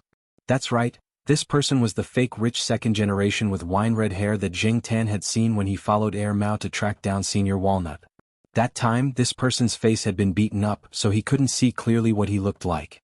Thinking about the fake ID photo in Senior Walnut's hands and comparing it to this person's appearance now, the difference between the two was too big. Zheng Tan looked carefully a few times. Although there was no evidence to prove that this person was the same red-haired person from last time, Zheng Tan felt that this was the same person. Sometimes, a change in temperament or a change in hairstyle could make a completely different person. However, Zheng Tan now knew that temperament could also be faked. And this person could change without any trace, using his acting skills to perfection. Jing Tan couldn't help but sigh again. It was a pity that this person didn't go into acting. However, if this person was really a liar, could he have fooled the couple so easily? Judging from the young nurse pushing the wheelchair, Zheng Tan didn't think that the couple would believe people so easily. Just as he was thinking, Zheng Tan noticed a detail. Although the middle-aged woman didn't say much and just stood there listening to her husband talk to the young man in front of her, her eyes intentionally or unintentionally swept over the man's cufflinks. Most people wouldn't pay much attention to cufflinks, but men with a certain social status would pay attention to these small details. A small cufflink could be an obvious sign of a woman's good taste. Some people even said that in this era without aristocrats, cufflinks could make a yuppie man elegant. Zheng Tan used to be a rich second-generation heir, and he had made his way into some circles. He had attended many parties, and before one of the parties, he had heard from a playmate who was helping him pick out a dress about the cufflinks. It was because of this that Zheng Tan knew about some of the things that he usually did not pay attention to. Now, the middle-aged woman's behavior reminded Zheng Tan of these details. Jiao Pa often told Jiao Yuan that details determine success or failure. This high-level liar could be successful because he took care of these details to perfection. Looking at the swindler who was chatting with the couple, Zheng Tan was once again in awe of him. In this day and age, whether it was a street sweeper or a social elite, there were specializations in the field and development of other skills. Who would have thought that this person who was just a fake rich second generation before the new year would suddenly become a social elite? His appearance and temperament told people that he was very cultured and cultured. He was a high-class social elite who had received an excellent education. It was because he understood the other side that the contrast was so great. Zheng Tan squatted there and kept staring at the man. After the three of them finished talking, the social elite came over to greet the old lady. He also seemed to casually ask about the black cat that was squatting next to him. Knowing that the cat was just a coincidence, the man didn't ask any more questions. When he left, the social elite glanced at Zheng Tan again and then walked to a building in the hospital, saying that he was going to get the medical report. Chapter 230. In fact, Zheng Tan had hesitated whether or not he should tell Senior Walnut, but in the end he gave up. Generally speaking, he didn't have any enmity with that high-level swindler. That person's actions on the mountain could actually be considered as helping him.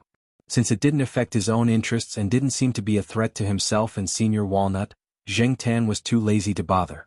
In the following period of time, Zheng Tan didn't see that high-level swindler when he left the affiliated hospital. There were too many people who came to the affiliated hospital for treatment every day. After all, this was a real tertiary grade A hospital. There were so many people who came to see a doctor or were already hospitalized here that Zheng Tan couldn't see them all. Even that old lady, it was rare for him to see her once in 3 times. It could only be said that he was lucky and coincidental to have met her before. As for that high-level swindler, as the days passed, Zheng Tan didn't think about him anymore. Zheng Tan was too lazy to pay too much attention to people and things that had nothing to do with his life. On this day, Zheng Tan once again came to a place he hadn't been to for a long time, the night building. The person who brought Zheng Tan here was Celestine, and the person with Celestine was his wife. It was rare to see Celestine bring his wife to a place like the night building. Although the night building was completely different from the other messy clubs, nightclubs and bars, Celestine's wife looked like an honest person. She was also the kind of girl who was well-behaved when she was a student. She rarely went out in the middle of the night and basically never went to a nightclub or bar. Celestine's wife wasn't a particularly beautiful person. Her appearance could only be considered average, but she was very kind, virtuous, and took care of the family. When Celestine chatted with some friends before he got married, he said that marriage was for the sake of the future. Finally, he found such a suitable wife, and Celestine was quite satisfied with this wife. Looking at Celestine's current routine, it was clear that it wasn't as messy as before. He went to bed and woke up early, and it had been a long time since he came to the night building. The reason why he was here today was actually for a performance at the East Palace tonight. Tonight, the band performing at the East Palace was a foreign band. They combined traditional and old-fashioned blues with urban blues and formed their own style. They might not be famous among some young people in their teens or 20s, but in terms of international fame, they were much better than some of the so-called popular bands in China. Of course, there were many people who liked this band in China. Celestine's wife was one of them. It was not that Mrs. Wei liked blues music, but she had read a book written by the lead singer of this band. That was why she liked this band. This was also the main reason why Celestine, who had been upgraded to a good husband and rarely went out at night, brought his wife here. And about coming to the night building, Celestine finally remembered Jing Tan. He drove his wife to Tsinghua University, picked up Jing Tan and went to the night building. Celestine brought his wife here. Jing Tan certainly didn't want to be a third wheel. Besides, he had his own private room in the night building, so he didn't want to disturb the couple. However, Celestine was afraid that Jing Tan would be bored alone, so he asked Jing Tan if he wanted to find some friends to play with. Jing Tan thought about it. He couldn't find animals now, but he could find people. Therefore, Ajin and the others who were resting at home got up after receiving the phone call. They had been busy these 2 days.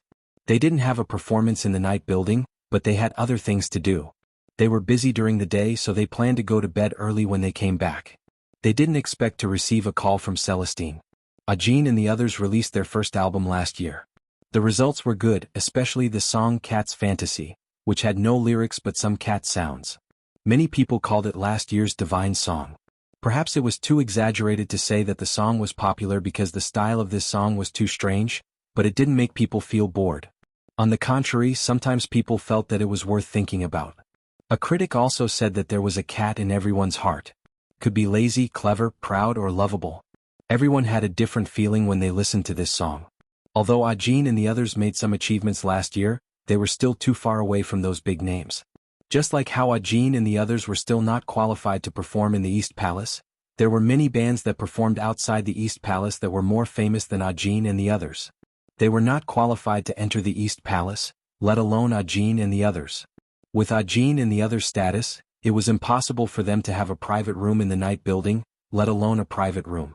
Now that someone told them that there was such an opportunity in front of them, they were naturally quite happy.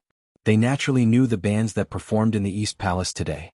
Being able to listen to these masters' performances and learn something from them would be very beneficial for their future development. Hey Ajin, was it really Mr. Wei who invited us?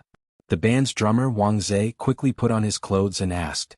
Although the people in the night building called Celestine Brother Ling, Ajin and the others now directly called him Mr. Wei when they met Celestine with some reverence. The others beside him also waited for Ajin to explain. The phone call was from Mr. Wei. He only asked if we were going to watch the performance.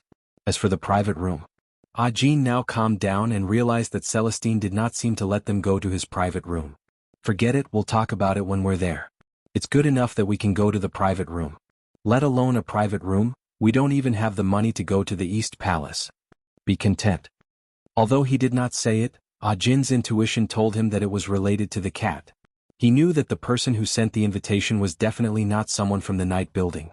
Otherwise, they would not have waited until now to say it. Even when their results were released, they did not hear any movement from the other side.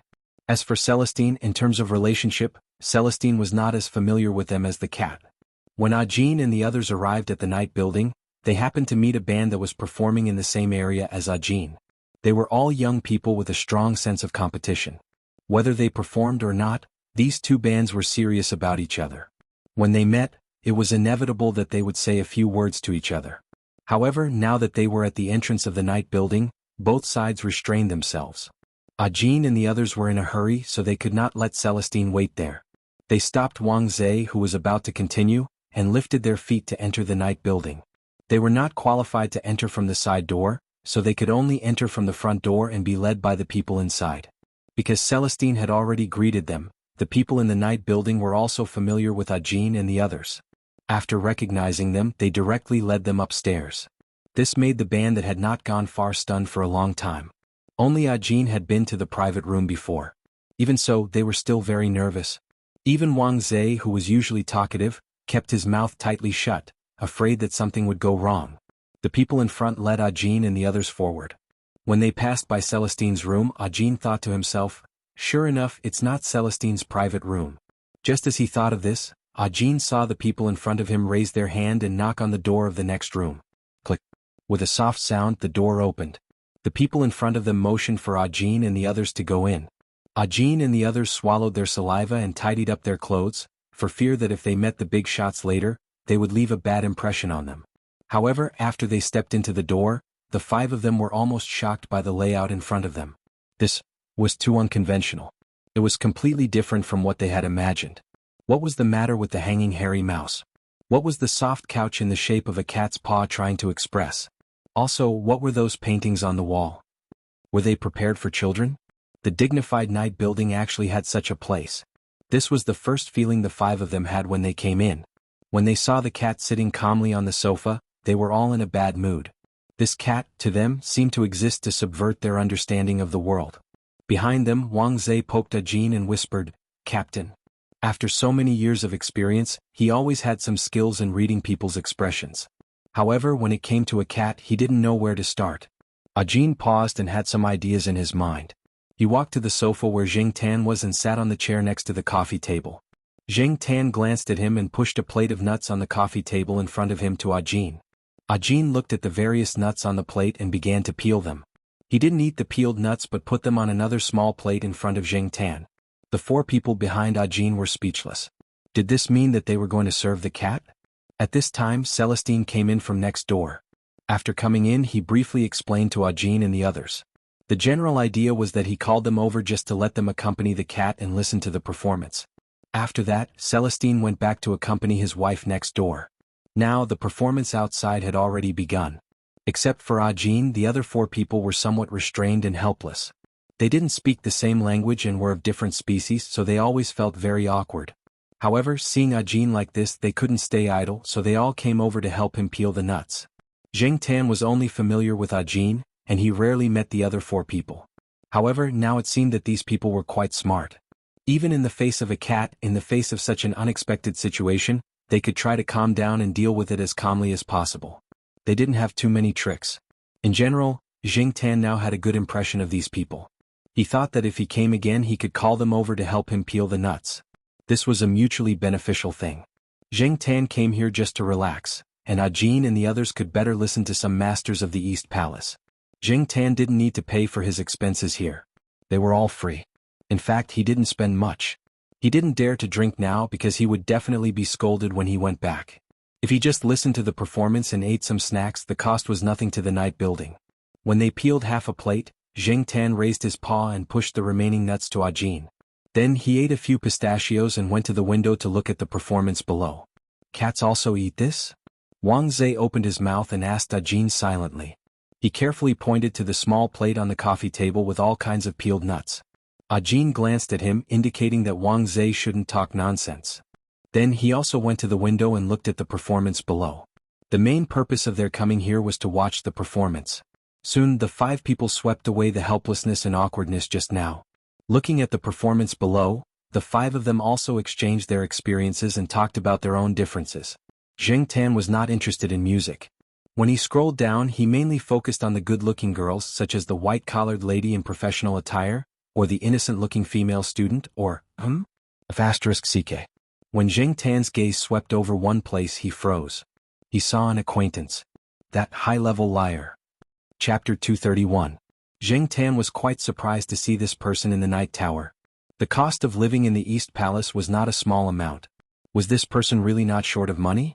These days, swindlers lived a much better life than white-collar workers who worked hard in offices. They drove luxury cars, flirted with high-quality girls, and often lingered in expensive places. Even Jing Tan could not help but sigh at the difference. The person did not notice Jing Tan's gaze. Perhaps even if he did, he was used to attracting attention in the venue below. In fact, from the light and angle, it was not easy for the people below to see the situation in the private room above. Even if they could, Jing Tan did not care. He was not afraid of being seen. Now, compared to the music he could not appreciate, Jing Tan was more curious about the identity of this swindler. Today the performance at the East Palace ended around 10:30. Some people would leave, but for others their nightlife had just begun. They were still active and would be active until 2 or 3 in the morning. Celestine, who had a family, would not stay here for long.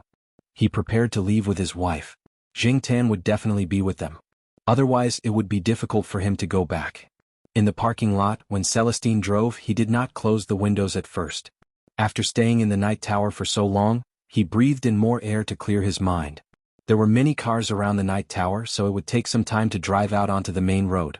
Jing Tan stood up and looked outside through the half-open rear window. He looked around and his gaze fell on a car not far in front of him. Jing Tan did not see the brand of the car, nor could he remember the type of car. However, Jing Tan was sure that the car was not cheap. It was different from the luxury sports car that Walnut and the others were looking for. This car was more business-oriented and stable. It was more suitable for the identity of the swindler. Zheng Tan did not expect to meet the high-level swindler twice by hitching a ride with Celestine. It was a bit too much to say that enemies were bound to meet on a narrow road. After all, there was no hatred. At this moment, the high-level swindler in Zheng Tan's eyes was very gentlemanly, opening the car door for the hot lady. He closed the door and walked over to the driver's seat. Just as he was about to open the door, he paused and looked at the car that was slowly driving by.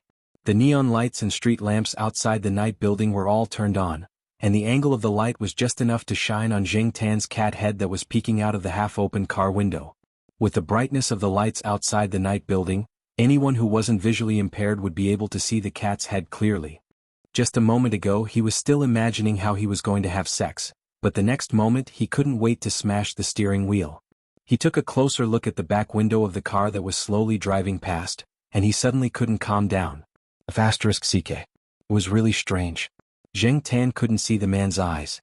The light reflected from the man's glasses covered his eyes. However, Zheng Tan noticed that when the man looked in his direction, there was a momentary stiffness, as if he had seen something impossible. However, the man quickly covered it up, as if that momentary stiffness was just an illusion under the neon lights. Driving out of the night building's parking lot, the car sped up and the windows were closed. When Zheng Tan looked back, he didn't see the man's car. Although he had met the man twice tonight, Zheng Tan didn't think that he would have anything to do with the swindler. He didn't think that the swindler would go so far as to trick the Jiao family. After returning to the villa complex, Zheng Tan's life continued at a normal pace. He did what he was supposed to do, and there were no ripples caused by the swindler. The flowers were blooming in spring and there were more insects. Just look at the active birds in the surroundings. However, around the villa complex, not only were the birds active, there were also cats. When the sheriff and Huang saw the jumping insects on the ground, they were as excited as Tong seeing its favorite poop. De Pang, who was sent out by his grandmother, probably wanted to find a quiet place to sleep without being disturbed, so he climbed up the crabapple tree nearby. Then there was the scene that Zheng Tan saw of a dragon Li pressing down on a crabapple tree. This crabapple tree wasn't very thick in Zheng Tan's eyes. He heard that there was a small path here a long time ago, and crabapple trees were planted on both sides of the path. However, when the school was built, most of the crabapple trees were dug up, leaving only a few. After so many years, this was the only remaining crabapple tree. Now the only crabapple tree was being pressed down by the fat man De Pang. Zheng Tan saw that the branches looked like they were about to break. Sure enough, cats were a big killer for plants. In places where cats were often active, plants had to be resistant to bites, scratches and pressure. After watching the sheriff and the others eat a few insects of unknown species in the villa complex, Zheng Tan ran out of the house for a walk. It was such a good time to come out for a walk. Only then would one feel that the day was so complete. After passing by the affiliated hospital, Zheng Tan walked along the flower beds and walls on the side of the street. The area near the hospital was not noisy.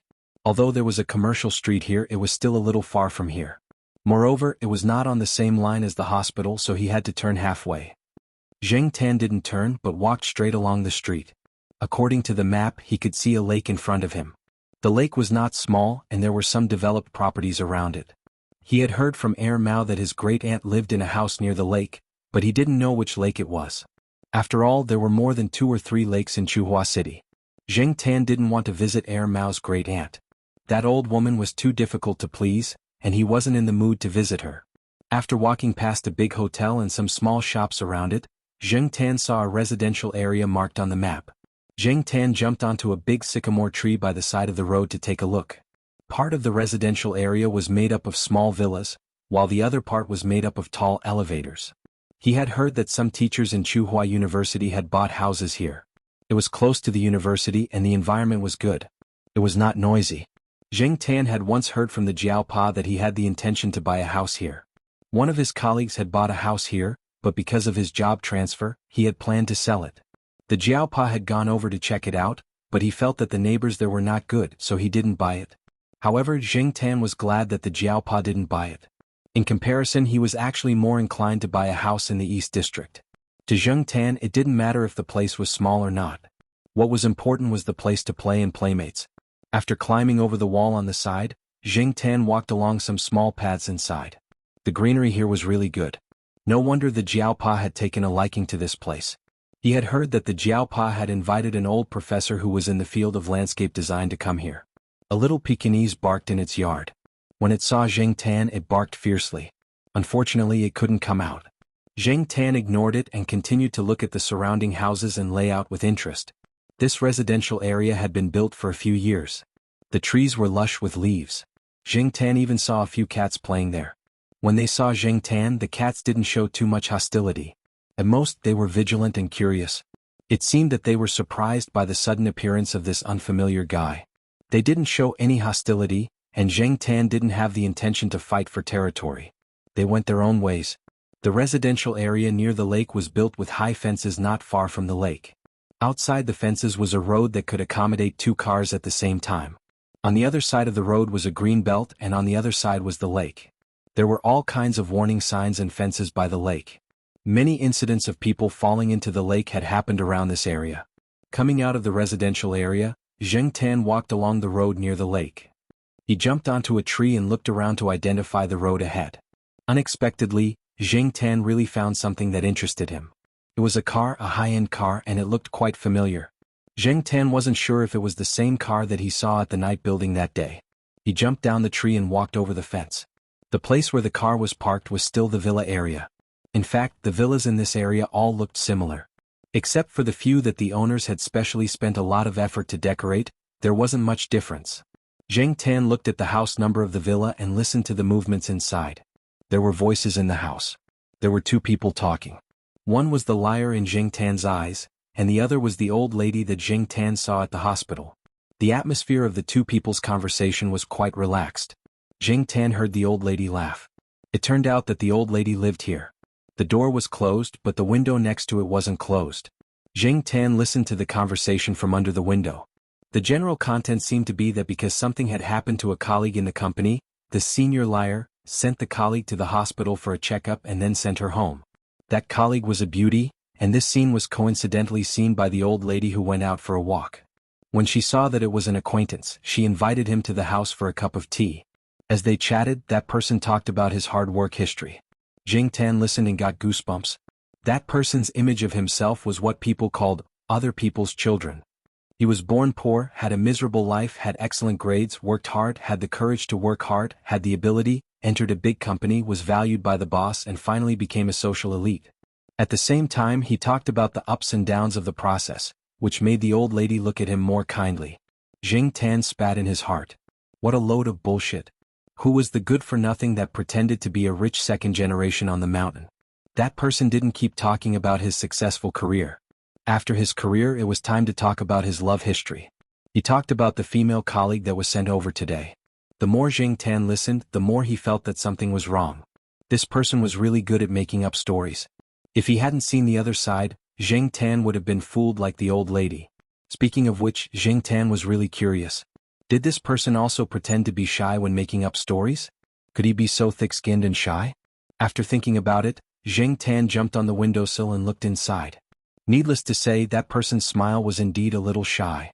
The old lady was amused and remembered the past.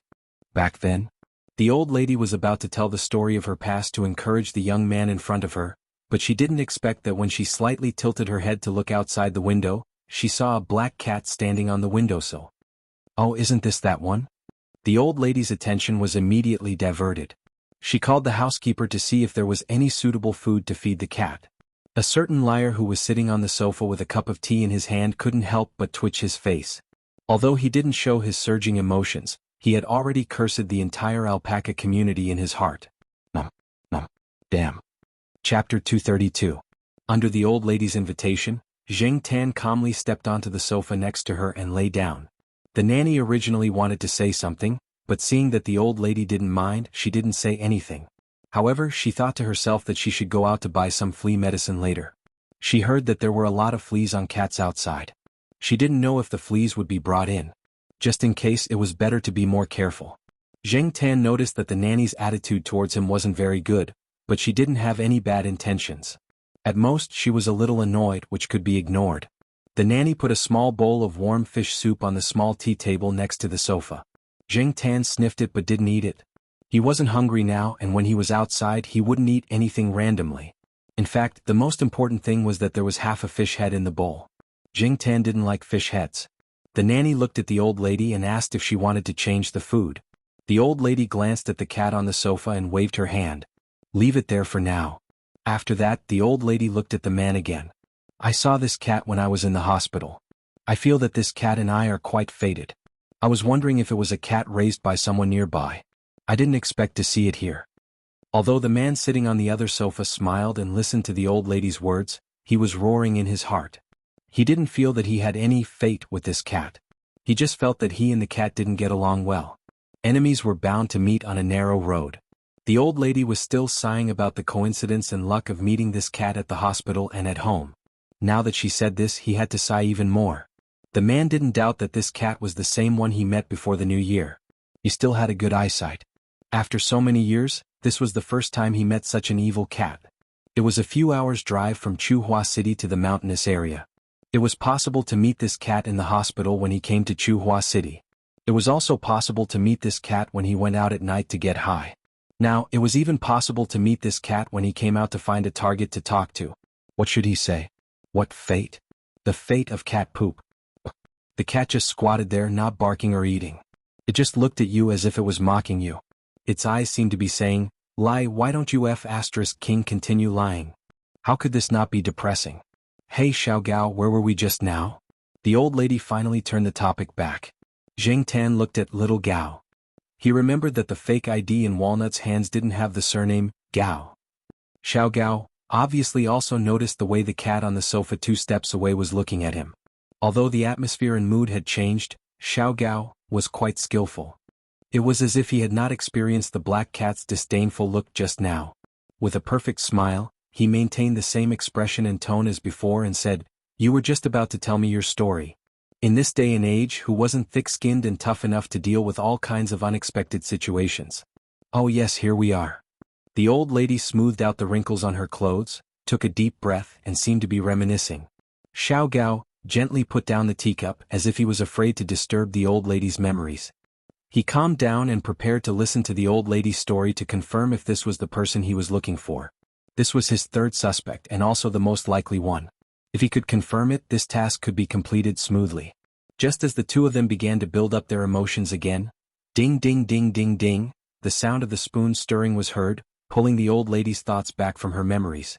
She looked up and saw that the black cat was standing up. One of its front paws was supporting itself on the armrest of the sofa, while the other paw was fiddling with the porcelain spoon in the bowl of fish soup on the small tea table next to it. The old lady didn't blame Jing Tan. Instead, she smiled kindly and raised her hand to pat Jing Tan's head. Jing Tan dodged, but he didn't fiddle with the spoon again. He seemed to be very well behaved as he sat on the sofa. When the old lady started to talk about the past with Xiaogao, Jing Tan's side started to rumble again.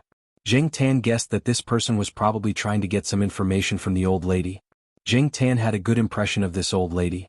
On the contrary, when he saw this pretentious young man wearing a thick mask in front of him, Jing Tan couldn't help but want to make things difficult for him. Obviously, Jing Tan had succeeded in making things difficult for him. Even if Xiaogao still maintained a nearly perfect expression on his face, he actually wanted to hold his chest and vomit blood. Many times, opportunities didn't come so easily. They couldn't appear abrupt and they couldn't make people wary. If they missed one, they would have to wait for who knows how long before they could find the next good opportunity. For Xiaogao, this task, in his opinion, had progressed to this point without any difficulty. It was easy to get information, but he didn't expect that after the appearance of this cat, things wouldn't go so smoothly. He was against the black cat, wasn't he? No wonder he always heard people say that encountering a black cat was unlucky. Xiaogao now had a deep understanding. After encountering the black cat that night, he left the night building, and on the way his car tire burst once. He was really unlucky. After being interrupted by Jing Tan several times, the old lady lost interest in continuing to recall, but she didn't have any dissatisfaction with Jing Tan. She only said to Xiaogao, "Young man, you have to seize the opportunity. I missed it when I was young. Even if I regret it now, it won't help." Xiaogao's eyes flashed slightly, but he didn't continue to ask too much. So much time had passed, so he politely said goodbye to the old lady. When he left, he seemed to inadvertently glance at the black cat on the sofa. Jing Tan stared back at him, but intuition told him that this guy was actually full of tricks, and was probably thinking about how to fight back in the future. After Xiao Gao left, the old lady took Jing Tan to the backyard to see the flowers she planted.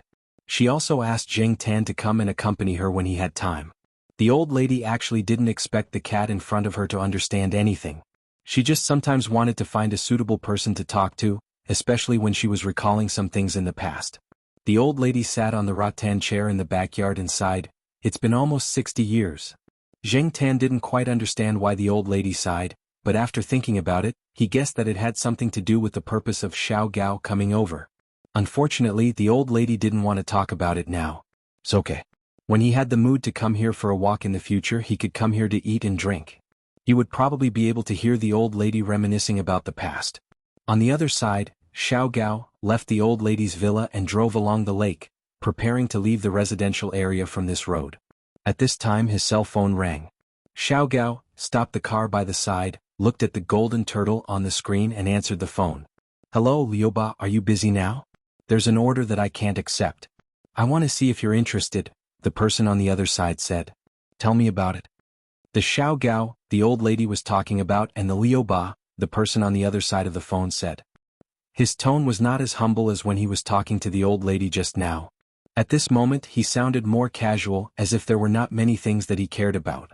After hearing a few words from the person on the other side of the phone, Liuba interrupted. The money is too little and it's too boring. I won't accept it. Well, I also guessed that you would reject it. I'll find someone else, the golden turtle said. In fact, when he decided to make the call, he thought that Liuba probably wouldn't be interested in this order. The reward for this order was a big order for others, but for Liuba, it was not even comparable to the small orders he did 5 years ago. Liuba was a well-known person in the circle of private detectives. It was said that when he was still a child, he began to help people catch mistresses, find evidence and make money. Now, he could be said to be very experienced and had a strong understanding. The success rate of taking orders was quite high, and he kept his mouth shut. Similarly, the reward was also high. Even if the reward was sometimes ridiculously high, there was still an endless stream of people looking for him. In China, there were actually laws and regulations that explicitly prohibited the existence of private detectives. Therefore, until now, this industry could not be openly registered. However, in the social reality, there was a need for private detectives to develop, and it was easy for them to take advantage of loopholes. These days, there were more and more people who relied on this industry to make a living. However, every industry was divided into 3, 6, and 9 levels. In this special circle, Liuba was a legendary person. There were too many legends and rumors about him, but it was limited to this small circle, and outsiders did not know much about him. From the beginning of small order to now only taking on some big orders, Liuba could be said to be standing at the top of the pyramid in this circle. As for Golden Turtle, it was also a code name, but in terms of fame, it was far less famous than Liuba. Golden Turtle was now doing nothing in a marriage consulting firm, and he secretly took on some jobs such as investigating mistresses and obtaining divorce evidence. These jobs were easy to do and he could earn money quickly. Generally, he would not cause any big trouble. Sometimes, when he met some rich people, he would also make a lot of money. Of course, Golden Turtle knew that what they were doing now was just the leftovers of Liuba. Speaking of which, Liuba could be considered Golden Turtle as half-master, but in terms of age, Golden Turtle was actually 10 years older than Liuba. What's wrong? Are you in trouble? Could it be that some ignorant person offended you again? Golden Turtle could tell from the other party's words that this person was not in a good mood. Liuba sneered, "You speak as if I'm a scourge. Let me think. The last person who offended you suddenly fainted when he was having sex with his wife. The guy who offended you suddenly coughed up blood during an interview, causing the public to speculate about him. The guy who offended you suddenly coughed up blood during an interview, causing the public to speculate about him. The guy who offended you before that suddenly broke his arm when he was dancing. I don't know if he's out of the hospital now. Sai, this is only what I know. I believe and deeply believe that these people are only a small part of you. There are still a lot of people I don't know about. So, I'm curious. Which unlucky person offended you this time?" Liuba chewed gum and blew a bubble. When the bubble burst, she slowly said, "A cat." "What?" I said, "The one who caused me trouble this time was a cat." Chapter 233. Although the man and the cat hated each other, Liuba usually wouldn't care about anything else before she completed the task at hand. Even if she had a personal grudge against someone or didn't like them, she wouldn't immediately seek revenge. The task at hand was more important. Therefore, Zheng Tan's life was still peaceful for a period of time. Sometimes he would wander around the residential area by the lake. If he went there in the afternoon, he could have afternoon tea and temporarily fill his stomach. What Zheng Tan wanted to do was listen to the old lady's complaints. The old lady's son would often visit her. Even if he could not make it, he would call to ask about her. The family hired a nanny to take care of the old lady. For the old lady, other than going out for a walk, eating, drinking and sleeping at home, she was very bored. She could not go on long trips because her body had not fully recovered. Therefore Zheng Tan became a good listener. From the old lady's words, Zheng Tan knew that Xiao Gao had come twice, but Zheng Tan did not meet him. When Zheng Tan heard the old lady say that she had a pleasant conversation with Xiao Gao, she knew that the old lady must have been tricked into revealing something. Usually when they had a pleasant conversation, they would not be too vigilant or defensive. Thinking about the thick-skinned Xiao Gao, with his superb acting skills, and then looking at the old lady, it was easy to imagine what kind of pleasant conversation would be like without Zheng Tan's interference. Xiao Gao was probably overjoyed. However, Xiao Gao did not appear again in recent days. Without Xiao Gao to chat with the old lady, Zheng Tan would occasionally hear the old lady's sighs when he came over, as well as the things that she had hidden deep in her memory because of Xiao Gao. The old lady said that when she was young, she had a relationship and almost had a positive outcome. Unfortunately, due to some reasons, they separated. Although they still communicated through letters for a few years, another accident happened. Since then, the old lady moved to Chuhua City, and there was no news of the other party. Zheng Tan felt that the old lady must be quite lonely now. Although her son had always been concerned about her because he was too busy with work, the old lady didn't let him come over often. She also asked her daughter-in-law to take care of him more. She only needed to hire a nanny. As for her grandson, he had been sent to study abroad and was rarely seen all year round. Occasionally he would make an overseas call. Zheng Tan had heard from the old men and women in the courtyard that people nowadays like to send their parents to the old folks' home to save time. However, these old men and women would rather die of old age than go to the old folks' home. Zheng Tan didn't know what a nursing home was like, but he often heard from the people in the compound that many elderly people hated that place. It was not as good as the news said. Some old people could only sit in front of the window every day silently looking out. Perhaps they hoped that their relatives would visit them often, but most of the time they were disappointed. There were also some old people whose memory deteriorated as they grew older. After staying in the nursing home for a long time, they didn't even recognize their relatives. If they stayed longer, they might forget their biological children. For example, the old lady's family. Her son was a well-known entrepreneur in Chuhua City and was filial enough. Although he couldn't come over often, he couldn't wait to hire 8 or 10 nannies for the old lady. In front of her son and daughter-in-law, the old lady would definitely be good, but in her heart, she was actually quite lonely. After all, nannies were not family. Little black cat, do you think I should get a pet like a cat or a dog? But at my age, I don't know how long I have left to live. What if I can't take care of them when the time comes? The old lady looked at Zheng Tan and said. Zheng Tan avoided the old lady's hand that reached out to touch the cat's head. He thought to himself, how am I small? In fact, Zheng Tan had seen many people in the same situation as this old lady. In the courtyard, there were many old people whose spouses had passed away early, and their children were not by their side. For example, Depang's old lady.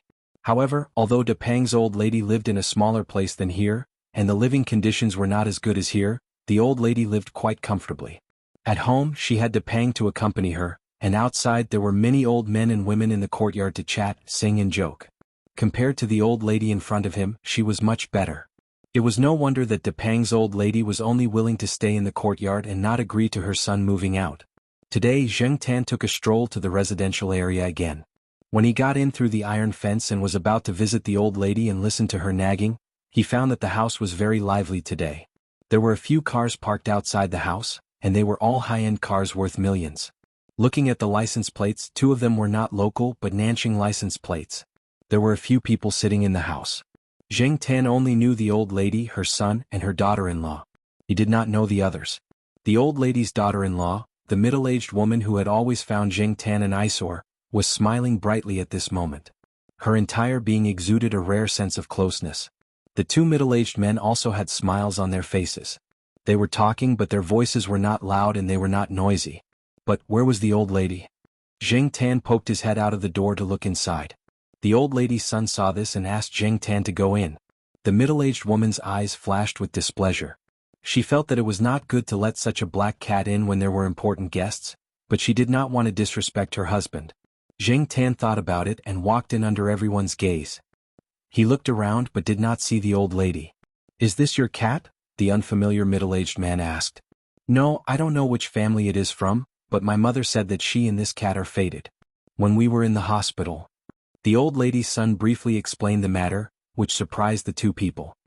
"Although it doesn't look like a famous cat, it doesn't look like a stray cat either. It is so strong and it is not afraid of people. It looks like it is quite intelligent." The stranger laughed. Zheng Tan listened to the two people and was not in a hurry to find the old lady. He saw that there was a closed room on the first floor. That was where the old lady usually took her lunch break. She was probably in there now.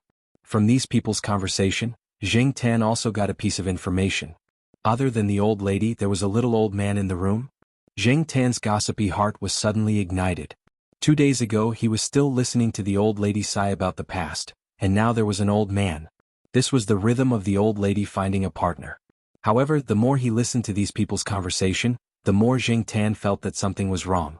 It turned out that this old man was the one that the old lady had been sighing about some time ago. He heard that these two old people were engaged when they were young, but then they went their separate ways. It had been almost 60 years since they separated. According to the conversation in the living room, these two old people who were still single wanted to get back together again. In fact, what surprised Zheng Tan the most was not that these two old people had gotten back together after 60 years, but what the unfamiliar middle-aged man said when he talked about Xiao Gao. The middle-aged man said that Xiao Gao was a department manager in his company. Some time ago he was in contact with the old lady's son. Now he was transferred to another place, so he was no longer in charge of some business in Chuhua City. Soon there would be new people coming to contact them. Hearing the other party say this, the old lady's son did not ask any more questions. He even praised Xiao Gao as a very good and capable young man. Zheng Tan carefully observed the unfamiliar middle-aged man. The other party did not have any intention to talk about Xiao Gao. After a while he chuckled and left. Zheng Tan thought about some of the things that had happened before. After listening to the conversation, he guessed that the unfamiliar middle-aged man wanted to find someone because of his father, so he contacted Xiao Gao. As for how Xiao Gao made a deal with the other party, how he got the title of department manager, and how he found out, Zheng Tan did not know. He did not need to find out. He also did not believe that the two old people getting back together, that the unfamiliar middle-aged man said was a coincidence. He only needed to look at the results now. In any case, whether or not the two old people getting back together was planned by the other party, now that the two old people had gotten back together, it was a good thing for both old people. The business cooperation between these two successful people would probably take a step forward. No matter how you looked at it, it was a good thing. Zheng Tan did not stay for long and left. He guessed that the two old people who had reunited after almost 60 years would definitely have a lot to talk about. To Zheng Tan, the old lady's family was just a passerby in his life. He did not need to spend too much time and energy on them, even if they were rich and had extraordinary identities. What really mattered was the Jiao family. At night, the 3 Jiao family members and a cat were sitting on the sofa watching a martial arts drama on TV. Zheng Tan was sleepy and kept yawning. Suddenly, he heard little Pomelo beside him say, "There's something wrong with the sound in the drama." Zheng Tan looked at the scene on TV and pricked up his ears to listen. The scene on TV was of the main character in a deep mountain. The background sound was the sound of birds chirping. There were also a few scenes that were dedicated to the birds. Zheng Tan looked at it carefully a few times and did not feel that there was anything wrong with the sound of the birds. Jiao Yuan thought for a while and said, "You are saying that the bird in the drama should be a big cuckoo, but the TV is playing the sound of 4 cuckoo?" "Yes." Little Pomelo nodded. "Hey, you can even see that. You are so observant. I didn't notice it just now." Jiao Yuan patted his thigh excitedly and ran to the master bedroom. He pulled out a book from his father's bookshelf and flipped through it. Then he started to discuss with little Pomelo about the differences between the different species of cuckoos in the rhododendron genus and which species was the cuckoo bird. Jiao Ma did not know much about this, but she did not object to the children's behavior. Sometimes it was good to be serious about something. It was good to watch TV and find bugs occasionally. At least they could learn more from it. As for Zheng Tan, he had seen this kind of bird in school and heard it call out. It was the kind that sang 4 times, which was what little Pomelo said. Zheng Tan was thinking about the cuckoo birds that always jumped around the courtyard tomorrow when he heard Jiao Yuan read. The cuckoo bird and the swallow are both symbols of male virginity. In ancient times, the villagers sacrificed them during the spring festival to pray for fertility. Before Jiao Yuan could finish reading, Jiao Ma slapped the book out of Jiao Yuan's hand and put it on the highest shelf. Watch TV. If you don't want to watch it, take a shower and go to bed. Hearing Jiao Ma's words, Jiao Yuan pursed his lips and went to sit in the living room. Little Pomelo did not say much. She did not really understand what Jiao Yuan was reading, but seeing Jiao Ma's helpless face, she did not ask Jiao Yuan. Zheng Tan tugged at her ears. It was not easy for a child to be so serious. The next day, Zheng Tan didn't go to the residential area by the lake today. She didn't want to disturb the old lady's reunion, so she started to wander around looking for the cuckoos that the two children had mentioned last night. She didn't expect to see those birds that she usually saw today, but she couldn't find a single one today. Zheng Tan wanted to change his path and continue his search. Suddenly he stopped in his tracks and looked diagonally ahead. There was a person standing about 10 meters away. Yesterday he heard that this person was transferred to another place. Today he saw him here.